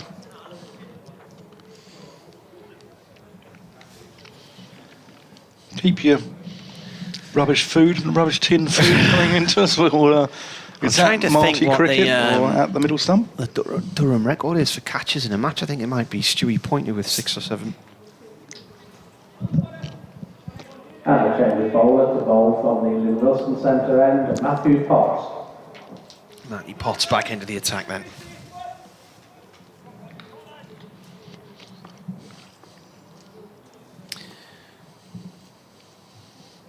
Here he comes right on over to Sales. Sales plays the ball to Jones in the covers, no run there. Potts' 11th over. And he's taken 2 for 38, including 3 maidens.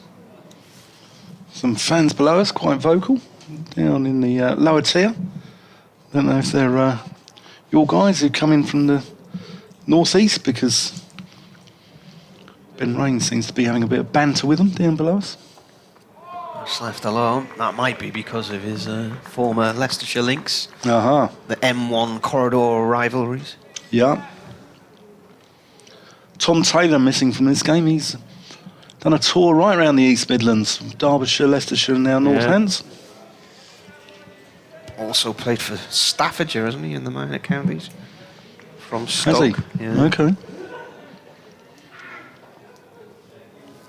Dominic Cork, a Stoke man as well, I think. Yeah. Potts is driven through the covers by Sales. Coughlan's chasing after it. Slides in and just manages to keep it in front of the stand on the northeast corner of the ground. Lovely shot. 2 runs for him. He moves on to 31. 175 for 7. 25 away from a batting point. Northants. 2 wickets to fall this afternoon. Goldston for 8. Proctor for 76. This morning, Northants won the toss and decided to bat. Vasconcelos fell for 4. Gay for 17. Keogh for 9. This is defended. And Zaib and Rossington went for 10 each just before lunch.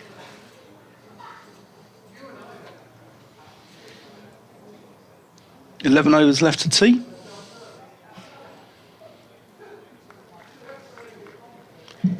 Unless the innings is all out before then. Or 9 down, they can go on for another half hour if they want, can't they? Could be a long session, Martin. This is played off the legs by Sales, out past wide. Mid on for 2. Rushworth chases after it. Durham Cricket ACO, the Cricket Umpires and Scorers Association, just tweeted their first meeting of the closed season will take place on Thursday evening at Chesty Street Cricket Club, 7 p.m. That's this Thursday. The Colonel will be the guest speaker. Fantastic organisation. There you are. Fantastic organisation. If anyone's out there thinking about doing it, do it. It's a really, really good course. Oh, playing a miss there from Sales to a Yorker just outside the off stump. End of the over. Yeah. Yeah, it's a really good course, and there's... My friend's daughter's a scorer, and he says she's the richest teenager in the northeast. What's the going rate? I used to get £2 back in my day. I think they're getting about £30-35 a day now. Wow. I think, if I'm not mistaken, I think if you become a scorer, you have to come under the umbrella of Durham Cricket. So technically, Okay. you paid whatever the government rate would be for. Because there's a different rate for teenagers compared to adults, isn't there? For Yeah, I used to get £2, lemonade and a packet of crisps if I was lucky, and once even got left at the away ground. Did you? Yeah, I did, yeah. Yeah, this Travaskis bowls, gets a little bit of grip there, and Kerrigan works it away. When I did the scoring for the first team in 1985, the laws were different. I wasn't even allowed in the clubhouse after the day's play. I was quite often sitting outside in the cold waiting for somebody to bring my money down. I think I got a pound a player. It was about £11. Wow. Might have been 50p a player. I'm sure it was a pound. Is Travaskis in to Sales, who defends that? People get paid to play these days in local league cricket. Yeah, there's a lot of money going around the various Premier Leagues. A lot of ex-pros. That's a full toss, which Sales works into the onside through mid-wicket, puts it away, and bad ball, put away for 4 runs, and he moves on to 37. Ooh, spoiler alert, Tour of Britain. I got a fabulous photograph of Wout van Aert winning the stage into Gateshead the other day, just beating Ethan Hayter, and as they crossed the line, they were sort of giving each other a handshake right as they came up on us. And Van Aert, the Belgian champion, has just won the Tour of Britain. He's won the final stage into Aberdeen and wrapped up the general classification as well, I think. Cracking rider, and I wouldn't be surprised if he's one of the favourites for the World Championships in a few weeks' time. Travaskis. No one grips, and Sales plays it to backward point for no run.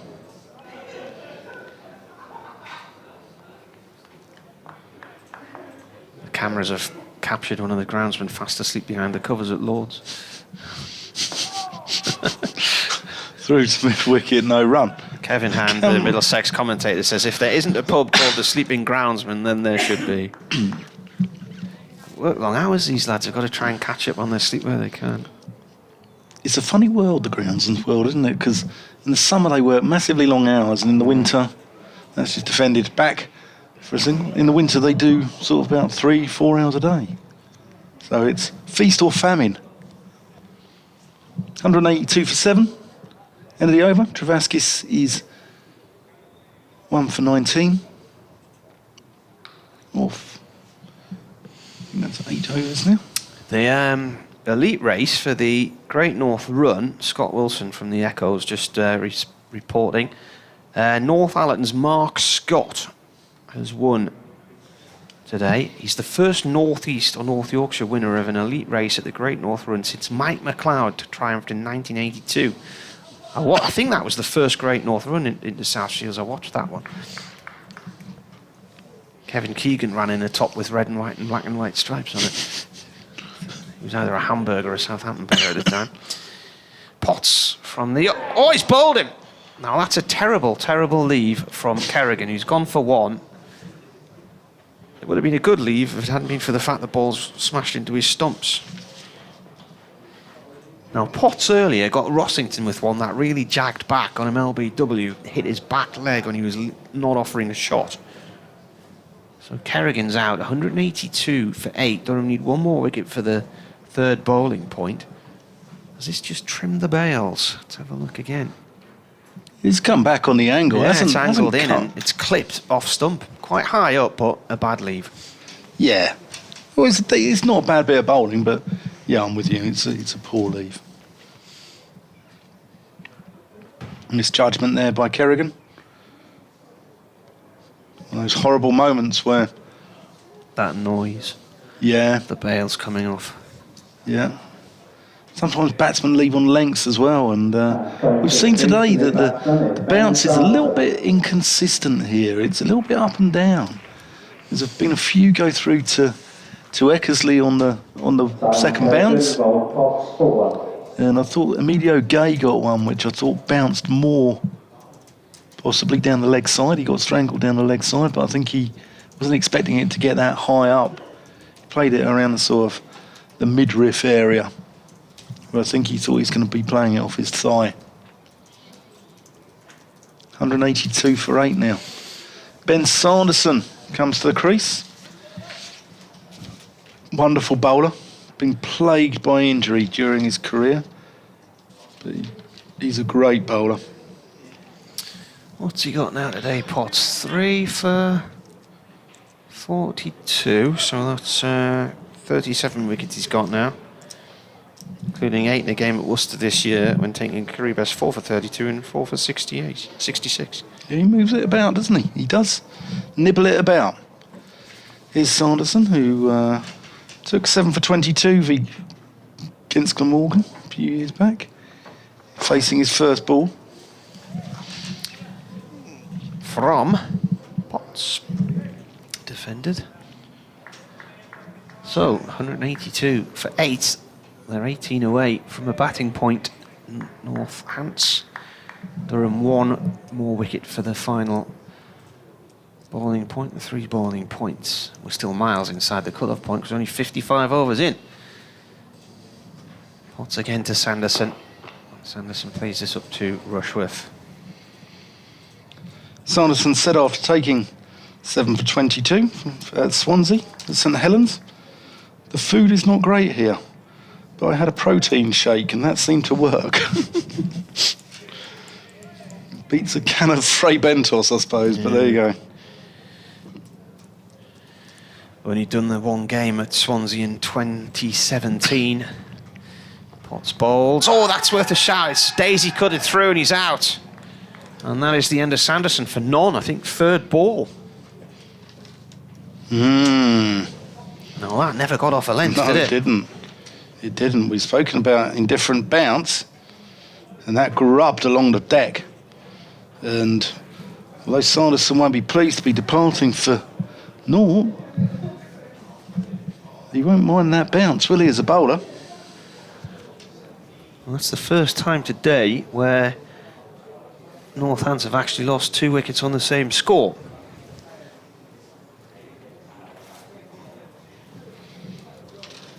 They didn't have this in mind when they won the toss this morning and chose to bat, being 182 for 9 and still being 18 shy of 200.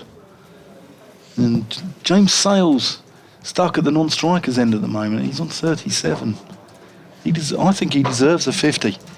Young lad, making his second start. And the new batsman for Northamptonshire is Jack White.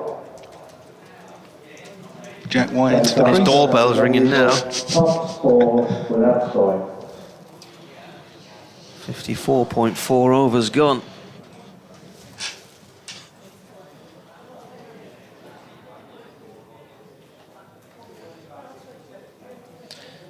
So Northants have the last pair in. 182 for 9.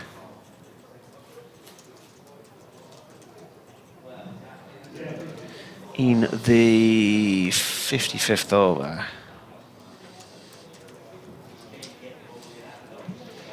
Potts is on a 5 for, isn't he? Yeah, what did I just say? His best figures were 4 for. Yeah, I think he did. 4 for 32. He's got 4 for 42 at the moment, which would be his second best figures.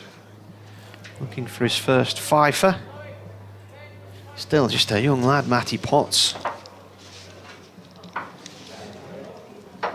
Played in the 100 for the Northern franchise. Only 22 years old. Made his debut at Canterbury in 2017. Coming round the wicket, and that's played by the batsman White. Good sharp work in the field there again from Durham. I've been impressed with Durham in the field. They look together and they look like a unit. Jack White getting on top of that one, up on his toes and just fending it down towards the gully area.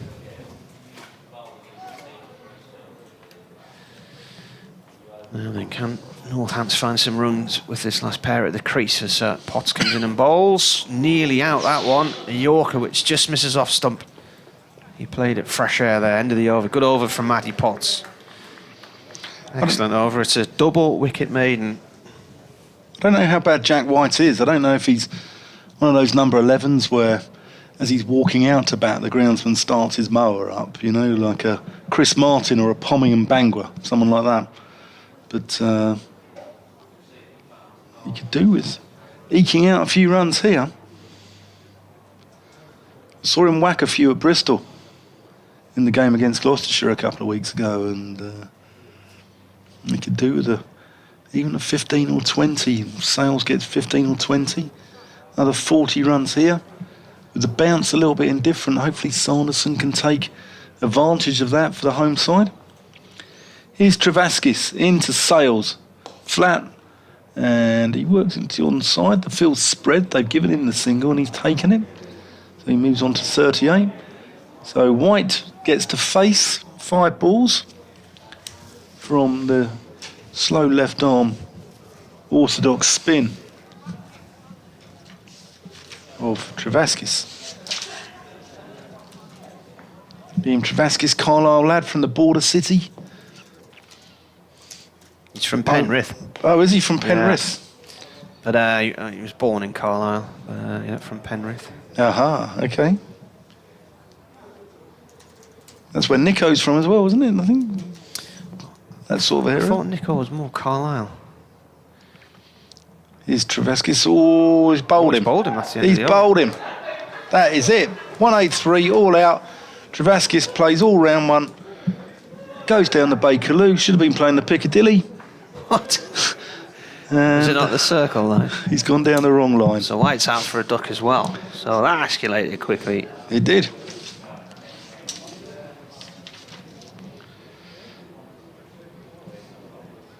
No batting points then. For none. No batting points. Oh, so White has gone for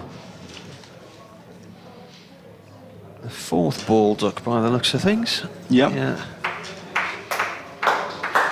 Yeah, Northants will be disappointed with that. Oh, he's just gone through the gate. He's left a little bit of a gate there. Travaskis has bent one back through. He's turned a little bit actually, which is encouraging on the first day. It's always been a ground known to spin a little bit here. Been some fine spinners at the county ground. People like Graham Swan, Monty Panesar, Jason Brown. just pick up a lot of wickets here. And Simon Kerrigan's looking to exploit those conditions as well when he has a bowl on it later on in the game. But in the meantime, that's 183 for 10, all out. And that concludes Northamptonshire's first innings. I'll give you the... Play will resume after tea is taken in 20 minutes. The play will resume. Tea is being taken. Right, they are taking tea now, so that gives us a chance to have a break. I'll just give you the bowling figures in a moment. Sales as well, a career best 38 for him, but left stranded in the end.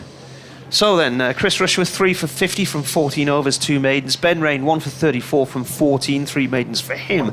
Potts with a double wicket maiden at the end there, taking 4 for 42, his second best figures. That was in 12 overs, 4 maidens. Coughlin none for 27 in 9 overs, 1 maiden for him. And Travascus wrapping things up. He took 2 for 20 in 6.5 overs, 2 maidens there. Proctor's 76, the standout score, and Sales 38, their partnership of 66 for the 7th wicket, the only real decent partnership of the innings from a Northants point of view. Partnerships of 10, 25, 20, 19, 17, 16, 66, 9, none and 1. And they were all out in 55.3 overs. So we'll have a break.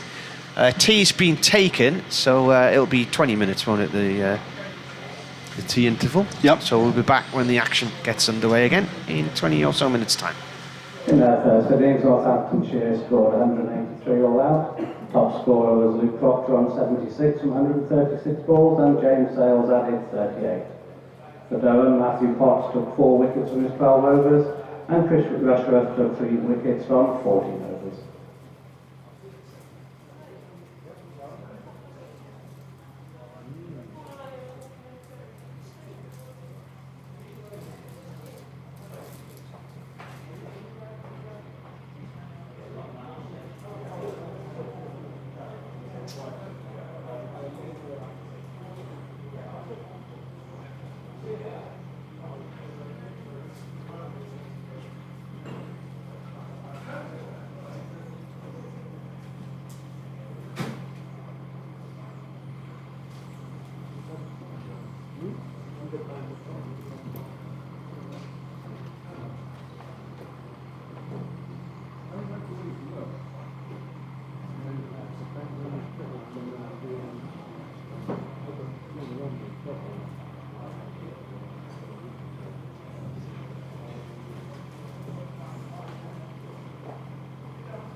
Find my line.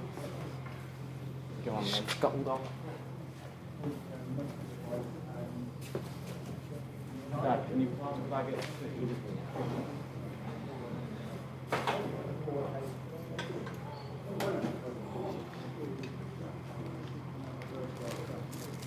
When you were a child. As a reminder that the steel back spa to the left of the scoreboard is open all day, serving hot and cold drinks, beer, wines and spirits, and a selection of snacks. Also in the ground today is the orange and black coffee van with hot and cold drinks, cakes and snacks and toasted sandwiches.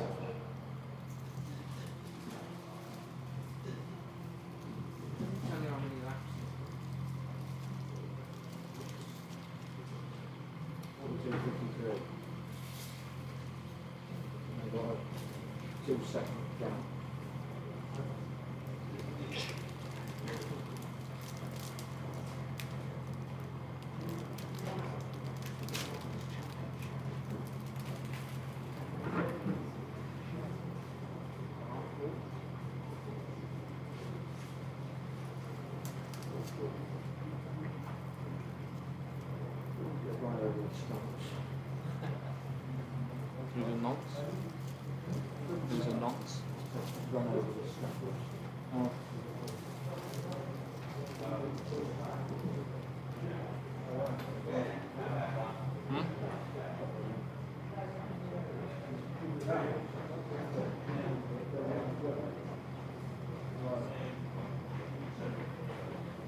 Shot.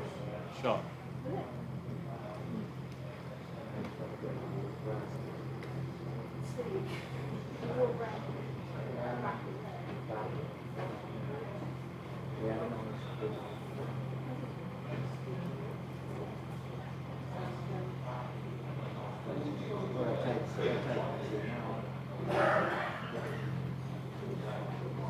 Threatened to throw some ice cream at the woman that was serving.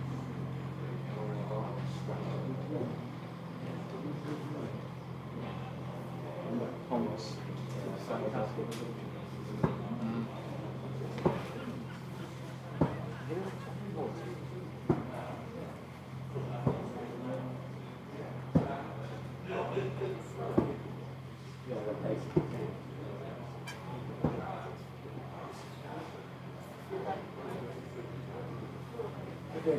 Great round for a one day.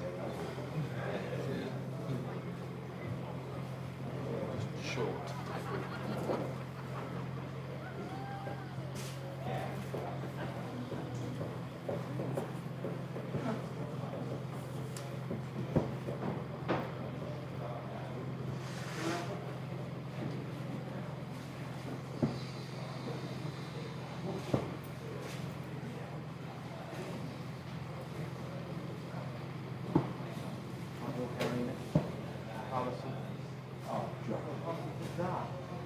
What are you carrying?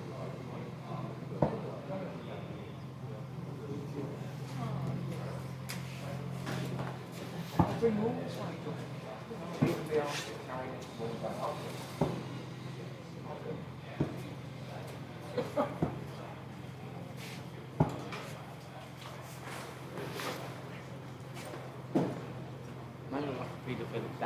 Hi there. Sandal and socks. Yeah. On the square. Dave will have them now.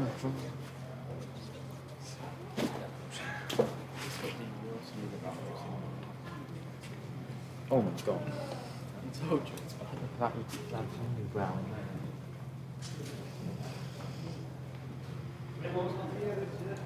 Hey? Oh, you alright? Yeah, you okay? Yeah. Where you been watching that? Downstairs? Who was Ben Reed talking to? Was he talking to you? No.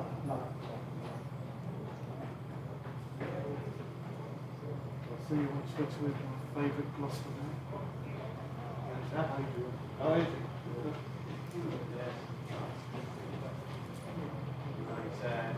It was funny a few weeks ago when he said he wasn't going back in the class with no way it was going to be a game, and then he was surprised that it was a match. What age do you think she knows everything?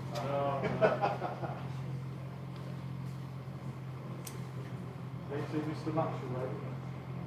That's incredible. He doesn't. He's not supposed to. He never does anything.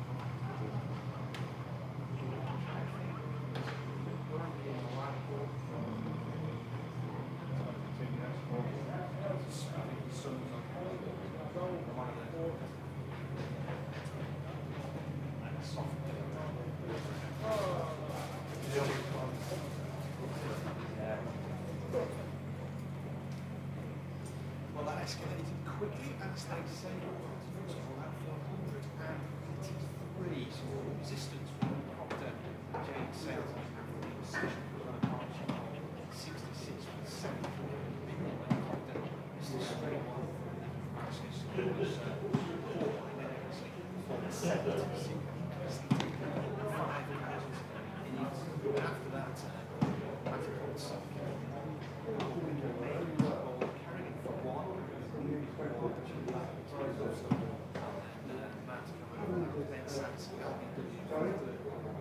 Before you knew it, White Francis, and that was it. So Francis is finished with 2 for 20, Matty Potts is second, so it's 4.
The Northamptonshire Cricket Supporters Club is pleased to announce that their highly popular winter lunches will return starting on Thursday 28th of October. To book your place, you can go to Supporters Club signal box or through the ground today, or contact Linda Fisher directly.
Keep working so I can afford to retire. Right, might see you next year. Okay. Take care. Cheers.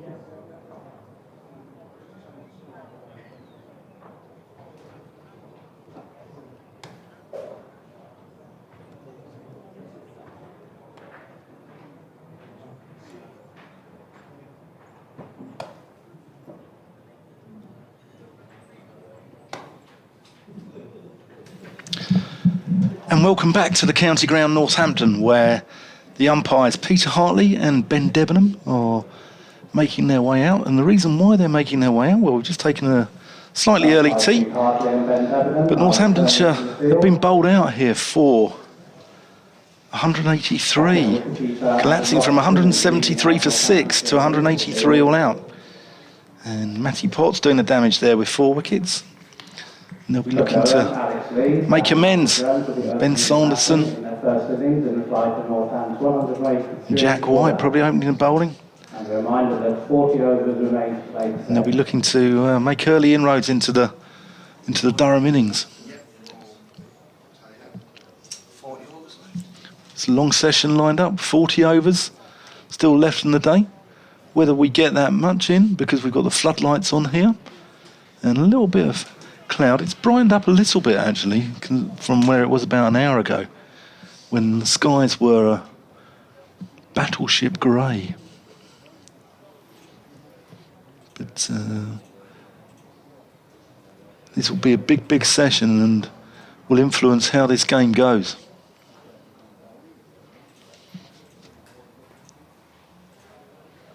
So we're going to have Ben Sanderson owning the bowling from the David Capel end.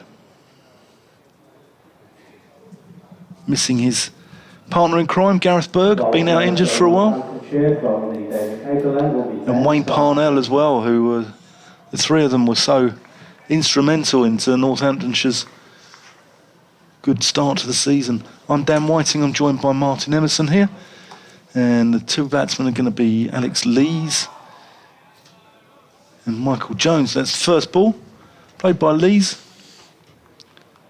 into just backward a square where Safe Sabe feels. Martin, good performance by your lads up at Durham. Yeah, they'll be pleased with that. I think, as you were saying, there's 1 or 2 signs of uneven bounce, and that grubber particularly towards the end. Was it Sanderson who got it? Yeah. Off Matty Potts. It's Sanderson into Alex Lees, and that's a long way outside the off stump, and the umpire thinks about a wide. He's sort of it looked wide-ish, didn't it? Going to stretch his arms, but Alex Lees, ex-Yorkshire, was part of that side that won the county championship in 2014 and 15 under Jason Gillespie. And some very good judges, people like Sir Geoffrey Boycott and Michael Vaughan predicted England honours for him. As he goes to face this one and gets an inside edge into his pad, and it goes out onto the onside. Apparently he was taught magic. His uncle was a member of the Magic Circle, and Lees was? Yeah, and he's got a few tricks up his sleeve.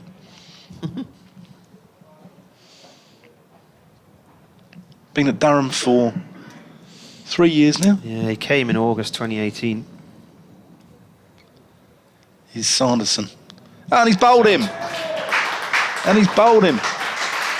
Again, I'm not sure that one quite got up either. And This game really is on fast forward. Durham 0 for 1. Lee's out, bowled Sanderson for 0. Yeah, well, there you are, the perfect riposte from Northants.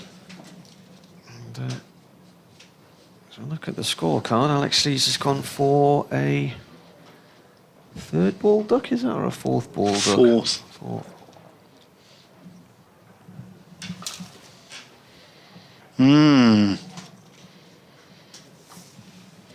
Yeah, I'm just watching the replay here.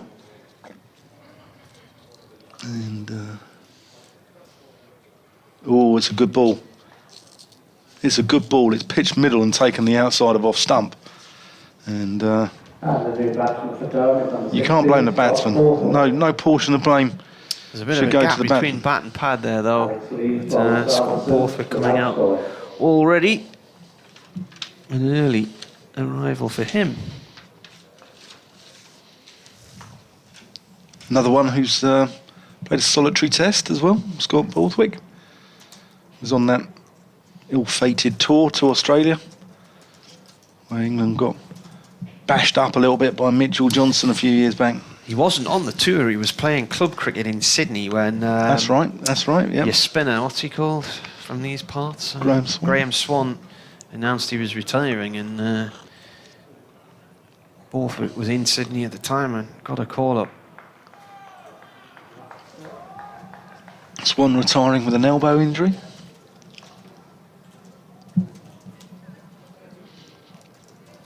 Well, here's Borthwick.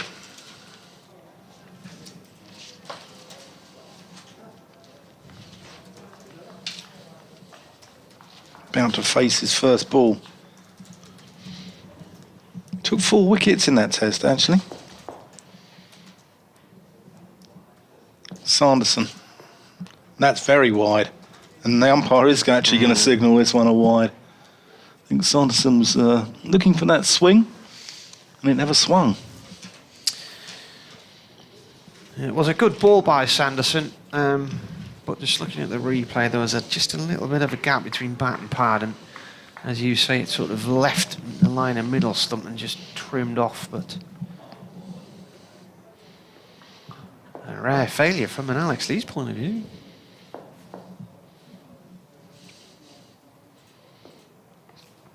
Oh, and that's well bowled as well. That beats Borthwick outside off stump. Borthwick's another man who's won the county championship. Won it with Surrey in 2018. And Durham in 2013. And Durham in 2013. How dare I leave you guys off? I think of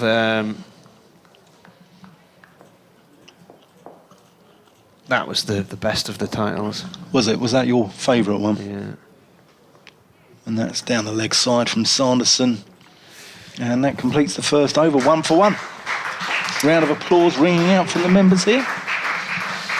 Where did you win that one? Was it at Somerset? No. No. What happened with that season was the year before, halfway through the season, very, very wet summer. I think 2012 is still the wettest summer on record. And Durham just couldn't get a game finished. Lots of matches ended in draws, but the first 9 games they also hadn't won. And they were playing at home to Warwickshire and had Warwickshire on the back foot, were very much in the box seat, and had they managed to get into a 4th day, I think Durham would have gone on to have won it and would have had their first win on the board, sort of 8th game, something like that. As it is, they didn't, and then they sacked Phil Mustard as captain and gave the job to Paul Collingwood. Collingwood couldn't play in the next match because he broke his hand in the Warwickshire game, so he missed a match at Arundel in the rain, where I think both teams ended up being bowled out for about 202, and Durham just lost narrowly. And White is the new bowler, bowling to Jones with a headband on here. That's a leave. Anyway, they managed to fight back and eventually beat Middlesex at home and won 5 of the last 6 that season and drew the other game. And then start of the next season they beat Durham Uni. So really by the time things got going properly in the county championship the following year in 2013, they were 7 unbeaten, 6 wins, and to me, they had championship sort of form. Jones plays this one to point. And I remember at the start of that year, a lot of the cricket writers, nearly all of them, had Durham as favourites to get relegated. And I thought, you're not looking at their form at the end of last year. They were the best team in the country at the end of last season.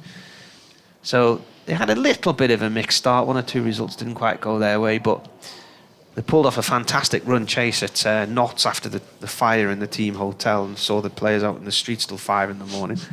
And then went to the Oval that year and won for the first time in a championship match at the Oval. In comes the bowler. That's through to the keeper, playing a miss from Jones. Good ball. And I just felt, I remember thinking, looking at what they were achieving, and that was the only time I travelled on the team bus to an away game, and the players got back on it after the game at the Oval, and Paul Collingwood came up to me and said, how many points do we need to stay up? What sort of points did the team stay up on last year? And I said, why are you thinking like that? Why aren't you thinking along the lines of how many points you need to win the title? And they all looked at me like I was some kind of dafty. And I just thought, you know, they just don't know when they're beaten. They're a young team, generally. First runs off the bat this time. Jones plays that out through mid-wicket, and we'll get 2. Possibly 3 here. They're going to go 1 for the throw. Yes. No, they're not. 2 runs. Yeah, and then gradually as the season went on, that was one of the flies in the ointment. That was it. In the April, they played Yorkshire at home, and Joe Root scored something like 166, and Yorkshire pulled off an incredible run chase of 335 or something. It was the highest run chase on the ground. And so to me, I felt that was a bit of a freak result, and the season was always going to hinge on what happened in the return game at Scarborough in the August. And I always felt Durham would win that one, which they did. It was a cracking game of cricket. Jones again pushes off towards Wideman on for 1. And they beat Yorkshire and went ahead of Yorkshire for the first time that season in the August. Then they won at Derby. The Saturday was the final day of the season, of the match at Derby. Durham was still in their first innings, the first innings of the match, I think it was, because it had been so badly rain affected. Durham all out, bowled Derbyshire out pretty quickly, and then bowled them out again. Okay. Won that one.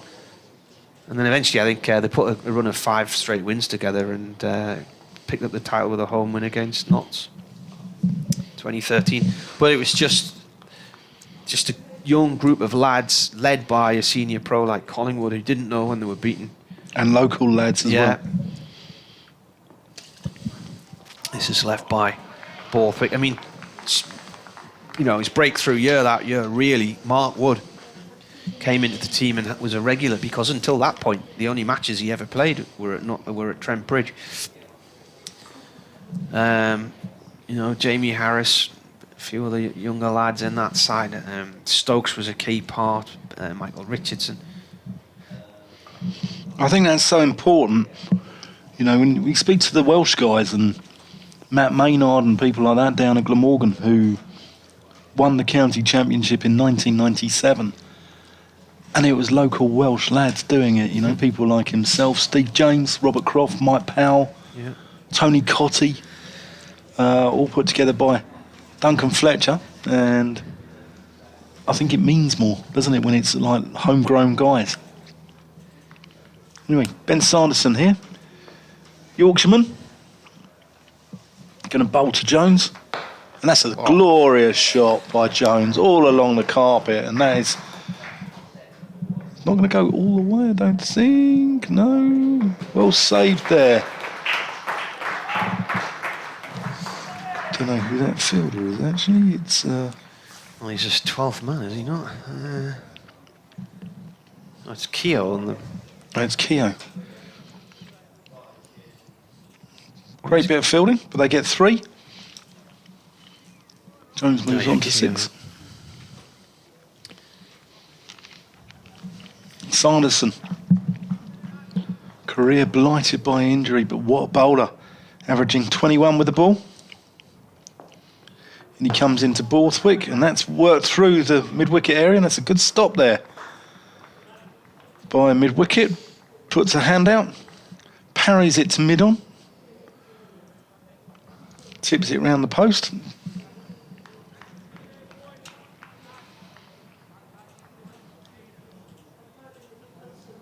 Sky's just looking a bit gloomy over to our left. Still running in the Great North Run. Taking them through Newcastle city centre as well. Sanderson, that's a good delivery. Michael Jones beats him outside off stump. Through to the gloves of Adam Rossington.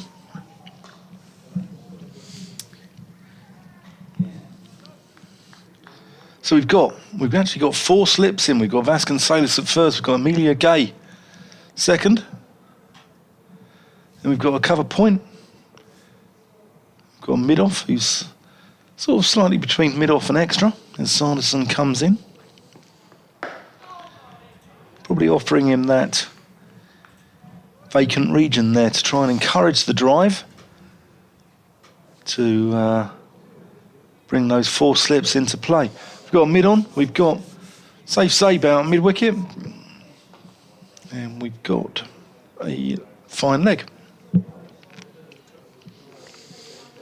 Hampshire 172 for 6 against Notts, the Division 1 leaders in Southampton. Here's Sanderson. And that's worked into the offside, quick single. That's well run. It's a good single. Nick Gubbins has made 54 there for Hampshire in that one. Very good signing for them, Nick Gubbins. Big game as well. I think it'll be interesting to see how Notts batsmen cope with the A-team opening the bowling for Hampshire. Probably the best opening bowling attack in the country. Abbott and Abbas.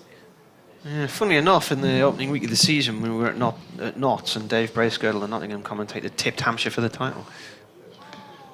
Sanderson beats Borthwick outside off stump. That's the only over, 9 for 1.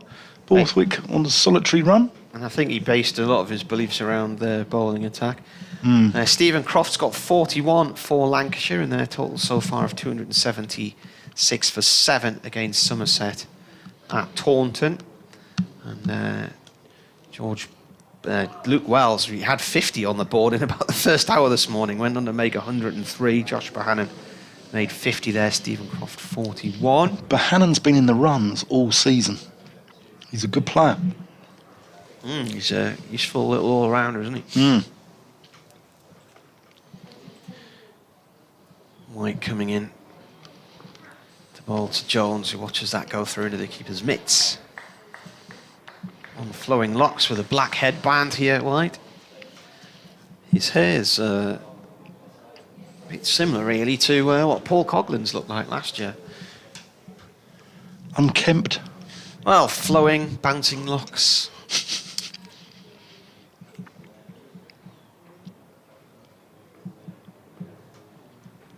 And Leeds, Warwickshire, 155 all out against Yorkshire, who are 51 for 3. Jones drops that short on the offside, looks for a single, and Borthwick says no. Gary Balance has 26 there, Harry Brook 11. What a season he's had, Harry Brook, in all forms of cricket. Didn't get into that emergency one-day side for England, strangely. Bowling-wise, in the Warwickshire first innings, 66 for Michael Burgess, the keeper batsman, was the top score.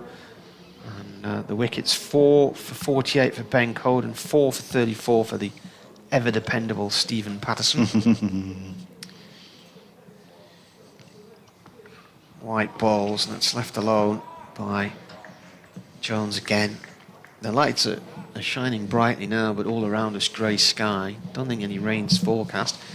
Glamorgan 192 for 6 against Gloucestershire in Cardiff. Looking down the scorecard there, Hamish Rutherford at the top of the order. 62, he got a half century against Durham last week as well in the second innings, as Glamorgan made 364, he made 71 of those. Douthwaite made 96 last week, as Jones places safely to point. Douthwaite got a duck today though. David Lloyd 73 at the top of the innings there, so their opening stand was 136. They're 192 for 6 against Gloucestershire.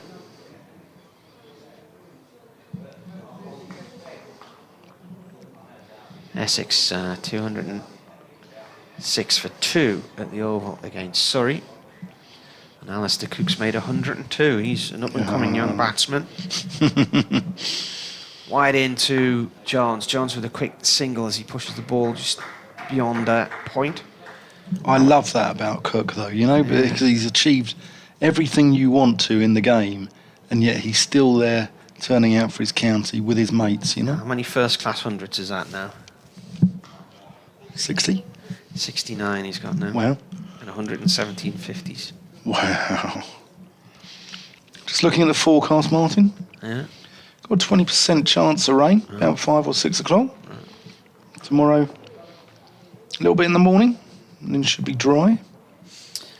Wide to Borthwick. It's a good snatch by the keeper, way down the leg side, two-handed diving across to his right. That is the end of the over. Durham 10 for 1. If you're just joining us again after tea, Alex Lees bowled by Ben Sanderson for a 4th ball duck. And that was the 4th ball of the innings as well. So Alistair Cook in the runs there. Kent, Derbyshire in Derby. Kent 224 for 2.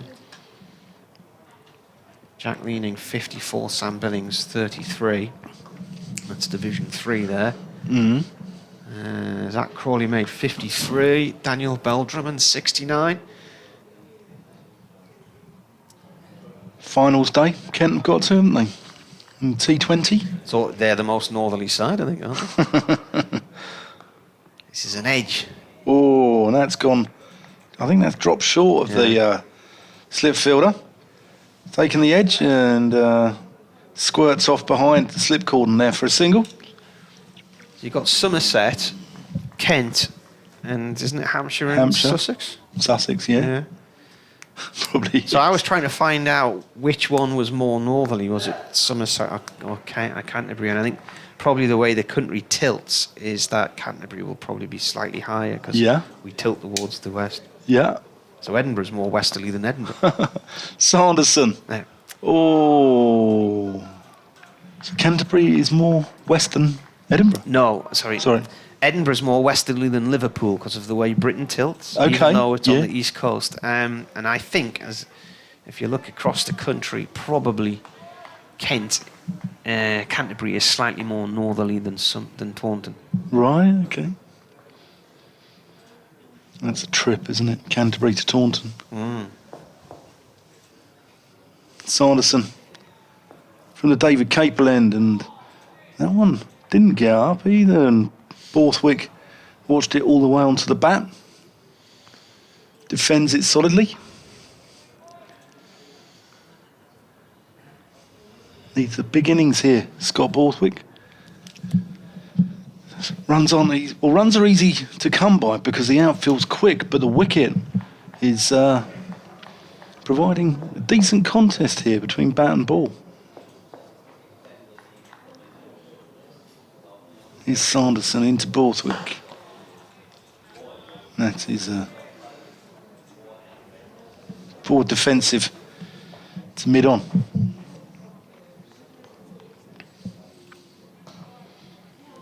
Yeah, it's looking a bit miserable over to our left, a bit brighter to our right. Can't quite work out where the weather's coming from today.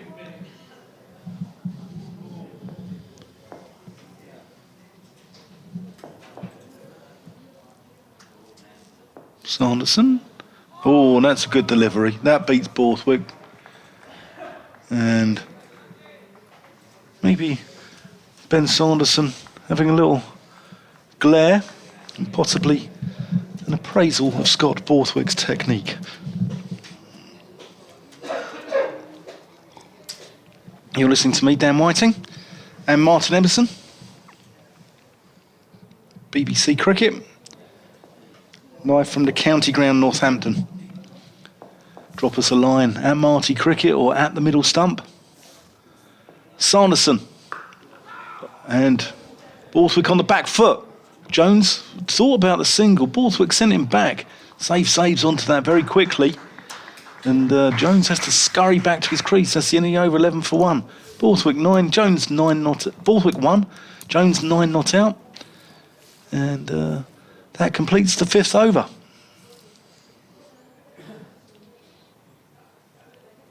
They are. Canterbury's 51.2 degrees north, Taunton 51.0. Oh, I love it. I love it. So Canterbury's the most northerly team in this year's 2020 finals day. Essex 209 for 2 against Surrey at the Oval. I've mentioned that score, haven't I, actually, because that was Alistair Cook.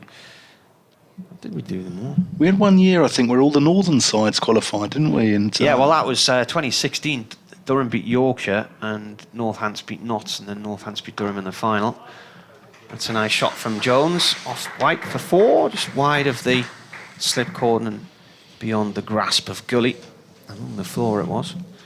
Middlesex 144 all out against Worcestershire at Lords, 26 for 3 Worcestershire in reply. Sussex 230 for 2. 234 for 2 against Leicestershire in Leicester now. It's Tom Haynes who got a load of runs the other day and beat David Beddingham to the race to 1,000. Haynes.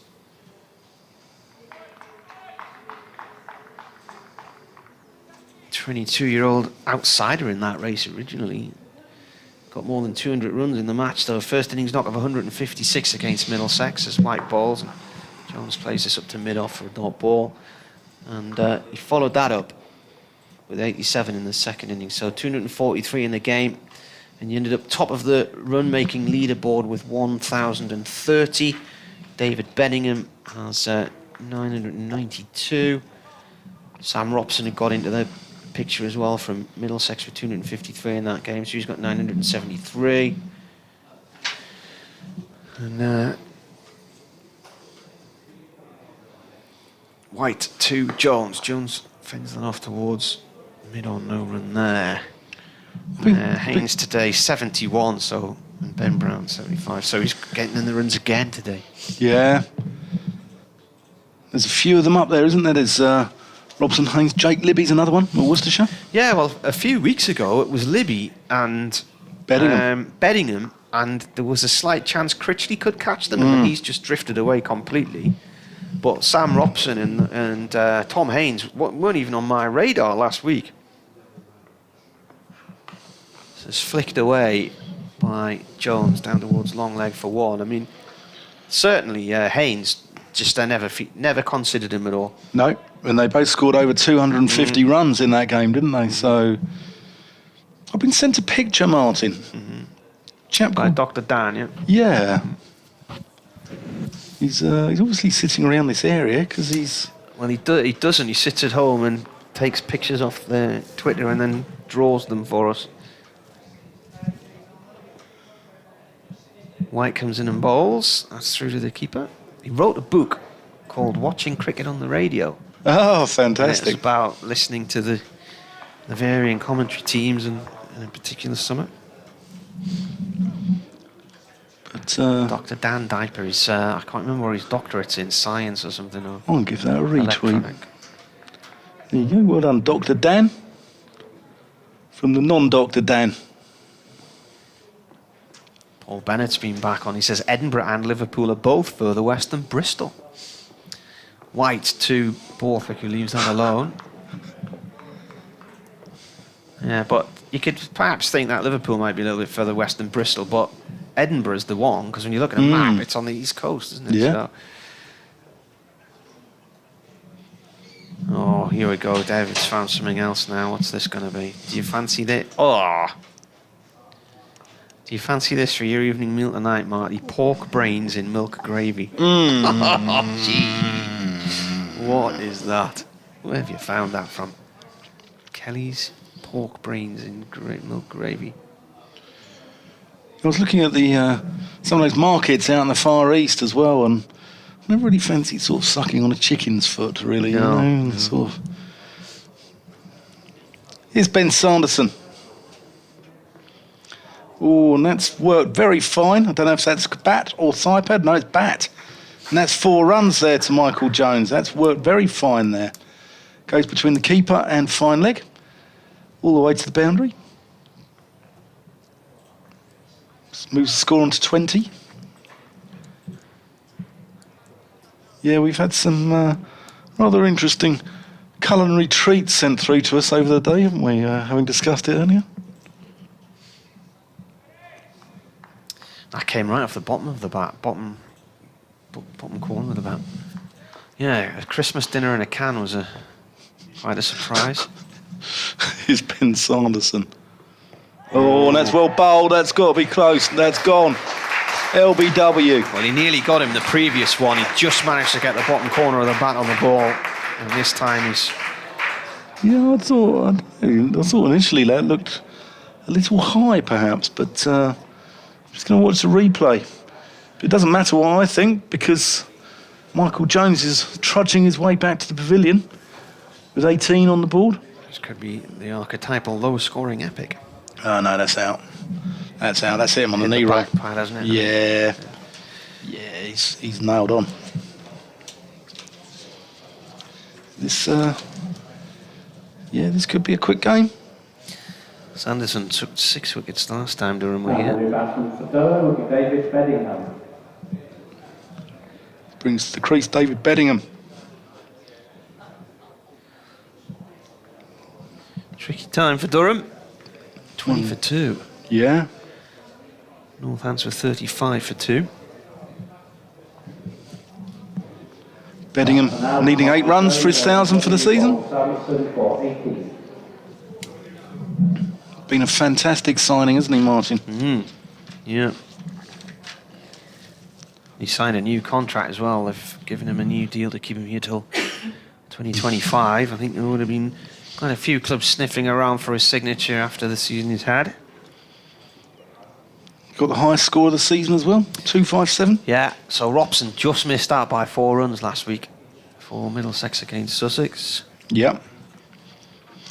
I spoke to Sam Robson actually out by telephone. He was outside a restaurant in Brighton one night. It's Ben Sanderson, and that's way outside the off stump. Betting leaves alone.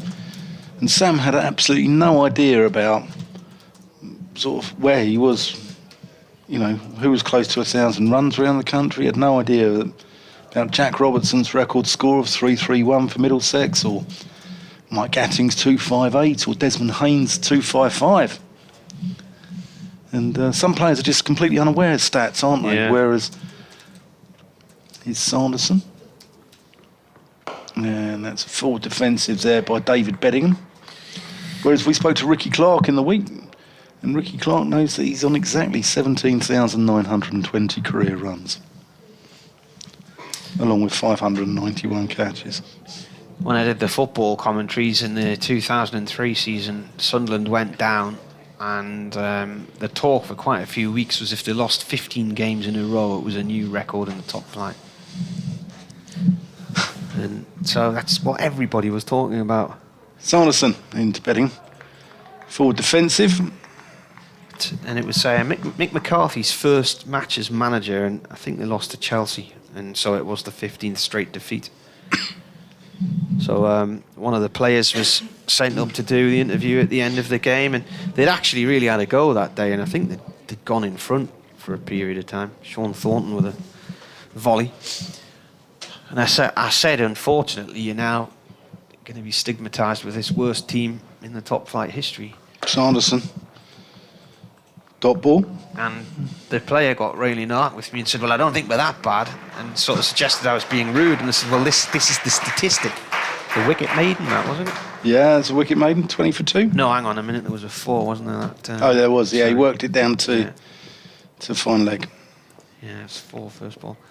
And I said, look, all everybody's been talking about all week and last week, could Sunderland end up creating this new record for 15 straight defeats? And he just dismissed it out of hand and went back to tell the other players that we were calling them the worst team anyone had seen, but statistically they were.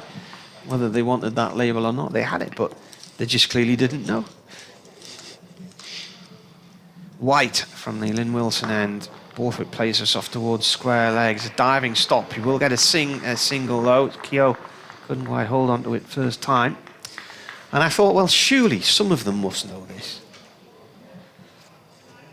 And then there was a player called Darius Kabitsky who was a fullback for Sunderland, and he was going to break the record for the most consecutive appearances for the club. And Peter Reid dropped him for a game at Derby and brought in another player instead. And everybody was, why have you done that? He was going to break the record. And Reid said after the game he had no idea this record was on the line. I'm thinking, no, in every preview that anybody did. Yeah. White comes in and bowls. This is defended by Beddingham. Ball runs up to mid-on. So sometimes they just do not know these things. No. What's Beddingham like as a player, Martin? Is he sort of an accumulator? Is he a shot player? You can Play both he can ways? go after the bowlers, but plays some nice shots. Gotti's the first player to get 300 runs in a match for Durham. 257 against Derbyshire in one innings this year, and then a half century in the other. That's left alone. Right off stump. And then he also, at the start of the season, got 180 not out in freezing conditions at Trent Bridge. And just trying to remember, he got 180 and 58. 237 runs in that match. And 257 plus 53 against Derbyshire. Second highest total for Durham behind Martin Love's 273 in an individual innings. Yeah. But the highest in a match by a Durham player. First player this year to reach 700, 800 and 900 runs in the championships. He's got 10 centuries in all 12 50s. Very good player. Very good player. And he's qualifying for England, is that right? Well, I don't know, because he had... I think he had a European passport last year, but it's all changed with Brexit, hasn't it? So he's now on a South African passport again. It's gone through to the keeper. He has been here a few years, though, playing a miss that time from Benning. He was playing for Plumtree Cricket Club in Nottingham, in the Nottingham Premier League. So he's had a few seasons there, so he may be on the verge of a qualification. I know they're talking about trying to get him a British passport. Our new passports arrived the other day, dark blue things. They look almost black. And bowler balls. This is played back towards the bowlers, and no run there. But they've got these like watermarks on all the pictures. So me and my wife and the kids, and we all look like we've got weird faces and strange lips. And where are all the watermarks on? End of the over, 21-4-2. Borthwick on 2, betting the new man yet to get off the mark. So Sanderson taking both wickets so far. He took, against Durham, 6 for 54 in the Northants win here in 2019. So he's got 41 wickets now this season, including 4 for 32 against Surrey. He actually made his first-class debut against Durham. That was for Yorkshire in 2008. It's his 75th first-class match. Ben Sanderson into Borthwick, who's behind that.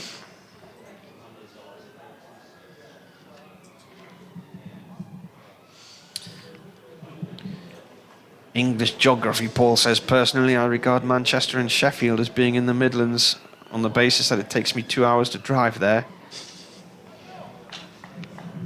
She says, some people may be surprised that when I take my holidays in the bottom end of Cornwall, Cheltenham is halfway.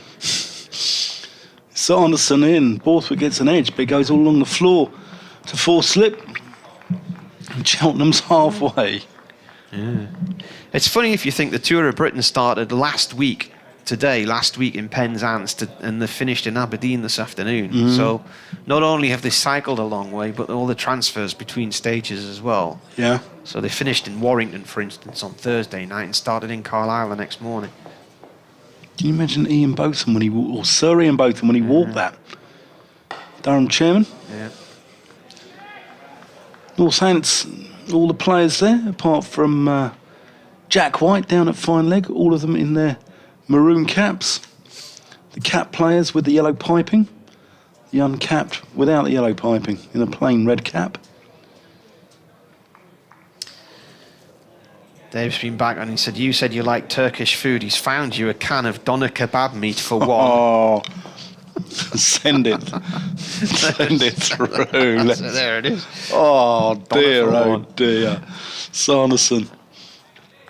Full defences there by Scott Borthwick.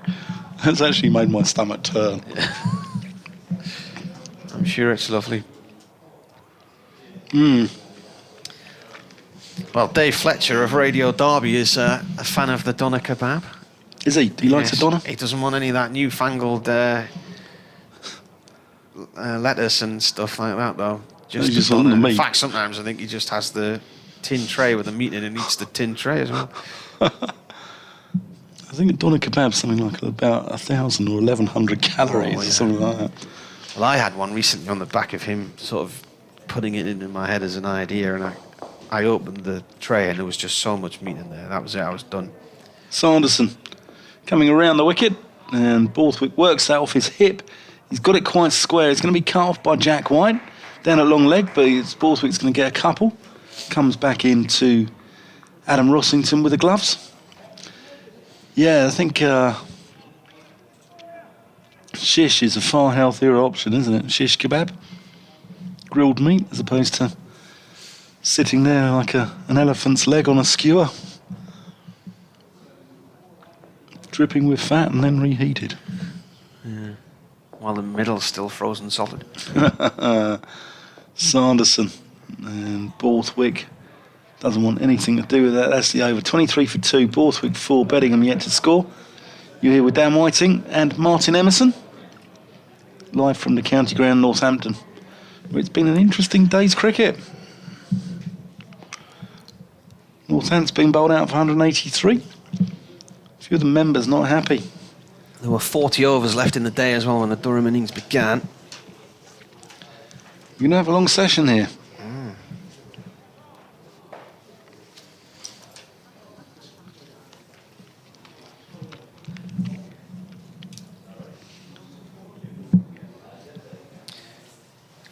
Right, to continue.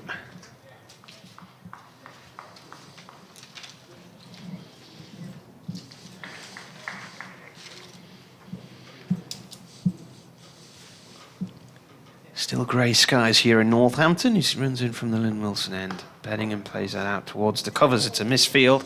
To mid-wicket, it's a misfield. From Sales, I think. 2 runs. So he's off the mark eventually. So he now needs 6 to get to 1,000. 10th delivery. You mentioned earlier that the square is looking a little bit arid, isn't it? It's looking a little bit sort of like in the UAE. And it looks very parched, and as such the ball's quite bobbly there.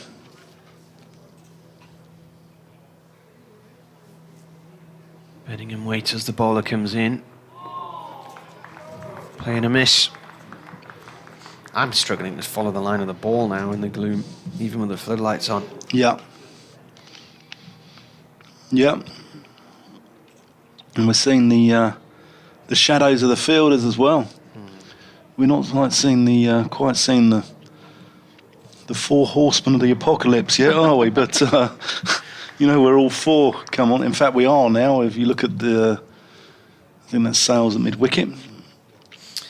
Bowler in again, and a squirty edge down towards third man for 2 for Beddingham. Oh, tight 2 as well, because the keeper's broken the stumps there. That's going to sell us with a chase after the ball. Quickly back to Rossington. I thought he was struggling halfway down there. Yeah.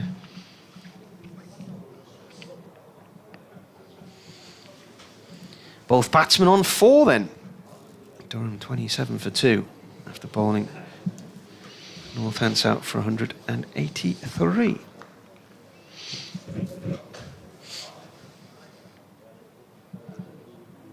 Had to lunge to get his bat in there.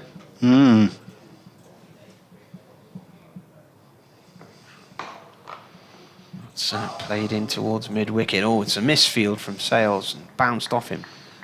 And Beddingham set off for a run, but Borthwick was already walking back to his crease and not watching. And it would have been risky, never run off a misfield and all that. See what I mean about Jack White? He's got a sort of lumbering approach to the crease, isn't he? He sort of lollops in, a little bit like Mike Hendrick. You're a lollopper boy, you lollop. Hmm. Name the film.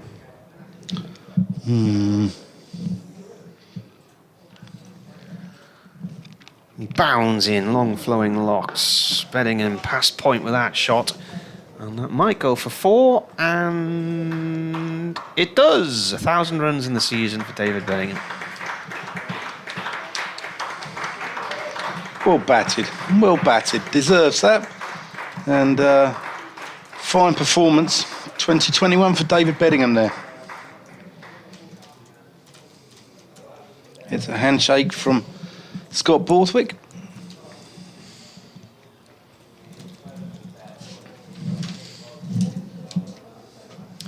I'm just wondering if he's the second. Has anybody else got past 1,000 today? Once more the bowler comes in. Beddingham plays and misses at that, or has he edged it? They're appealing for a catch. He walks away towards square leg. Umpire shakes his head and says no. It could be a big moment in the game. Most runs in the country in the championship. Well, Libby was on. Haynes has got 1,101. Libby was on 978, so he needed 22. Where's Robson? And Robson was on 973. Well, Robson's got 993, and Beddingham's now got 1,000. Is Robson batting again for Middlesex? Are playing where they play Worcestershire, aren't they? So he's been out because Middlesex were already out for 144. So he's the second player to get there then.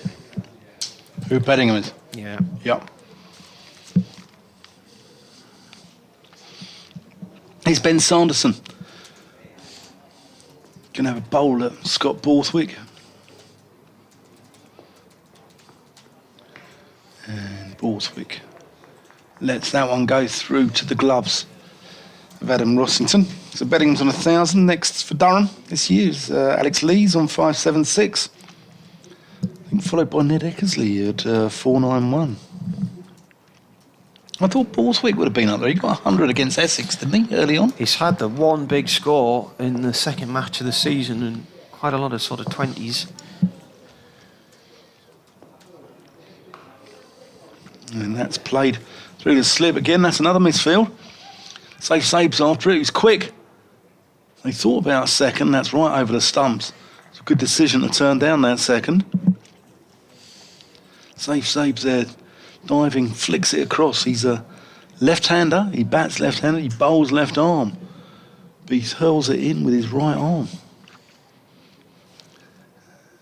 Ambidextrous. Or as we say in North London, amphibious. Is Sanderson. And just strays onto the legs. Beddingham works it to Zabe at mid-wicket.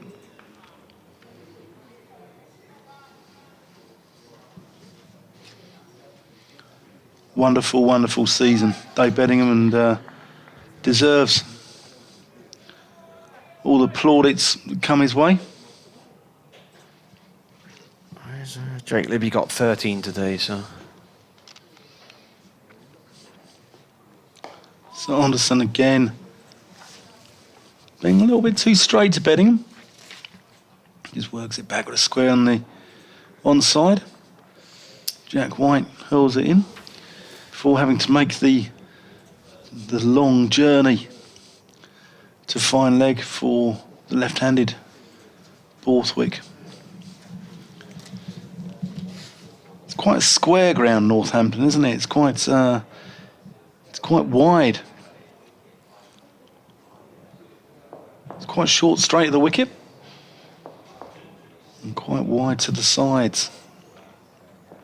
Sanderson into Borthwick, who defends that to mid-on. Yeah, so Beddingham's the second player behind Tom Haynes.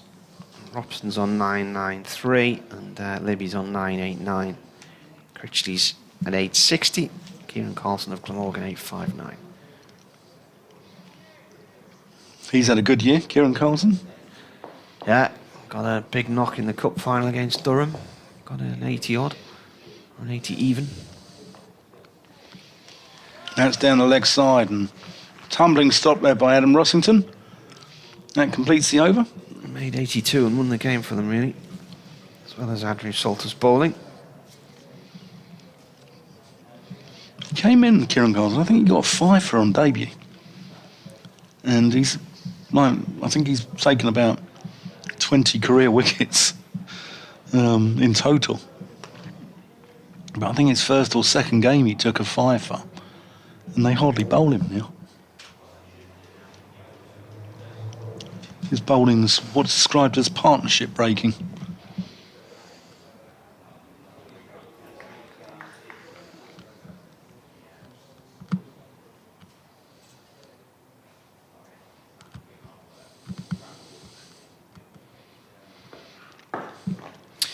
New over from the Lynn Wilson end. White to Beddingham. Ball's dabbed back to the bowler. To answer your question about lolloping, I don't have a clue. What is it? I mentioned this on air the other day. The fantastically beautiful Channel 4 film Patang Yang Kepabang, which came out in about 1983-84, and it was about a lad post-war London who was absolutely fixated by cricket. Here comes the bowler, defended, and he has a major crush on a girl in his class, and they end up in the school play, and the idea is at the end of the play he has to kiss her, and it all builds up to this crescendo. But John Arlott narrates the whole film score, and it's like a running commentary on the kid's life, you know, and it's just a brilliant film. Alison Steadman's his teacher, and she said, "You're a lolliper boy, you lollop." 33 for 2. Beddingham pushes the ball towards square leg and will get a single. Tumbling stop from the fielder there, who's now limping. It was a really, really good film. Channel 4, when it first came out, there were some really good films in the bag early doors. And it's recently reappeared on Film 4 or More 4 or something like that. I watched it again a few weeks ago with the kids. I just love it. Great. Nice soundtrack as well.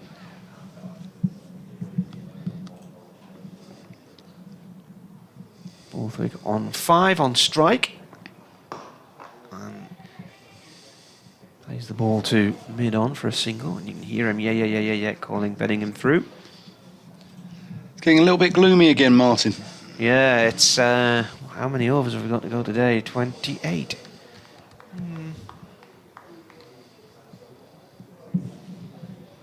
Few weeks' time, it will be nearly dark.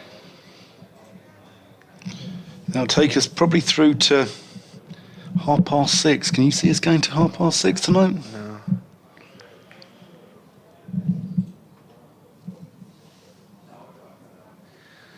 White to Beddingham. Beddingham defends the ball, rolls up to mid-off, bobbles across there.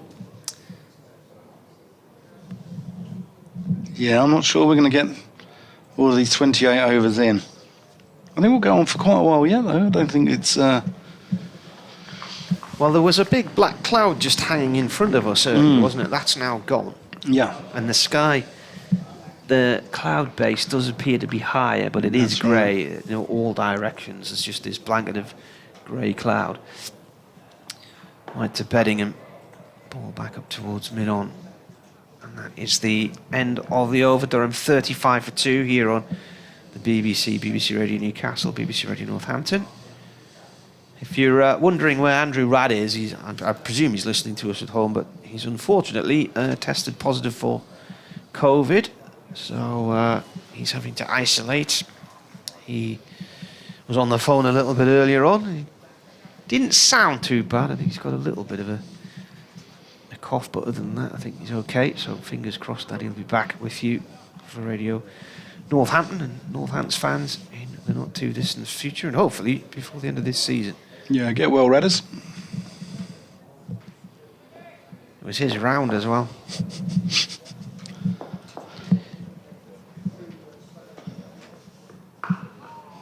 Sanderson into Borthwick, defended, plops out in front of him. There's quite a lot of the people on the cricket circuit recently have been isolating. Mm. Varying commentary teams from around the country. I read somewhere the other day, it was in not one of our broadsheet newspapers, it was something I found, and Shane Warne was supposed to be combating COVID by having a number of cigarettes in a day. That's a dot ball played out to mid-on, which when it's a respiratory disease, no, I think it was in the Sun. When it's a respiratory disease, probably not the brightest basis for anything said there, is it? No, that's very true. Very true. But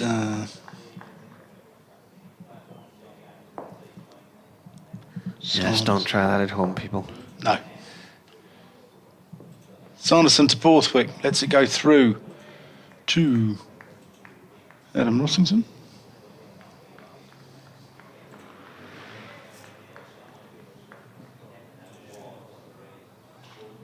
Game poised nicely here.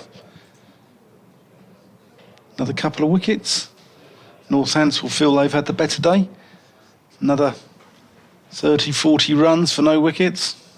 Durham will feel they're in the ascendancy. Sanderson to Borthwick down the leg side. Goes flicking, misses it, goes through to Adam Rossington low down.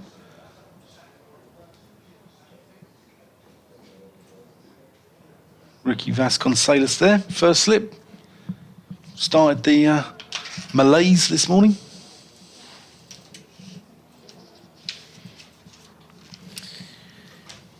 I think I might have to report my wife as missing. She entered one of my daughter's rooms earlier to tidy it up. Oh, and that's caught the edge. So it's soft hands. And Never it's off the floor though, really. Yeah, soft hands, well played. She hasn't been seen for hours, apparently. Oh dear. She's wearing a mask and gloves. And how old's your daughter? Well, I'll not name them. If I give the age, then it pins it on one of them. Ah. We have 3 daughters. Okay. I think generally they all consider the floor as a great place to hang their clothes. Here's Ben Sanderson into Borthwick. Quick single. Ooh. Into the offside. Oh, it's a clean hit. Direct hit. It's out. Beddingham's run out. Brilliant piece of work there. Well, that was really risky, and Scott Borthwick's been involved in a number of run-outs recently. It's funny how when it matters, the fielder manages to hit the target, isn't it? When it doesn't, they never do. But Beddingham's gone for 10. Run out for 10. Keogh with the throw. There was never a single on there. Absolutely brilliant work, and very dangerous run. Unnecessary. And when your main man, Dave Beddingham's at the crease, to have him run out and to leave yourself 35 for 3. See the replay again. Borthwick pushes it and sets off. And he's pushed it straight towards the fielder in the covers. Beddingham's slow to set off there. A little bit of indecision. Yeah. Well, Keogh's come running in from very sharply from mid-on, from mid-off, but never a single there. And for Durham, the batsman, is Ned Eckersley. So Ned Eckersley comes to the crease. He's been in the runs a little bit this season. He has, he's done quite well. Then Beddingham was run out for 10. And that's a big wicket for Northants. Ned Eckersley, ex-MCC ground staff. He was ex-MCC YC. 32 now, so he's been around. I wonder who'd have run the YCs then. Possibly Mark Lane, perhaps. Before the time of Steve Kirby doing it. He then went to Leicestershire and was their Player of the Year in 2013. As we said earlier, his father, one of the leading hand surgeons in the UK. It's down to his son to repair the damage here, though.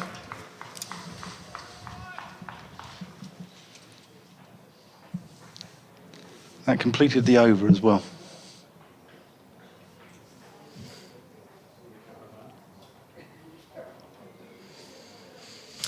Durham 35 for 3. White balls. This is played away by Borthwick to mid-wicket. This needs a Borthwick-esque innings similar to the one at Essex and Chelmsford after Durham got into a bit of a fix there.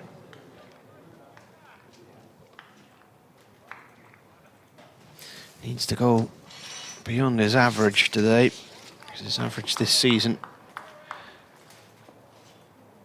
is 23. Had plenty of starts, but not massive scores. Sends this one off towards the covers. Durham's partnership's non-20 and 15.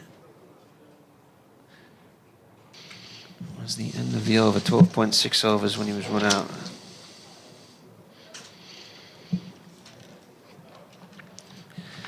Ned Eckersley coming in here at number 5. This is defended by Borthwick. It's normally, well, Sean Dixon came in at number 5 in the last game, but then hurt his leg. So Eckersley's gone in ahead of Graham Clark.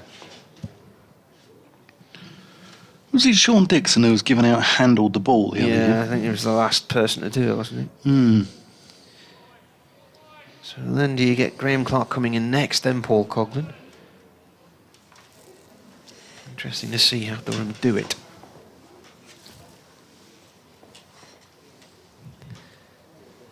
Borthwick's on 6. That's a leave, bit of an oar from the slip cordon as the ball went through. Watching the Middlesex-Sussex game the other day, and Kevin Hand described their opener, Alistair Orr, who's got the initials AGH Orr, as being the sound of an exclaimed cry from the slip cordon. Ah, Orr. Wide again. Borthwick with a nice shot through mid-wicket. Put it between the two fielders, but there's only going to be the one run, though. Initially, when that left the bat, it looked like it could be destined for the boundary, and then A, it slowed, and B, they were on it in a flash.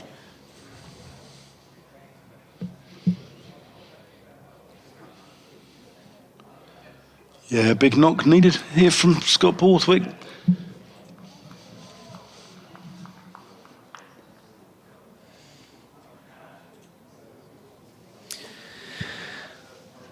Is this one of those matches where Essex in that game with all of those LBWs, I think they had something like 186 on the board.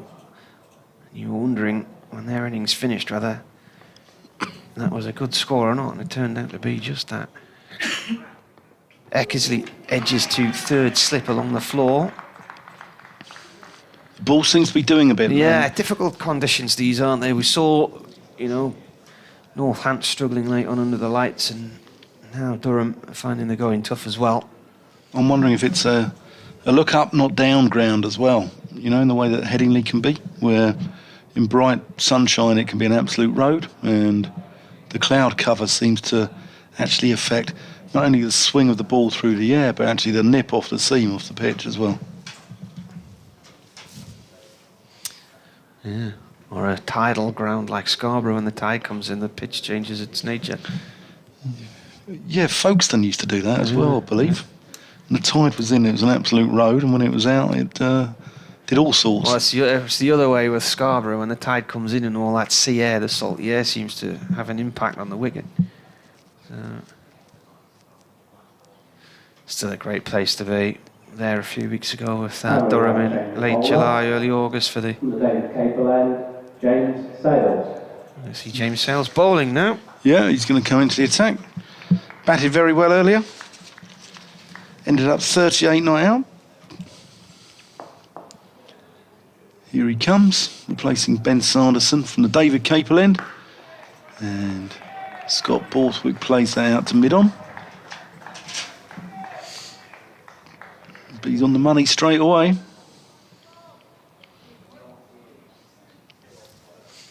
Wonderful prospect. It's good Northants have got these guys coming through. Sales, Harry Goulstone's another one in this side. Emilio Gay, here's Sales. And Borthwick plays that into the offside. Not taking the run this time. Would your home team be Middlesex then, would it, where you grew up? Yeah, I'm a Middlesex fan.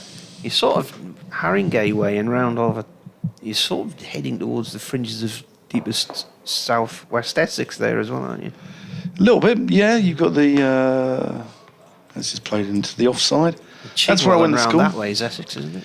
Yeah, it's the other side of sort of the reservoirs there, but Haringey is it's a county which is sort of where I went to school was Wood Green.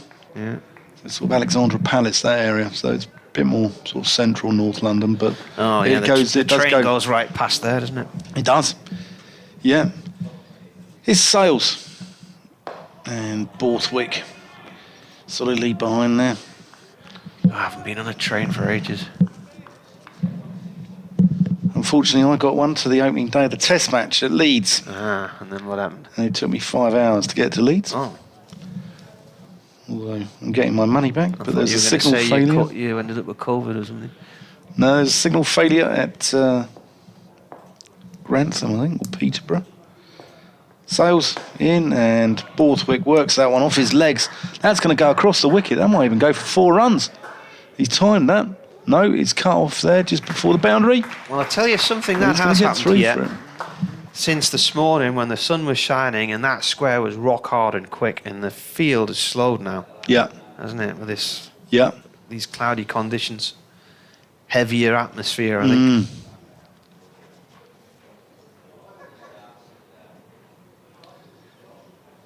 Middlesex, having had a poor season, seem to have turned it around last few weeks under Tim Murtagh. There are a number of people who are wondering whether he should get the gig on a full-time basis as captain. 3 wins out 3. Sales. Bouncer. Down the leg side. A little bit of an appeal there from the slip cord, and Rossington wasn't interested. Sales wasn't interested. More importantly, Peter Hartley wasn't interested. It's the end of the over. 39 for 3.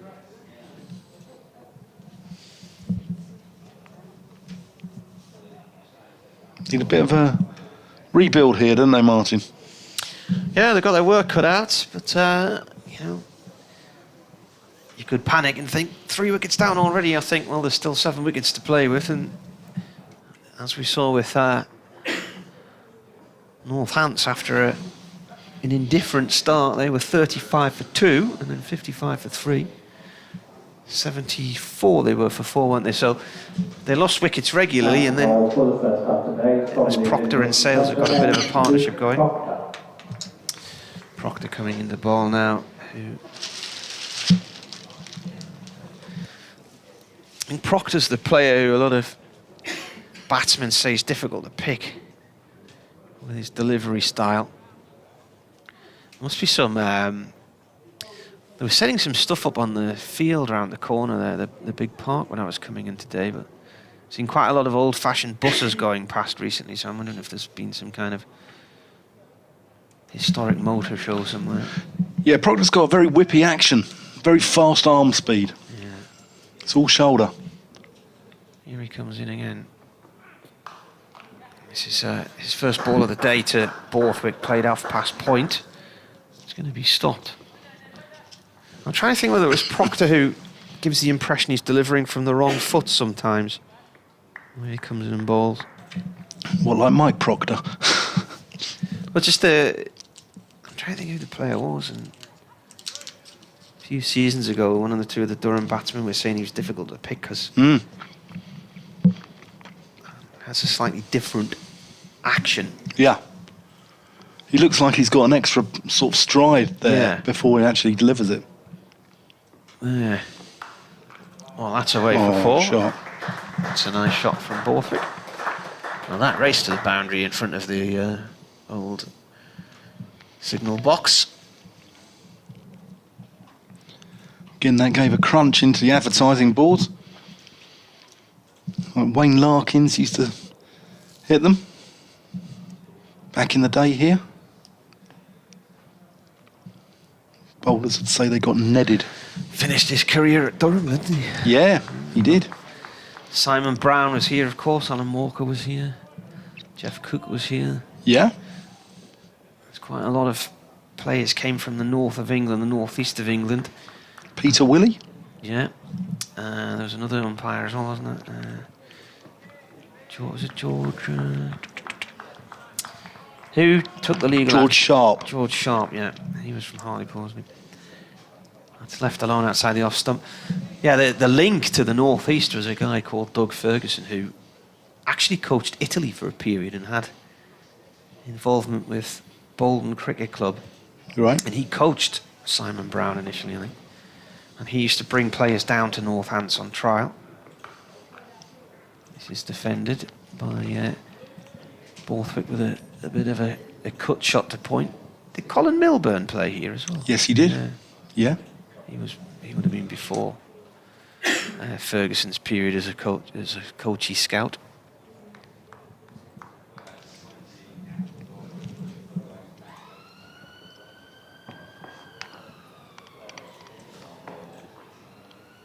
Proctor to Borthwick. He watches that into the keeper's gloves. Length ball beyond off stump. Yeah, Doug died a few years ago now, but responsible for quite a few players from the northeast coming down here. And I think it was it was that talent drain that got a few people in the Durham Senior League thinking Durham should have a first-class county. They were producing enough players for other counties. Borthwick leaves again. There are a few senior players as well who went to Durham, wasn't there, when they first got first-class status? Simon Hughes, Graham Fowler. Yeah, well, Fowler was there the following year. Hughes was there. I think Hughes was there the first year because he wrote a book called From Minor to Major. Right, okay. Which I've got on my bookshelf and I've never read yet, so I should get around to it because I've only owned it for about 30 years. Who else? Yeah, I mean, Larkins, there was, both of them came first year. Dean Jones. Yeah. Paul Parker, was he there? Was he there? Paul Parker, Sussex. Here's Sales to Eckersley. Oh, and that gets lift out of nowhere. That's a decent length ball, and Rossington takes that sort of chest height. Looks a canny player, this James Sales, isn't he? Got a little bit about him, hasn't he? Yeah. 18 years old. Dad of David. No, he's not. He's the son of David. That would be a miracle, wouldn't it? That's outside off stump. It's been a long day. Yeah, David His dad Sales. is David Sales. David known as Jumble. And James known as Junior Jumble. And other news from Northants this week. David Ripley is to stand aside after being their coach for 10 years. To take up a new position within the club. Over pitch there. Driven out to mid-off, but no run. Now he's 55 this week, David Ripley, and says it's time to do something differently. He's been here since 1982 as a player. Made his debut as a second team keeper when he was 16 and then joined the coaching staff in 2012. He's went on to succeed the late David Cable midway through that year. Sails in. Onto the leg stump, onto the pads. Just worked through the onside, but it's safe save there, mid-wicket, no run. Under his tutelage, they've won the T20 in 2012 and 2016 when they beat Durham in the final in Birmingham in the pouring rain. And twice won promotion in the county championship as well. Yeah, a lot of people here very sad for David Ripley. That's a Yorker. Digs out, punches back to the bowler for no run. I think they also made finals day in 2013 because I came here to commentate on the quarter-final and they beat Durham. That was Durham had just lost to Middlesex in the county championship in about 2.5 days. Came here, lost that one, and then had defeats in the one-day cup at Essex and Derby. Sale just short of a length. And Eckersley equal to it. And it just looked like a season that had so much promise was just hitting the skids, and then they managed to recover and got the championship back up and running and won the title. 45 for 3. Yeah, the county ground. Intriguing day's play. I'm not sure who's had the better of it now. I think it's even Stevens. Yeah, they won it in 2013, so that was when they won it 2013 and 2016. So they beat Durham in the quarter-final here and went on to win it. Can't really see the definition of the players' faces now, particularly not Proctor at the far end. And I've got decent eyes, and it's just a splodge. Despite the floodlights being on. 23 overs to go today. Proctor to Borthwick. Borthwick gets to that one late, but turns it off past square leg for 1 run. Now, I think earlier in the innings, if it hadn't been for Beddingham being run out, Borthwick might have been looking for a second there, but now gone for caution again after 3 quick wickets fell. And they are 46 for 3. Bowled Northants out earlier on the stroke of tea for 183. I say on the stroke of tea, they took tea then because actually there was still a few overs left, so there was still about 8 overs to go to tea, so half an hour to go when the innings ended, so they took tea, and this means a 40 over session at the end of the day here. Proctor into ball to Eckersley. Eckersley plays that up to mid-on, no run. What's Eckersley done this season then? He got 100 in the opener at Nottingham.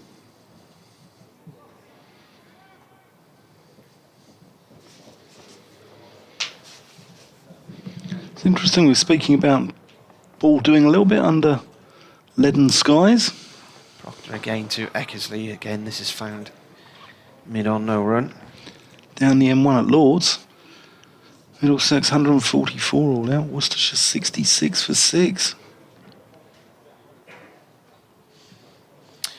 Eckersley got 113 not out at Trent Bridge this year and put on a big partnership with David Beddingham in that game.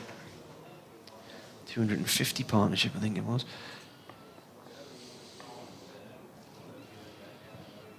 Proctor to Eckersley, driven up to mid-on. Keeps finding mid-on here.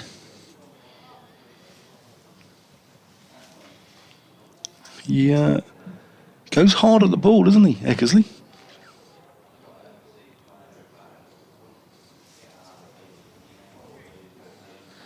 Final game at Wantage Road this season for Northants.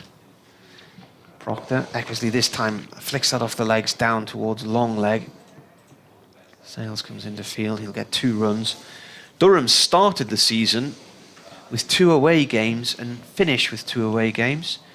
So they wanted a late start so they could continue work on the square after it was all relayed over the winter, because it become compacted, and then they've ended up on the road for the final 2 weeks of the season as well. There's some concerts, I think, coming up in the next week or so, a night of Tina Turner tributes and a night of Queen tributes or something. You going, Martin? I'll be in Bristol, I think, or here, whenever they may be. Because he's looking to push this one away one-handed. It jams between bat and pad, and that is the end of the over. 48 for 3. So here this week, and then next Monday travel down to Bristol for a game that starts on the Tuesday. And then for the majority of teams, that will be the end of the season, but whoever finishes top of Division 1 will play the runners-up in the Bob Willis Trophy final in Lords over 5 days into October. Here at the county ground, Northampton, is the final of the Rachel Hayhoe Flint Trophy.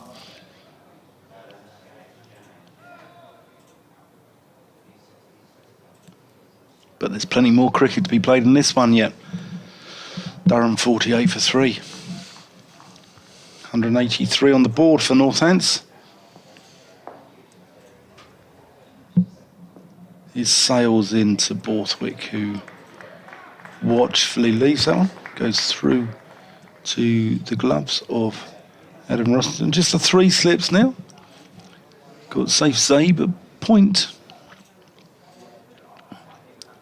Got an extra cover.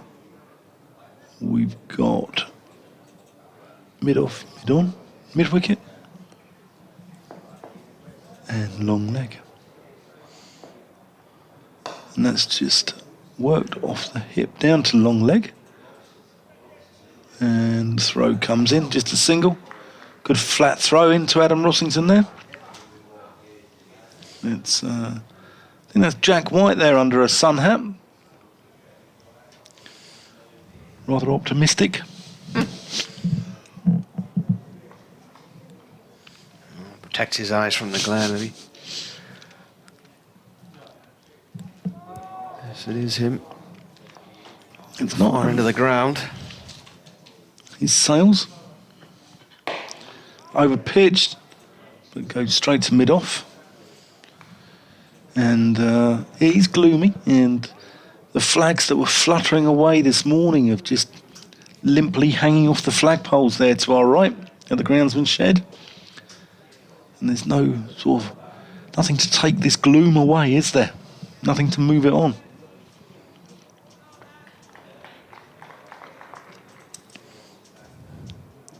Sails. Line and lengths, steady bowling. Eckersley on 2.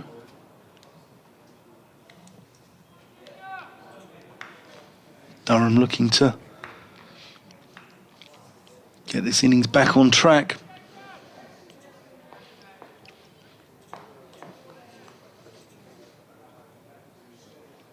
His sails. Oh, and that's got to be close. Yeah, it's gone. Played all round that. Looks a good line and length delivery, and Eckersley looking to work it leg side, I think, and he's missed it. And it's him below the knee roll, and umpire Peter Hartley having absolutely no hesitation, raising his finger. And that's the end of Ned Eckersley. Goes for 2. 49 for 4. Yeah, Durham in a spot of bother. So yeah, it's hit both pads, I think. Played the wrong line there. A lot of pressure on Scott Borthwick here. 49 for 4.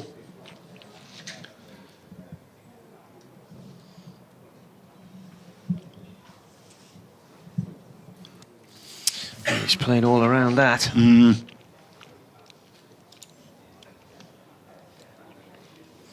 Yeah. Now, Graham Clark, Back to Durham, number 7, Graham Clark. the leading run maker in the country in the One Day Cup, is coming out here with Durham 49 for 4. Needing to do a job to get his side back into this one. This is his 36th first-class match. He's got 1,500 runs. He's got 1 century and 10 half centuries. His highest score, 109 against Glamorgan in Chesley Street in 2017. In the One Day Cup, 646 runs, including 300s. 141 twice and 140. And he got a 50, but Durham need him to do a job here. I'm just wondering if in my notes I've got when he last played in it. Last championship start was in July 2019 against Worcestershire in Chesley Street. Wow, so over 2 seasons ago. Yeah. How would you play this now? I mean, would you counter-attack and never go back and try and take the game back to Northamptonshire, or do you dig in? Here's Sales.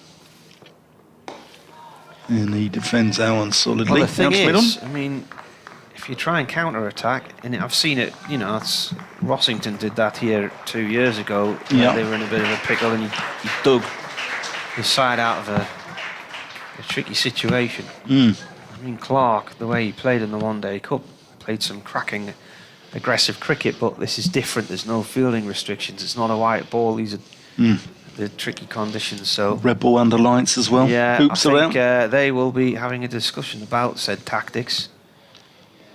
Durham have got to, I suppose, just try and bat time out here and not lose any more wickets. There's still 21 overs to go tonight. Well, Scott Borthwick will be wanting to grind this one out. Cliff Thorburn was the grinder, wasn't he, back in the day, snooker-wise? New over from Proctor. First ball through to the keeper. Need Borthwick to grind this one out, and when you just run out your leading run scorer as well, often the best place can be out in the middle rather than back in the dressing room.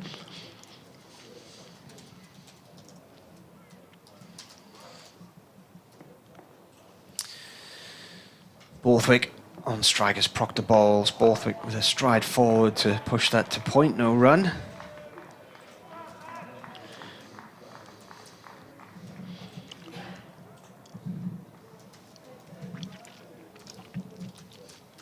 He looks a solid player though, Borthwick.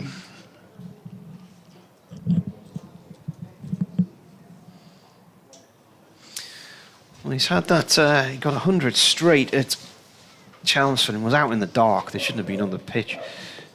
He's forward to this one. He was out. Durham lost 2 or 3 quick wickets on the end of the first day, and then the umpires took them off after quite a bit of damage was done. And although they ended up with a lead of about 160, I think it was, 163, they were probably a good 40 runs or more short in their first innings, and then they ended up chasing 168. Just got too much for them, but they're an attack, Essex, so in conditions like that can be lethal. Well, Porter. Harmer as well, Porter, Yeah. Cook, yeah. Proctor bowls, Borthwick forward. Borthwick, as well as his 100 then, has got... where else has he not had another half century? He got 100 against Essex, and then there's not been another half century. We had a little chat on the podcast the other day, and is Simon Harmer the best overseas signing ever? Big call, but It's left alone. Well, each club could argue that. I mean, you look at Michael Di Venuto and the impact he had on Durham, or you look at Dale Benkenstein, for instance, 22 centuries for Durham and the wickets he took. I think the thing about Harmer, and because we had Ricky Clark on here speaking about Jeet and Patel at Warwickshire as well, is they're guys who come back year after year, whereas a lot of overseas now just... Borthwick again solidly behind that one. A lot of these guys are just here for a few months now, aren't they? You know, and some clubs have 3, 4, 5 overseas a season with a in and out. Such is the demands of the calendar. Short-term deals and the... Amazes me how many players have joined different teams this year, moving around the system. Yeah. I was looking at Imran Tahir. He's had someone like... Even in T20, I think he's had 6, 7 clubs over here. Oh, yeah, well, he's played for Durham as well. I think he's up to about 8 now. Here's Sales. And... Good player, though. Clark's... Oh... I saw his hat-trick in the 100, and I think he ran twice round Edgbaston. I thought he was going to go to the ball ring and back and before his celebrations finished, but... Borthwick's next best score, looking on this list after his 100 that I can see, was a 42 at Worcester in June. Sales, ooh, that's well bowled. That's nipped back off the seam. Rossingson's taken that down to his left, and an anguished cry. Clark left it alone. And this ball is doing a little bit under these lights here.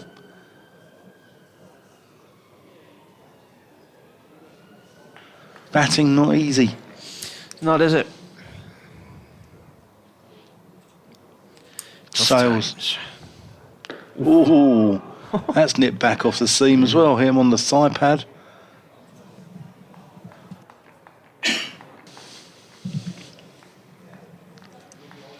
Clark yet to score. Be just looking for that one that he can just turn off down to the long leg for a single.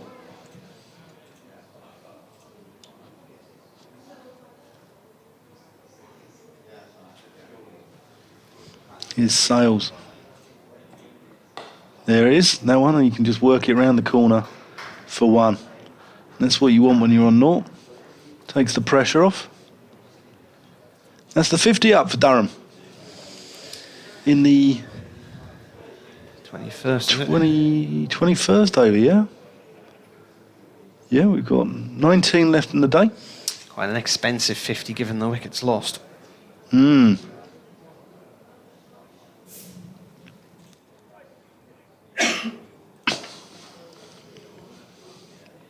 Sails to Borthwick. And again, he works that off his legs. And that's 4 runs. Lovely shot there by Scott Borthwick. Moves him on to 22, 54. A little bit of inexperience there from James Sales, bowling a right left-handed partnership. We got it wrong. The ball before would have been a lovely ball to Scott Borthwick, being a left-hander, but unfortunately it was bowled at the right-handed Graham Clark, who worked it down to fine leg for 1, and then overcompensated by putting one on Scott Borthwick's legs, who whips him through the leg side for 4 runs.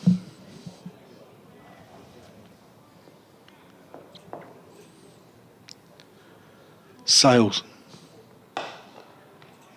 Borthwick forward, equal to it. That completes the over. 54 for 4, Borthwick 22, Clark's on 1. 19 left in the day. And I think it's brightened up a little bit. Is it me? My eyes deceiving, Martin? There's a song about my eyes. Yeah. I'm not sure. Just looks like it's filled in all around us. Today, though, talking about music, on this day 38 years ago, Pat Benatar released Love is a Battlefield. Oh. It's a good song. How old she was then? Don't know, but we were young. Yeah, you were. Clever. Heartache the heartache. Proctor gonna bowl to Graham Clark, the right-hander. Oh, Clark plays and misses. This is doing all kinds, this isn't it? Just can't pick the line, the batsman here. No.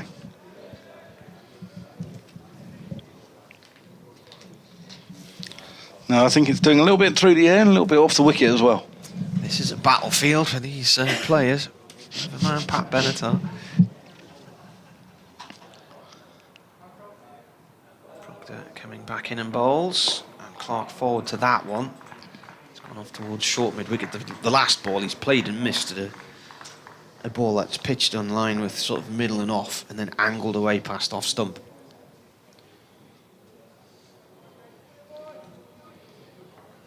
I wonder if you will think attack's the best form of defence. Proctor bowls. Clark forward to this one, pushes it to the covers.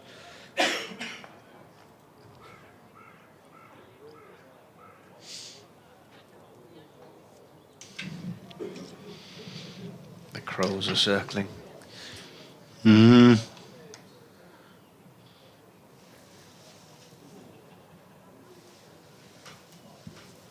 Rain alarm's just gone off. Does it think I'm here, or does it still think I'm up outside fell? Still thinks I'm in Gateshead. Another defensive shot from Clark. So it's about rain in Gateshead. Yeah, it's about to rain in Gateshead, but we'll see what it says here.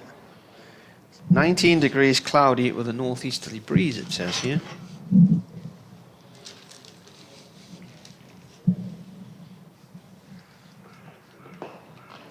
Another defensive shot from Clark. This time the ball finds its way to point. I messaged my wife, should I report you missing? And she says, yes, lost in a wilderness of despair.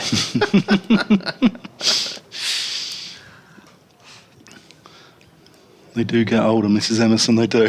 And more messier. Clark plays this to the covers again. That's the end of the over. It's a good over there. Maiden from Proctor. Durham just a little bit under the cosh at the moment. 18 overs to go today. Northampton will be looking at that scoreboard and thinking, get another 2 or 3 wickets on there. They'll be right in the box seat. Durham will be looking at that and thinking, 18 overs to go.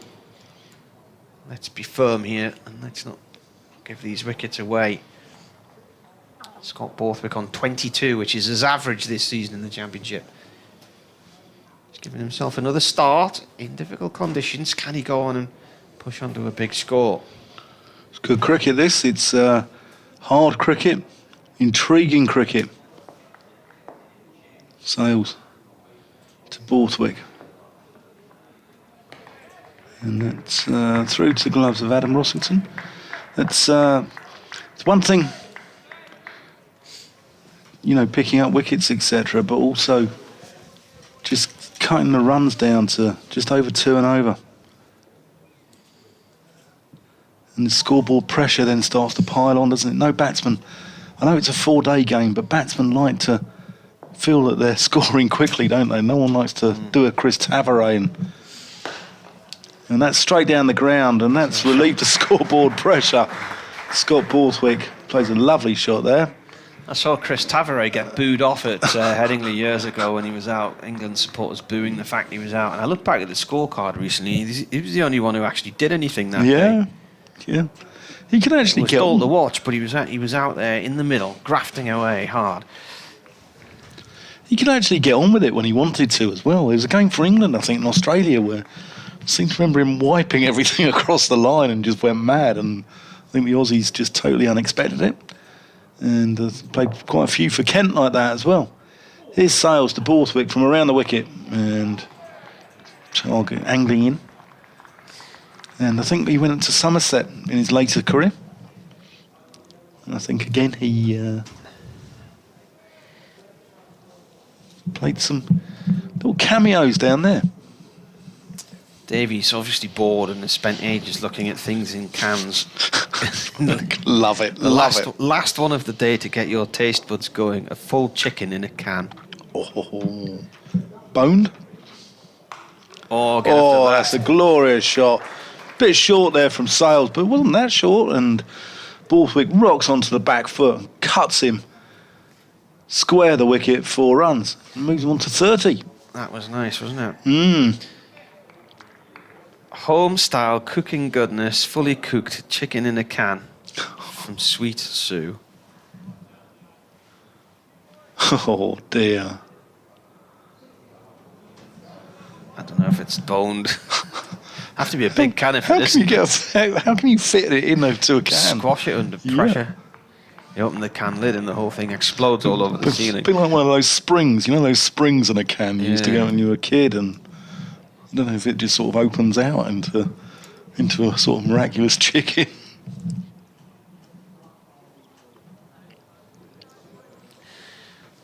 Norman's been back on about the North East supply train from Bolden to Northants. He says, not just the North East to Northants. He said, in the mid-80s, Simon Brown, Gareth Smith, Grant Foster, all had spells at Northants after coming through the junior ranks at Bolden. Andy Robson played at Sussex. And he said, I'm half sure Martin Thursfield, later of Middlesex and Hampshire, played at Bolden in his junior days as well.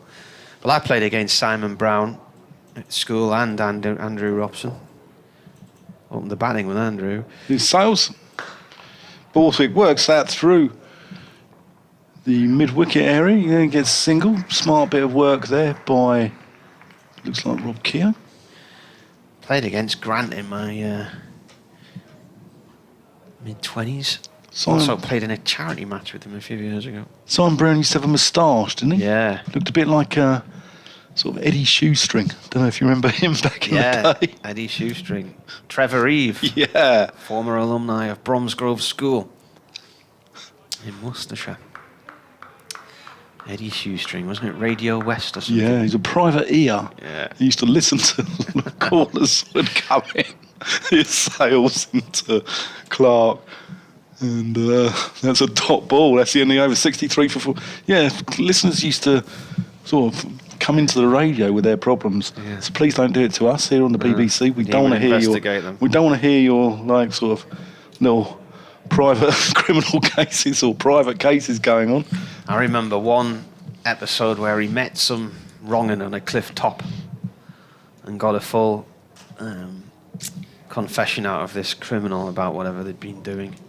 Looking out to sea, and you're thinking, "Oh, what's going to happen here?" And anyway, this criminal said, "Anyway, I've confessed, but only you know." And Eddie Shoestring points to some fishing boat way out at sea and said, "No, they're listening to you as well." And there was a BBC sound crew on this fishing boat miles away with a in the Bristol Channel, pointing back to the cliffs. I'm thinking they can't hear you from there. Yeah. Proctor right arm over, and a nice drive. Oh, it's nicely stopped as well in the covers there. Who's that? Because it's a sub-fielder on. You're listening to Dan Whiting and Martin Emerson, PI. It's not Sales, it's a numberless fielder. It is Goldstone, yeah. Right, Gordstone. Harry Gordstone. This is defended by Borthwick, just playing it out to Goldstone in the covers. Yeah, Trevor Eve, Eddie Shoestring. That was the early 80s, wasn't it? It was, but what was bizarre, it was on a Sunday night, and I think it went because Trevor Eve wanted to actually do some serious acting and not sort of get involved. Proctor bowls, that's left alone. Well, I'm sure I used to watch Shoestring on a Thursday night as well. It used to be on after Top of the Pops. Maybe about 9 o'clock it would have been. Sunday night drama. But it was on I seem to recall it on a Sunday, but because Trevor Eve refused to do it, so they just replaced it with Bergerac, who was another detective in a different part of the country, had a load of issues. Proctor to Borthwick. There's an appeal from the slip cordon, but nothing from the bowler. Yeah, Bergerac, I watched an old episode of that recently, and there's this car chase. And this car that he's going after is heading back towards St Helier. And he pulls up to a phone box at the side of the road to ring the police station to tell them to put a roadblock on the road. And I'm thinking, use your mobile phone, man. John Nettles. Yes. Oh, that's a nice shot from Borthwick. That's lovely. That's going to go out towards the cover boundary for 4, or is it? It's slowing. Oh, it's stopped. That would have been 4 this morning. Going to run for. Yeah. White has fielded it, coming all the way across from mid-off. The difference in speed in the outfield from this morning to this afternoon's quite discernible now. Yeah, definitely. And since you mentioned that about 45 minutes ago, that's even slower. Yeah. I agree. Eddie Shoestring. Clark on strike on 1. Proctor bowls. Clark plays the ball to point. And that is the end of the over. So 16 overs to go tonight if the light holds, which is supposedly an hour's worth of play. So 6 o'clock-ish finish. Yeah, I think we'll be all right. There or thereabouts. Might see Simon Kerrigan come on. He can get through his overs really quickly. He can bowl them in less than a minute.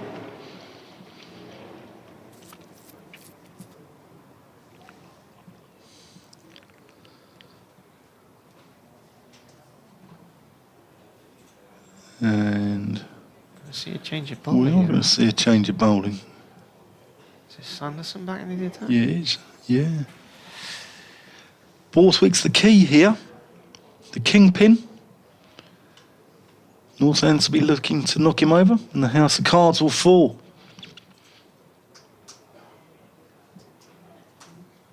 But likewise, Borthwick can grind this out a little bit. That change of bowler coming into bowl from the Get them to first innings parity. You never know, it could be one of those wickets that gets better and better as the game goes on. Questions abound. Let's see Ben Sanderson back into the attack. 2 for 15 or 7. First ball, it's Borthwick on the pads. A little bit of a pace there, isn't he? Yeah, a little bit of a shout from the cordon there, but Sanderson was never interested, and it looked. He's got 41 wickets now this season in the Championship, Sanderson. Wonderful bowler. Wonderful bowler. It does make you think if his career wasn't blighted by injuries, whether he could have gone further.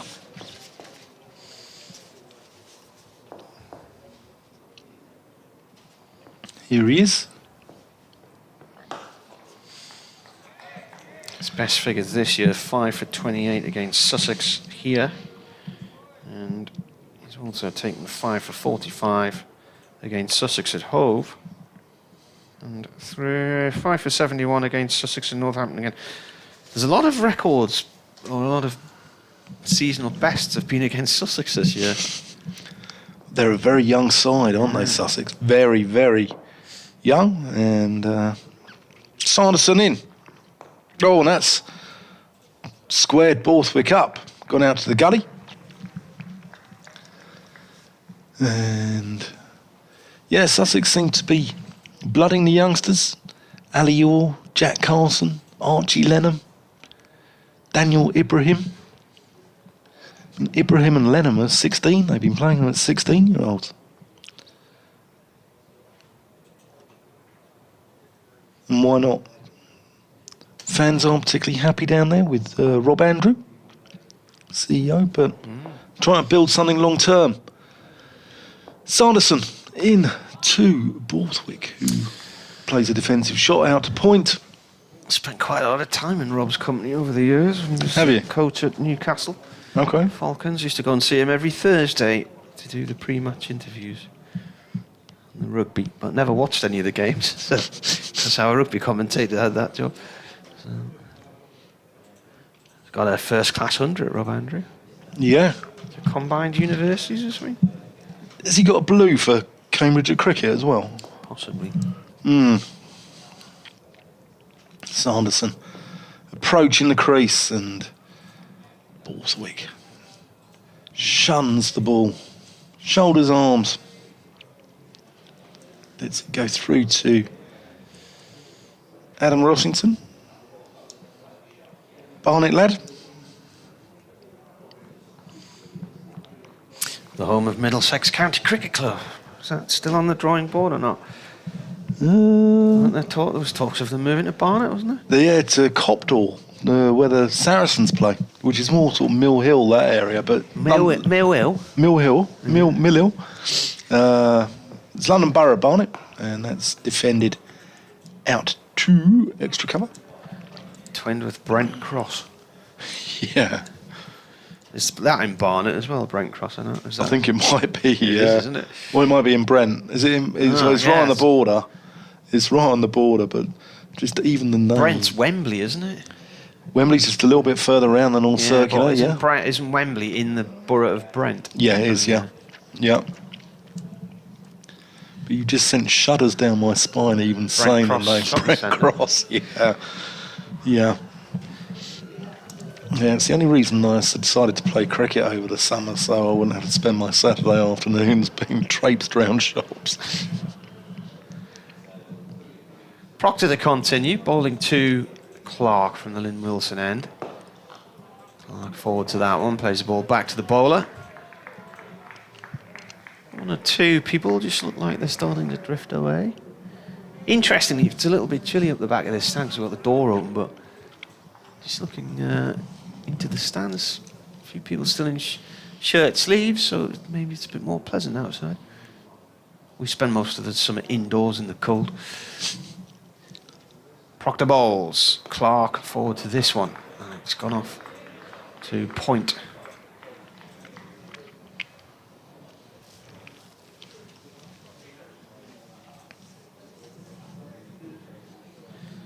Vasconcelos, Gay and Kerrigan in the slips. Safe Saib at point. Got a long leg as well, mid-wicket, mid on, mid-off. Can't see a third man. Oh, Clark with an inside edge under the front pad there, and then he's looking round anxiously to see where the ball had gone.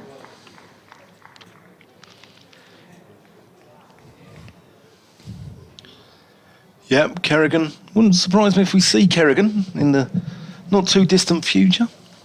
Might have a little twirl.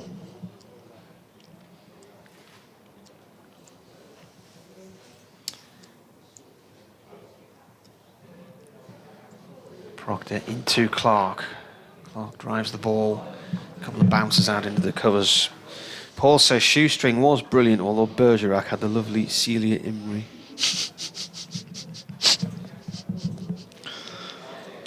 What was the XYY man? What was that?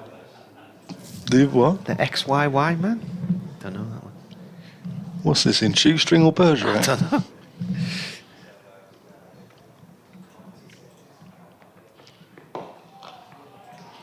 Shoestring was based in Bristol.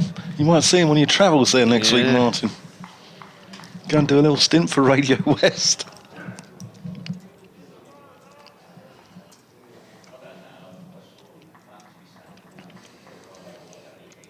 No, it was a 1976 drama, The XYY Man, began as a series of novels by Kenneth Royce. Proctor to Clark. Clark again finds the covers. Just wonder how much frustration will start to build in Clark here. If he's just got the temperament to just see it out, just take it ball by ball by ball. So XYY Man featured the character William Spider Scott, a one-time cat burglar, who does what? Who leaves prison aiming to go straight, as they all do, and finds his talents still to be very much in demand by both the criminal underworld and the British Secret Service. Scott has an extra Y chromosome, which supposedly gives him a criminal predisposition, although he tries to go straight. He's genetically capable of doing so. It's Saunderson. What on earth? Where do these people dream this sort of stuff up? Oh, I wonder what period that was written in.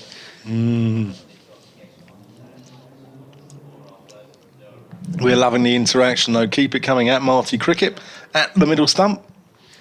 You can email wearecricket@yahoo.co.uk. Yeah. But there's a few Sunday roasts on the go in kitchens while you're around the country while you're listening. Sanderson in. And Borthwick defends that. Square the wicket on the offside. Sunday roast would go down rather well now, I think. Yeah.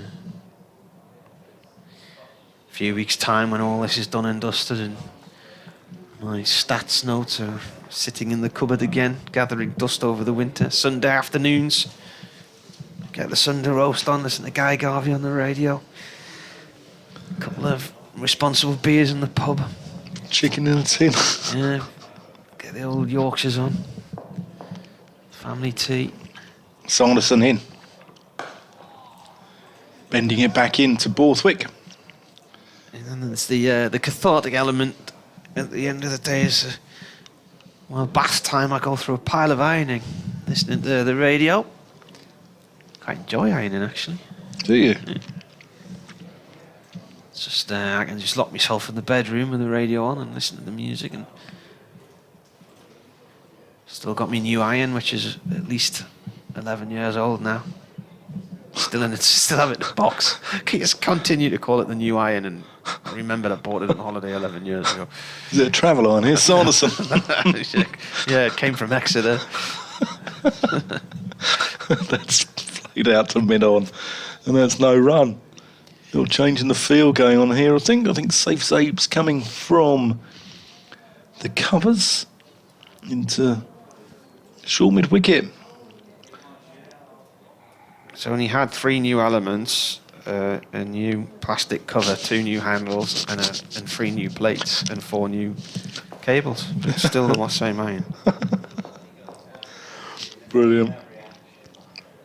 Sanderson approaching the crease, and that's a little bit quicker actually. Bends his back. Borthwick equal to the task. Plays it resolutely back out to middle. It's a pigeon just flying across the ground there when the ball hit the bat and got the fright of its life and darted off back in the other direction. We had a wonderful story down in Bristol actually, where on the first day of the game there was a pigeon that got hit by the mower. So it wasn't the one Hit by the mower. got hit by the groundsman's mower on the first morning. Anyway, it's flapped off. It's all right. It's not overly happy about being hit by this mower. And Sanderson comes in. And Borthwick works that onto the onside, takes a quick single. Oh, and that's a close run as well. But he gets away with that. It's probably slightly better judged single. That's the end of the over. 60. Goldston out there was just slightly to his right, and he's fielding on a mat protecting a wicket, and had to run across to his right to try and get it bobble slightly. But his throw back towards the bowler's end was more of a loopy throw than a hammer it into the ground and see if it can demolish the stumps type throw. Yep.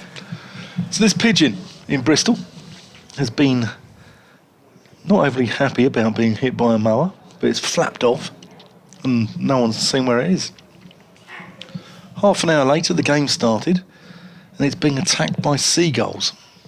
And the game stopped. Tom Lace, the Gloucestershire fielder, chewed away these seagulls. The stewards have come onto the pitch. The game's got held up. Stewards have gone onto the pitch and got this pigeon and put it into a box.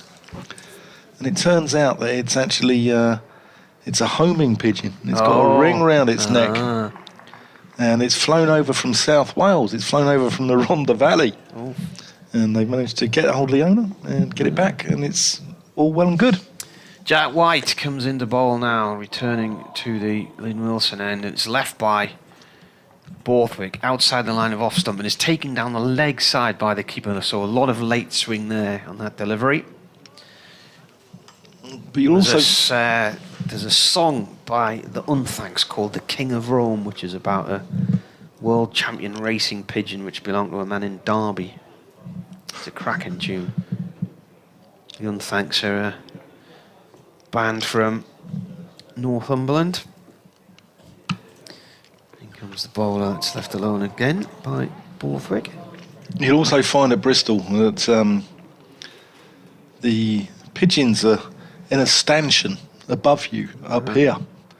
And what we saw, I don't know whether they were copulating or fighting, but... Well, there's been an annoying pigeon at Worcester all year. Keeps making its nest right next to the microphone outside, then moving the nest, then coming back to rebuild it. Borthwick thumps that away past square leg to the short leg side boundary. Again, now then.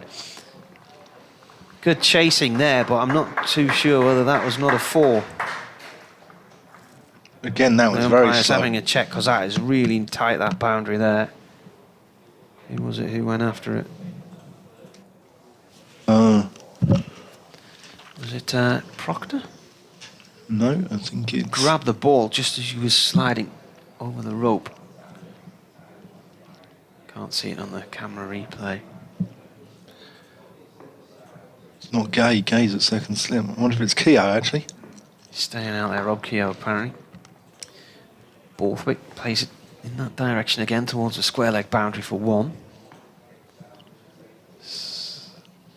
Zabe Fields. But again, this morning, that would have been 4 runs down there, wouldn't it? Yeah.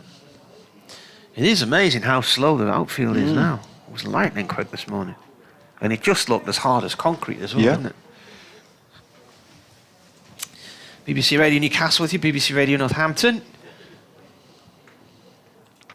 As Jack White turns, coming the ball to Clark, who's still on 1. It's a defensive shot from Clark. There's a butterfly flying past our window. Clark's now faced 20 deliveries. Borthwick, for his 38, has faced 84. Durham is 70 for 4. They lost Alex Lees. He was bowled 4th ball of the game of the innings by Ben Sanderson for a duck. Jones, LBW to Sanderson for 18. Beddingham run out. The direct throw from Rob Keogh after being called through by Borthwick. That's a leave outside the line of off stump, and judging by the reaction from the bowler, that wasn't far off the off stump. We're at an angle, we're down at fine leg here. And then Eckersley, LBW to James Sales for 2. So we're now down to 12 overs to go, so that's about 45 minutes worth of cricket in theory. That last ball did a lot after it had passed the stump. Yeah. That can often get the cordon excited, can't it? Yeah. Just looking at the square here, and it looks... it's beautiful seeing a cricket square this time of year, can't you? It's like sort of archaeology of a cricket season. It's the changing landscape and the... Yeah. All those games, all those runs scored, all those wickets taken across it. Norman says, imagine the free advertising if Liam Dawson was bowling in tandem with Ben Sanderson. Dawson and Sanderson. Do you not know that firm? No. Well, they're a travel agency in the northeast. Other travel agents are available. Yeah, they are a travel agency. Oh, they're in Northumberland Street in Newcastle. Yeah. Many other travel agents are available. And some no longer, unfortunately.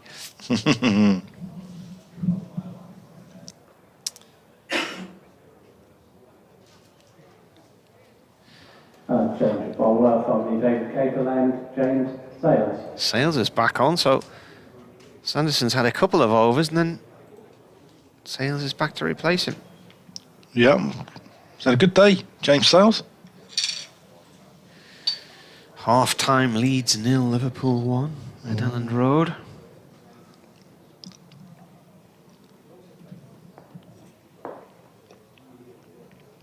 His Sales bounding in.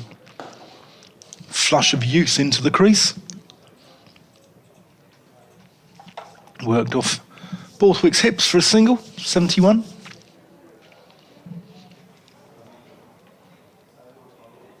He does bound in, Sales, doesn't he? He's like a sort of young gazelle.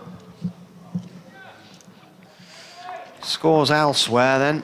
Let's have a look at what's going on. Hampshire 225 for 9 against Notts now as Clark tries to play this one off Sales through the leg side. Notts have taken the new ball to try and finish that Hampshire innings off because it's the 82nd over. Lancashire 349 for 7 against Somerset at Taunton, having been put in this morning, so it's been a decent day for them. Warwickshire were all out for 105 earlier in Leeds. Yorkshire now 93 for 8 in the 37th. Sales in. Clark plays that back to him. Glamorgan going along okay at Cardiff, 252 for 6 after Gloucestershire put them in. Northants bowled out here for 183. And Durham's innings starting after tea, 71 for 4. Borthwick has 39 of those. Essex 292 for 2 against Surrey at the Oval, with Alistair Cook getting 100 there today.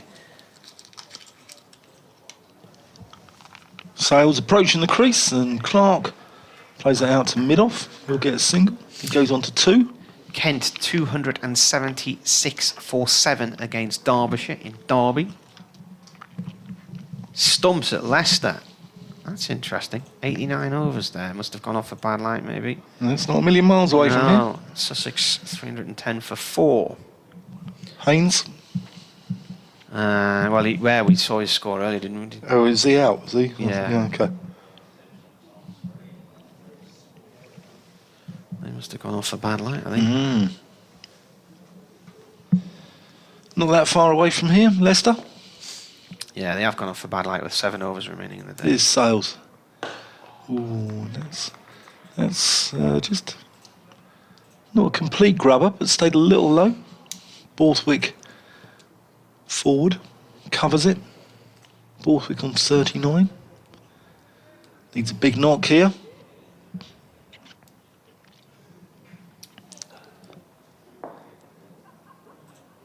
His Sales into Borthwick. And that's a lovely shot there. But played out to Rob Keogh in the covers. No run, that's the only over. 72 for 4. 10 overs left in the day. Clark's on 2, Borthwick 39. And a little bit of a rebuild going on here. A little bit of northeastern grit. Partnership's 23 runs off 61 balls.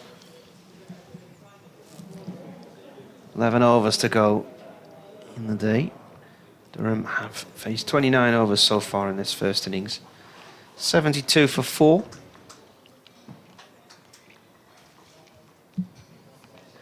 $111 behind at the moment. Clark on strike as White comes in and bowls. Clark plays the ball to the covers. Northampton will be looking to nip one, maybe two more out before the close of play tonight, and Durham will be... Well, the runs are immaterial, really, don't they? They just want both batsmen to be here in the morning. Yeah, it's immaterial, driving away from home. That was a good song.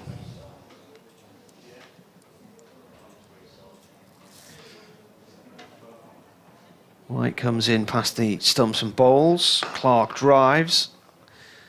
And it sounded nice, but he hasn't timed it very well. It's just bobbled out into the covers to Rob Keogh. I think if Clark can try and find the gap on that offside, there's runs to be had, but he's found Keogh more often than enough. Was that driving away from home? It's immaterial. Oh, that 80s? was about 86. Yeah, I was going to say. 1986. Some of my friends live up north too. Maybe we can call them people we know in Newcastle, or Glasgow, or maybe even Manchester. Clark with a little nudge down towards long leg for one. There's lots of stuff there, wasn't there, about the north at that time? Yeah. Dream Academy, life in a northern town? Yeah. Hit the north by the fall. Yeah. Plenty of the Smith stuff as well, which was... I left the north, travelled south again.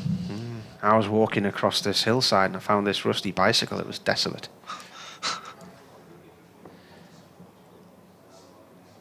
Borthwick on strike. It's White bowls. And that's gone to the keeper.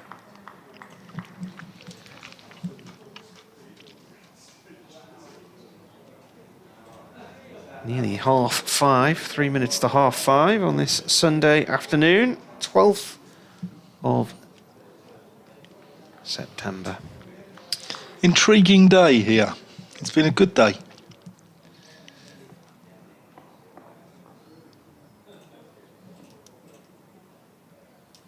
White to Borthwick, who leaves it again. You've seen 250 odd runs for 14 wickets. I think often those days where the ball has the slight advantage over the bat are often more interesting. Well, you see Obviously more you wickets generally, don't you? Yeah. Obviously you don't want, you don't want to see a sort of, something like 22 falling a day or getting the pitch inspectors down here. But I think when the ball has slight advantage... Arthur plays this one to the covers, no run. Well, the days of the pitch inspectors are gone now because every match has a match referee, doesn't it? But, you get a load of wickets falling in there, they'd be bombing up the M1 in the Ford Granada with a green flashing light on the roof like the Sweeney. It's normally some poor outground where, a club... Stockton in 2006 springs to mind. Yeah, Southend in 89 where the pitch prepared there handed... Essex got a 25-point deduction and Middlesex took advantage and won the title. Well, at Stockton, Kent complained about the pitch in 2006, and then, second innings, there was 2 Centurions in their innings, and they won. The pitch inspectors didn't find against Stockton either. They said the pitch was okay. Here's Sales, Junior Jumble. Banged in, and Clark. It's interesting he got the nickname Jumble instead of Christmas. Or Boxing Day.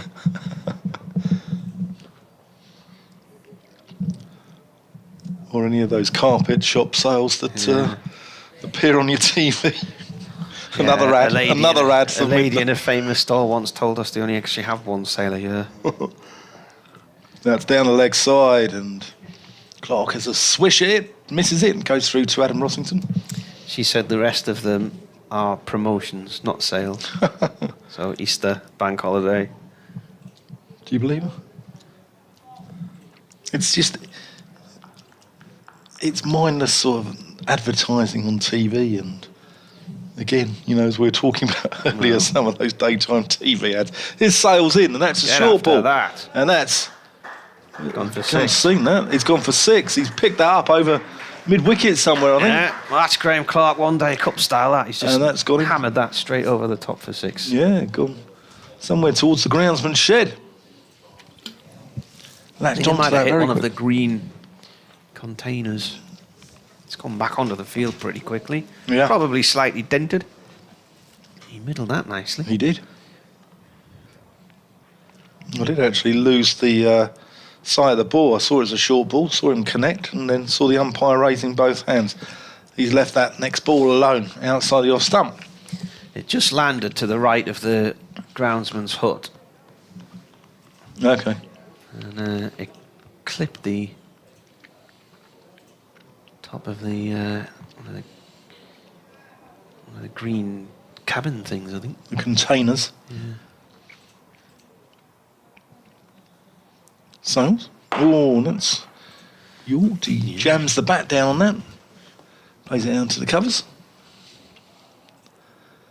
But, yeah, Sales releasing the pressure there by dropping a short ball, which Graham Clark climbs into.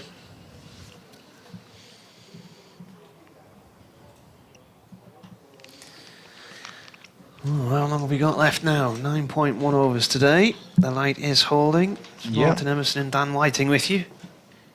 Sales. 9 lengths. Dot ball.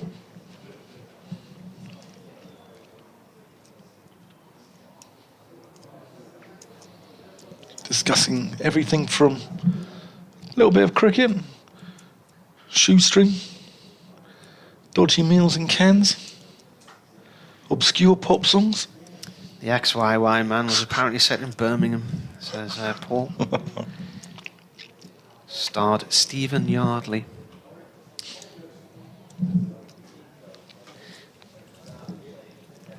What's the one written by Terry Venables? Is it Hazel? Oh, possibly, yeah. Yeah. You stick to football, tell.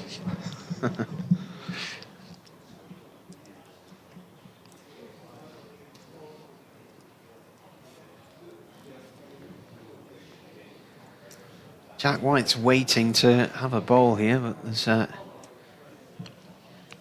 few discussions going on in varying corners of the field.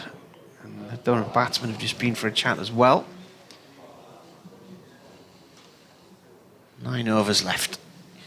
Here on the BBC today, day 1, Northampton won the toss, decided to bat, bowled out for 183, and then reduced Durham to 49 for 4. They're now 79 for 4. Borthwick looks to turn this to fine leg. Has that come off the pad or has it come off the bat? Ben Debenham, the umpire. He's walked out as if he was going to signal something there, but Peter Hartley's informing him about something. What you see now with the umpires, when they're about to signal, they do hold their hand out to let the scorer know that they're sort of preparing to do something. But he'd walked to the position where you'd expect him to then tap his knee and didn't, so it was off the bat, so Borthwick's on 40. Clark's on 9. White in, balls. Clark always found the gap through the covers. And just the 1 run though.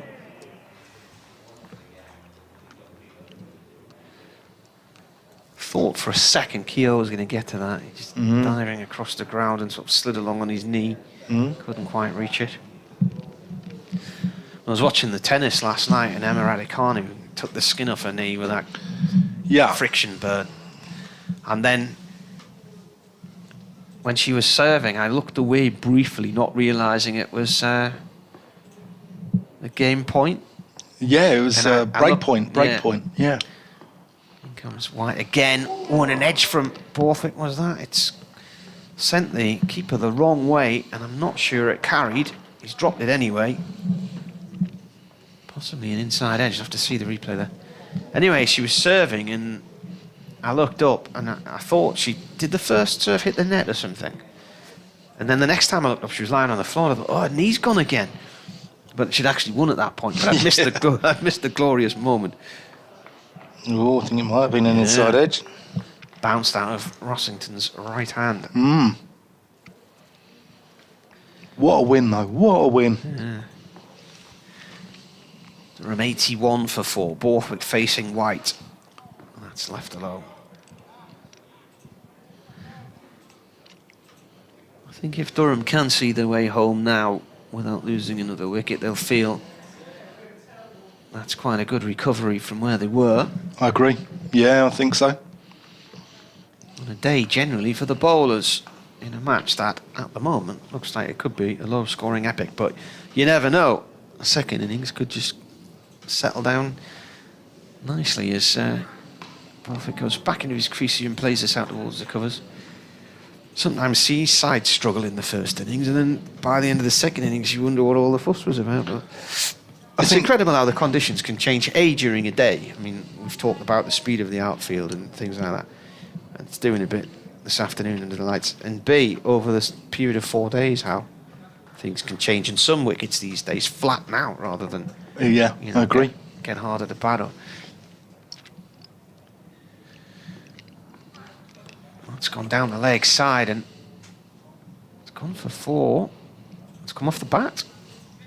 I didn't think that Borthwick had got across to play that. I thought he was stepping across to watch it go, but he must have got a tiny inside edge on that then. I think the reason behind that, Martin, as well, is groundsmen try to leave more grass on pitches to try and get more pace into it these days as well. You know, because I think if you have the grass short, I think a wicket can just get deader and deader. Yeah. And try and get a little bit more pace into their wickets, and that can make things a little bit lively when the grass is live on the first morning. Once it gets rolled down and the sun gets on it, 2, 3, 4 days in, it can become like a road. Just checking the ball there. Didn't change it, I don't think. Having a look at it, though. And we have a new bowler from the David Cater end, Simon Kerrigan. Oh, we're going to see Mr. Kerrigan into the action. And he's going to be bowling to Graham Clark. Kerrigan, solitary test for England. And he gets through his overs very quickly.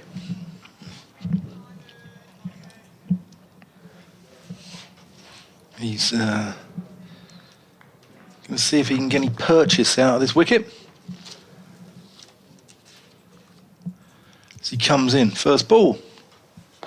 And Clark defends that. Durham trailing by 98 at 85 for 4. Here's Kerrigan. And Clark punches off the back foot out to cover. Yeah, it's Kerrigan won a county championship with Lancashire. I think he was I think he might have been the second spinner in that side. I think Gary Keedy might have been the main spinner actually in that side, but often they played 2, didn't they? Mm-hmm.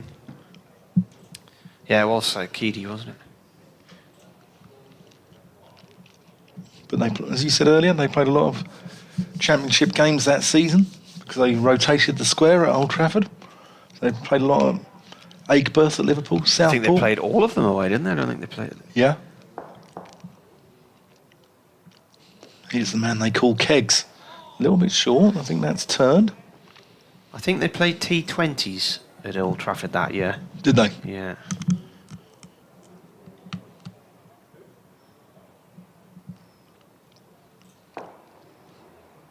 Kerrigan. Ooh. And that's well fielded. A slip there by Vasconcelos at first slip. Yeah, Blackpool, Southport.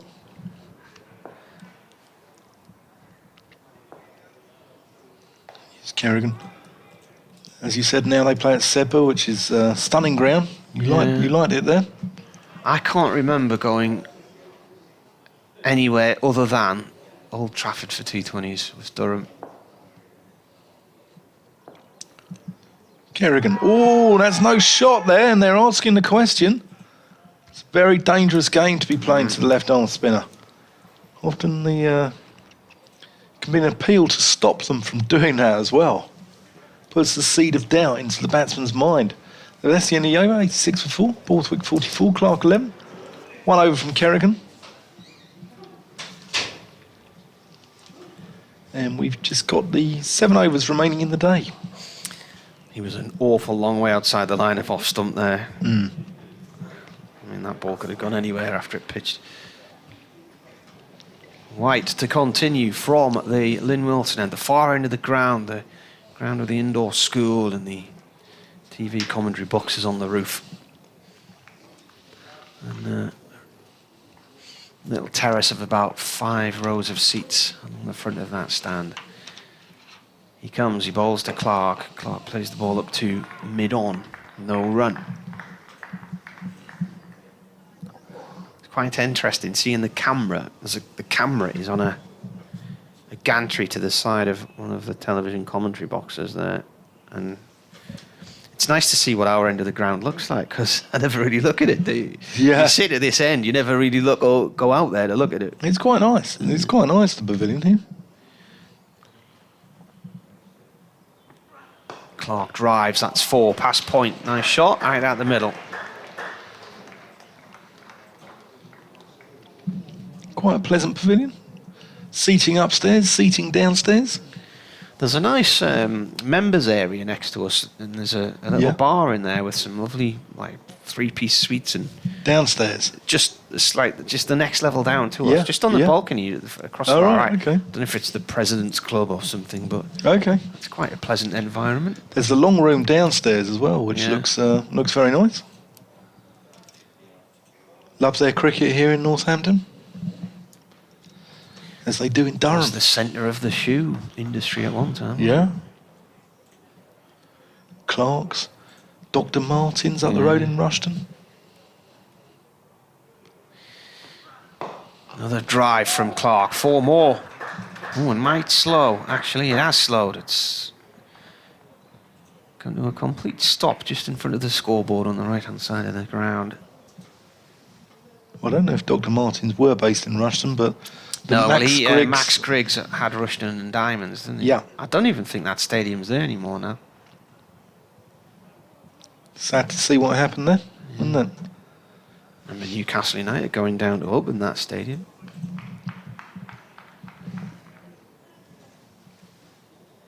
.92 for 4. Clark got 2 there instead of 4. This time he plays it out through mid-wicket. Off the middle of the bat, and he'll get a couple more.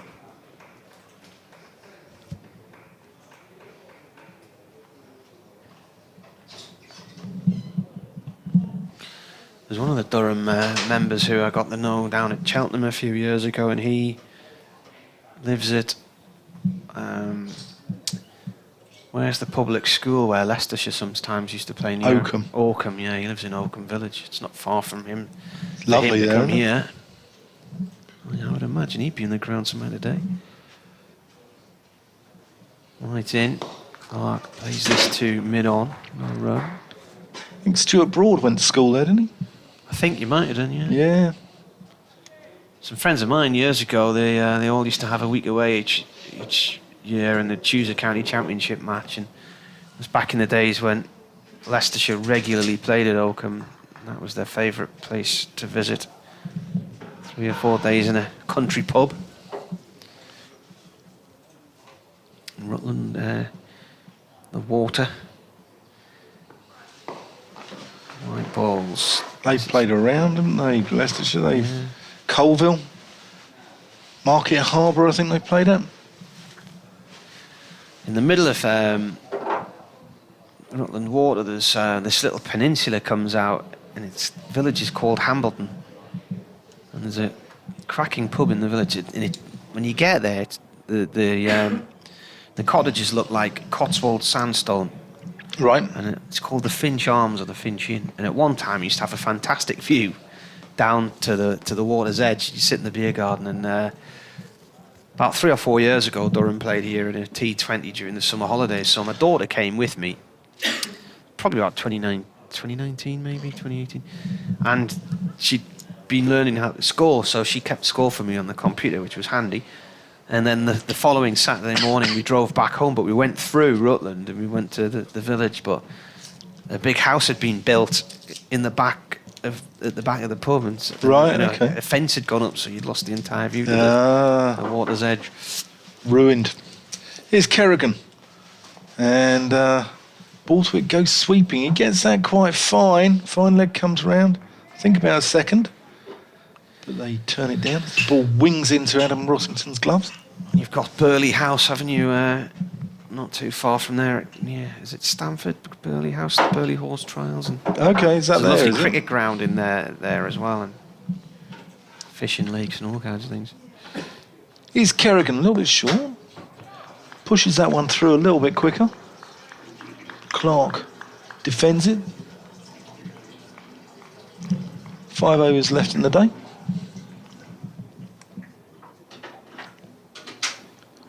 As Kerrigan comes in, and that's played out to mid-off. Sorry, there's a noise in the background. That's not my stomach gurgling, it's the water. It's the water thing going off behind. You must be hungry. It's Kerrigan going, and that's You've played also out got to the mid-off. stomach the size of a whale. Well, now you say it, Martin. Kerrigan quickly through his overs, twirling away. He does get through them quickly, doesn't he?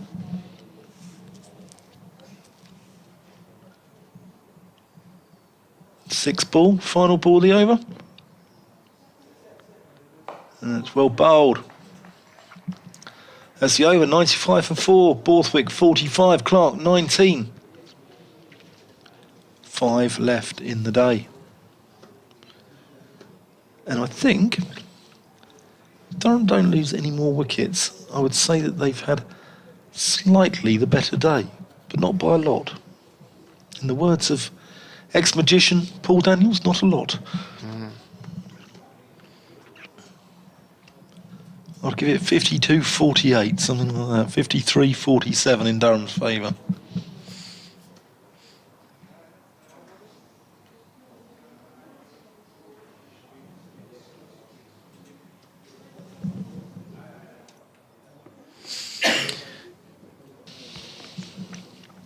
White coming into ball to Borthwick from the Lynn Wilson end. That's defended. Rolls out towards the covers. Well, we thought the light might be an issue, and they've gone off 7 overs early over at Leicester, just up the M1 from here. 25, 30 miles away, but we have survived. 4.5 overs to go this evening on the BBC. Back with you just before 10:30 tomorrow. Borthwick defends again. It's on 45 now, Scott Borthwick. Second highest score of the season in the county championship.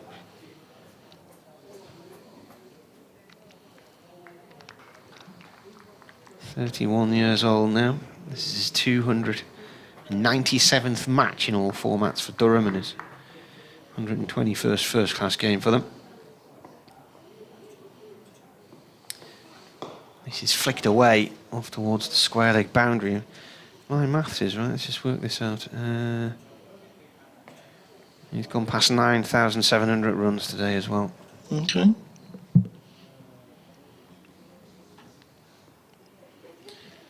So he moves on to 46. If he gets another 4, it will be the 71st time he's gone past 50 in first-class cricket. He's got 20 centuries and 50 50s.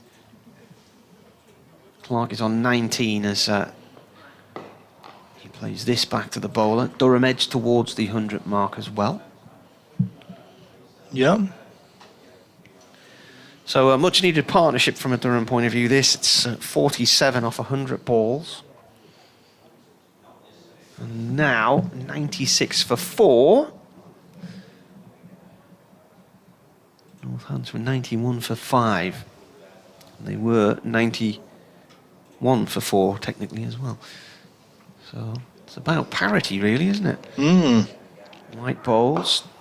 Clark drives, doesn't go far, stopped at short extra cover. Where Northamptonshire lost it, though, was towards the end of the innings, where they were...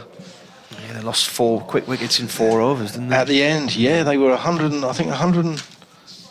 Let's have a look. Let's go through my notes here. 173 for 6.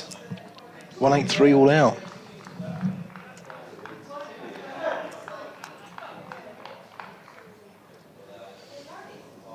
White's bowling his 12th over, and this is the final bowl of it. Oh, that's a nasty bounce, but stopped by Keogh on the covers. Keogh just warming up there as well. I wonder if we're going to see his off spins go in tandem with Kerrigan's slow left arm. So, 4 overs remaining tonight on BBC Radio Northampton, BBC Radio Newcastle. Thanks for all the interaction today, the tweets and the It's been, emails been and fantastic. There's some- pictures of some of the most awful food I think I've ever come across. It's been Pig's fantastic. brains was probably Yeah. that was awful. Good people up in the northeast. Like a laugh. Love their cricket as well. Here's Kerrigan, man from the northwest. Oh, and that sneaks along the deck, and Borthwick gets a bat on that.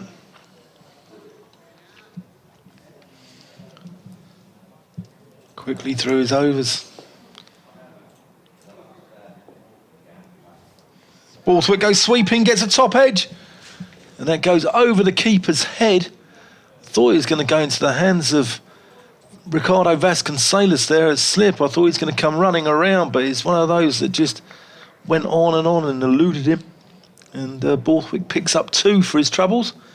He moves on to 48, score moves on to 98. But dangerous game here. He's got a deep mid-wicket, and he's got a man at long leg. And they're moving the mid-wicket squarer.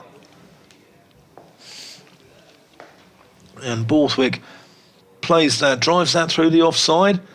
And that is going to be his 71st 50. And that's a very good knock under pressure there. That's 100 up as well. Scott Borthwick's 50. That is a good knock. He's been under the cosh a little bit, and it won't have been easy, especially running out. Leading run scorer this season, David Beddingham. And he's had to battle. 106 balls, 5 fours. Hasn't been the easiest conditions. That's Kerrigan firing it in. Borthwick letting it go outside off stump. Yeah, showed a bit of fighting spirit. Kerrigan to Borthwick, who's back on his toes and defends that into the offside. Kerrigan walking backwards to his mark. Looking to get through these 3 overs as quickly as possible. Oh, and Borthwick going backwards there. That's the end of the over.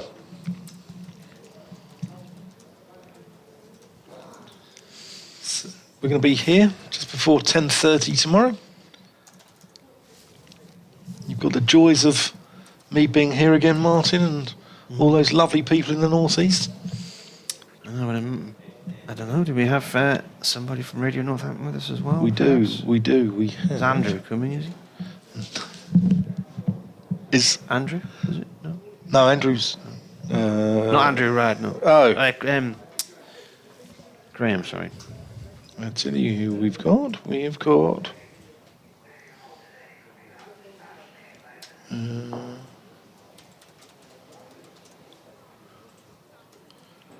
Phil Rowe. Right. And the new bowler from the Wilson Centre angle, we've got Keogh. Not sure I've worked with Phil before.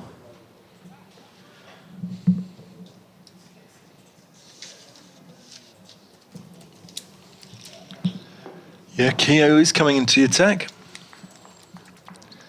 Bowling his off spin.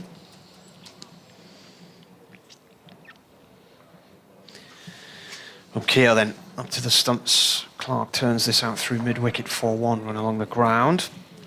I have played against Rob Keogh in the past, and I whacked him for 3 4s. Did you? But in his defence, he was about 14 at the time. He's taken 94 wickets. Best figures, 9 for 52 against Glamorgan in 2016. So a spell with Bedfordshire as well in Nine Counties cricket. Made his debut in 2012. Yeah, some good cricket in Bedfordshire. Good clubs there. Flitwick, Ampthill. In comes the bowler. And a little nudge off the edge from Borthwick past first slip and down towards the third man boundary for 2.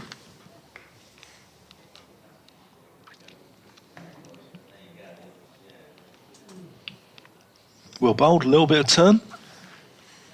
A little bit of flying guile.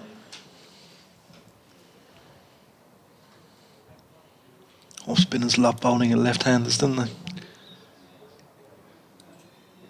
Especially coming around the wicket, angling the ball in, spinning it away.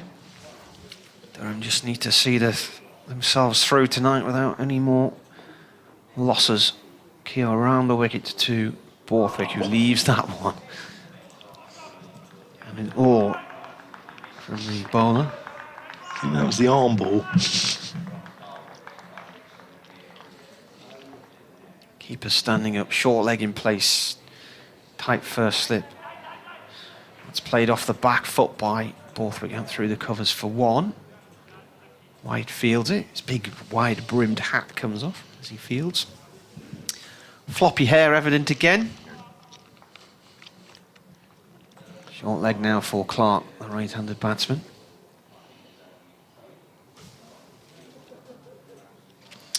Vasconcelos as it slip. This is played by Clark along the ground out through mid-wicket 2. White again. Yeah, Jack White's optimism wearing the sun hat there can only be matched by the ice cream man who used to turn up at Bristol on a daily basis when it was about 16 degrees with a northeasterly blowing in. Bowler again. Another cut from Borthwick this time. Out in towards short extra cover to Emilio Getty.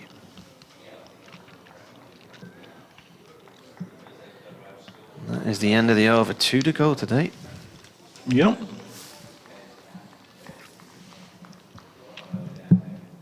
A few diehards still here, seeing it through to the end. Loyal fans.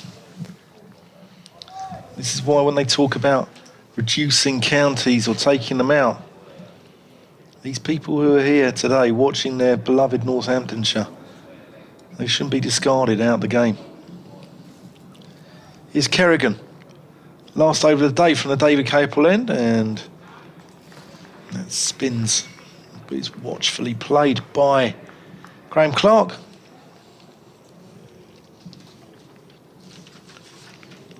Kerrigan twirling. Clark plays down to the covers. Got a career average of just over 25.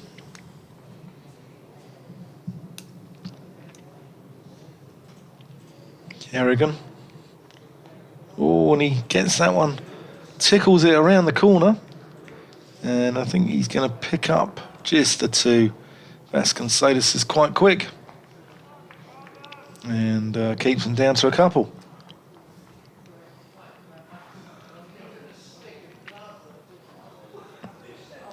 Kerrigan just waiting for Vasconcelos to reappear at first slip. Into the crease. Got a silly mid-off there, or silly point. I think it's more silly mid-off actually. He's quite straight there. He's got a short cover behind him. And that goes out. He's got a backward point, he's got a deep cover. Mid-off. He's got the extra cover. In fact, the silly point has just gone into short leg. Ooh.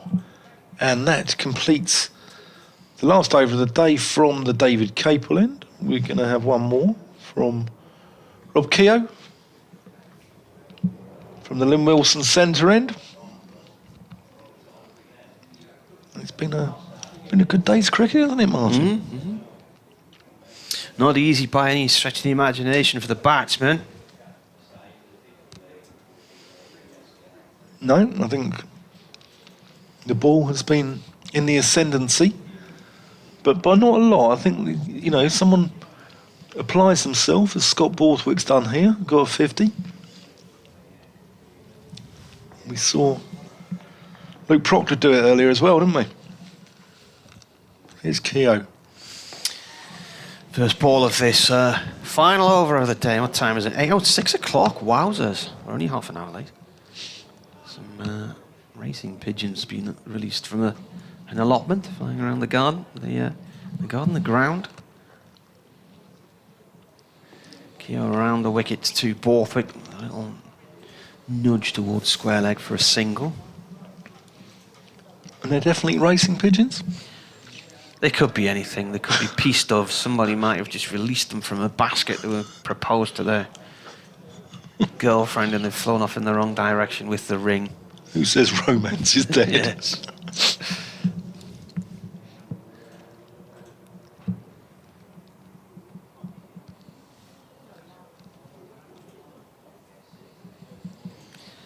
Short leg in for Clark. Keeper standing up to the stumps. That's flighted right into him. Plays it back to the bowler. They looked like doves, didn't they, actually? Mm-hmm. Yeah. So they probably weren't racing pigeons at all. 3 balls to go today. Clark plays that to short leg. Reminds me of the Seoul Olympics where they released the doves and... Yeah. The pipes of peace. Unfortunately, flew straight into the flames, didn't they? Oh, did they? Yeah. Oh, can't remember that. Oh, there's an appeal for LBW against Clark. Keeper joins in late on. He was in 2 minds what sort of shot to play there. I think he went back into his crease a little bit. Keogh can't believe that. Hands on head. This is the last ball coming now. From Keogh, Durham 108 for 4, Borthwick 54. It's going down the leg side, that LBW shot, I think. So that is the end of the day's play. And the partnership's 59. Borthwick 54. And Clark has 23. Yeah, great. Durham are 108 for 4 after how many overs? 40 overs. 40 overs. Well, it started badly for Durham, didn't it, with the loss of Alex Lees. Bowled for naught in the first over. Jones was LBW to Sanderson as well. And David Bedding was run out. They were really up against it. Ed Eckersley was LBW to Sales as well, but 49 for 4. It was a big last sort of hour and a half, but Scott Borthwick there, who's on 54 not out, and Graham Clark, 23 not out, have rebuilt a little bit and provided the foundations for a decent first innings total, a decent first innings lead potentially, Martin. Yes. Applause as the players come off. A few Durham members, Durham spectators in this stand here. Did you buy some of the applause as well? So, I think honours even, really, at the end of that day. See what tomorrow brings. Yeah. That is it from us today. Yeah, you can join us. We're going to be here from just 10:30 tomorrow. It's going to be an absolute cracker, I think. I think it's set up really nicely. I think we're on for a wonderful day's cricket tomorrow. Indeed. Thanks very much for all your company today, all your messages as well. I'll go and get some reaction now, and you can hear that on BBC Radio Newcastle and BBC Tees tomorrow morning. And we'll see you just before 10:30 tomorrow morning.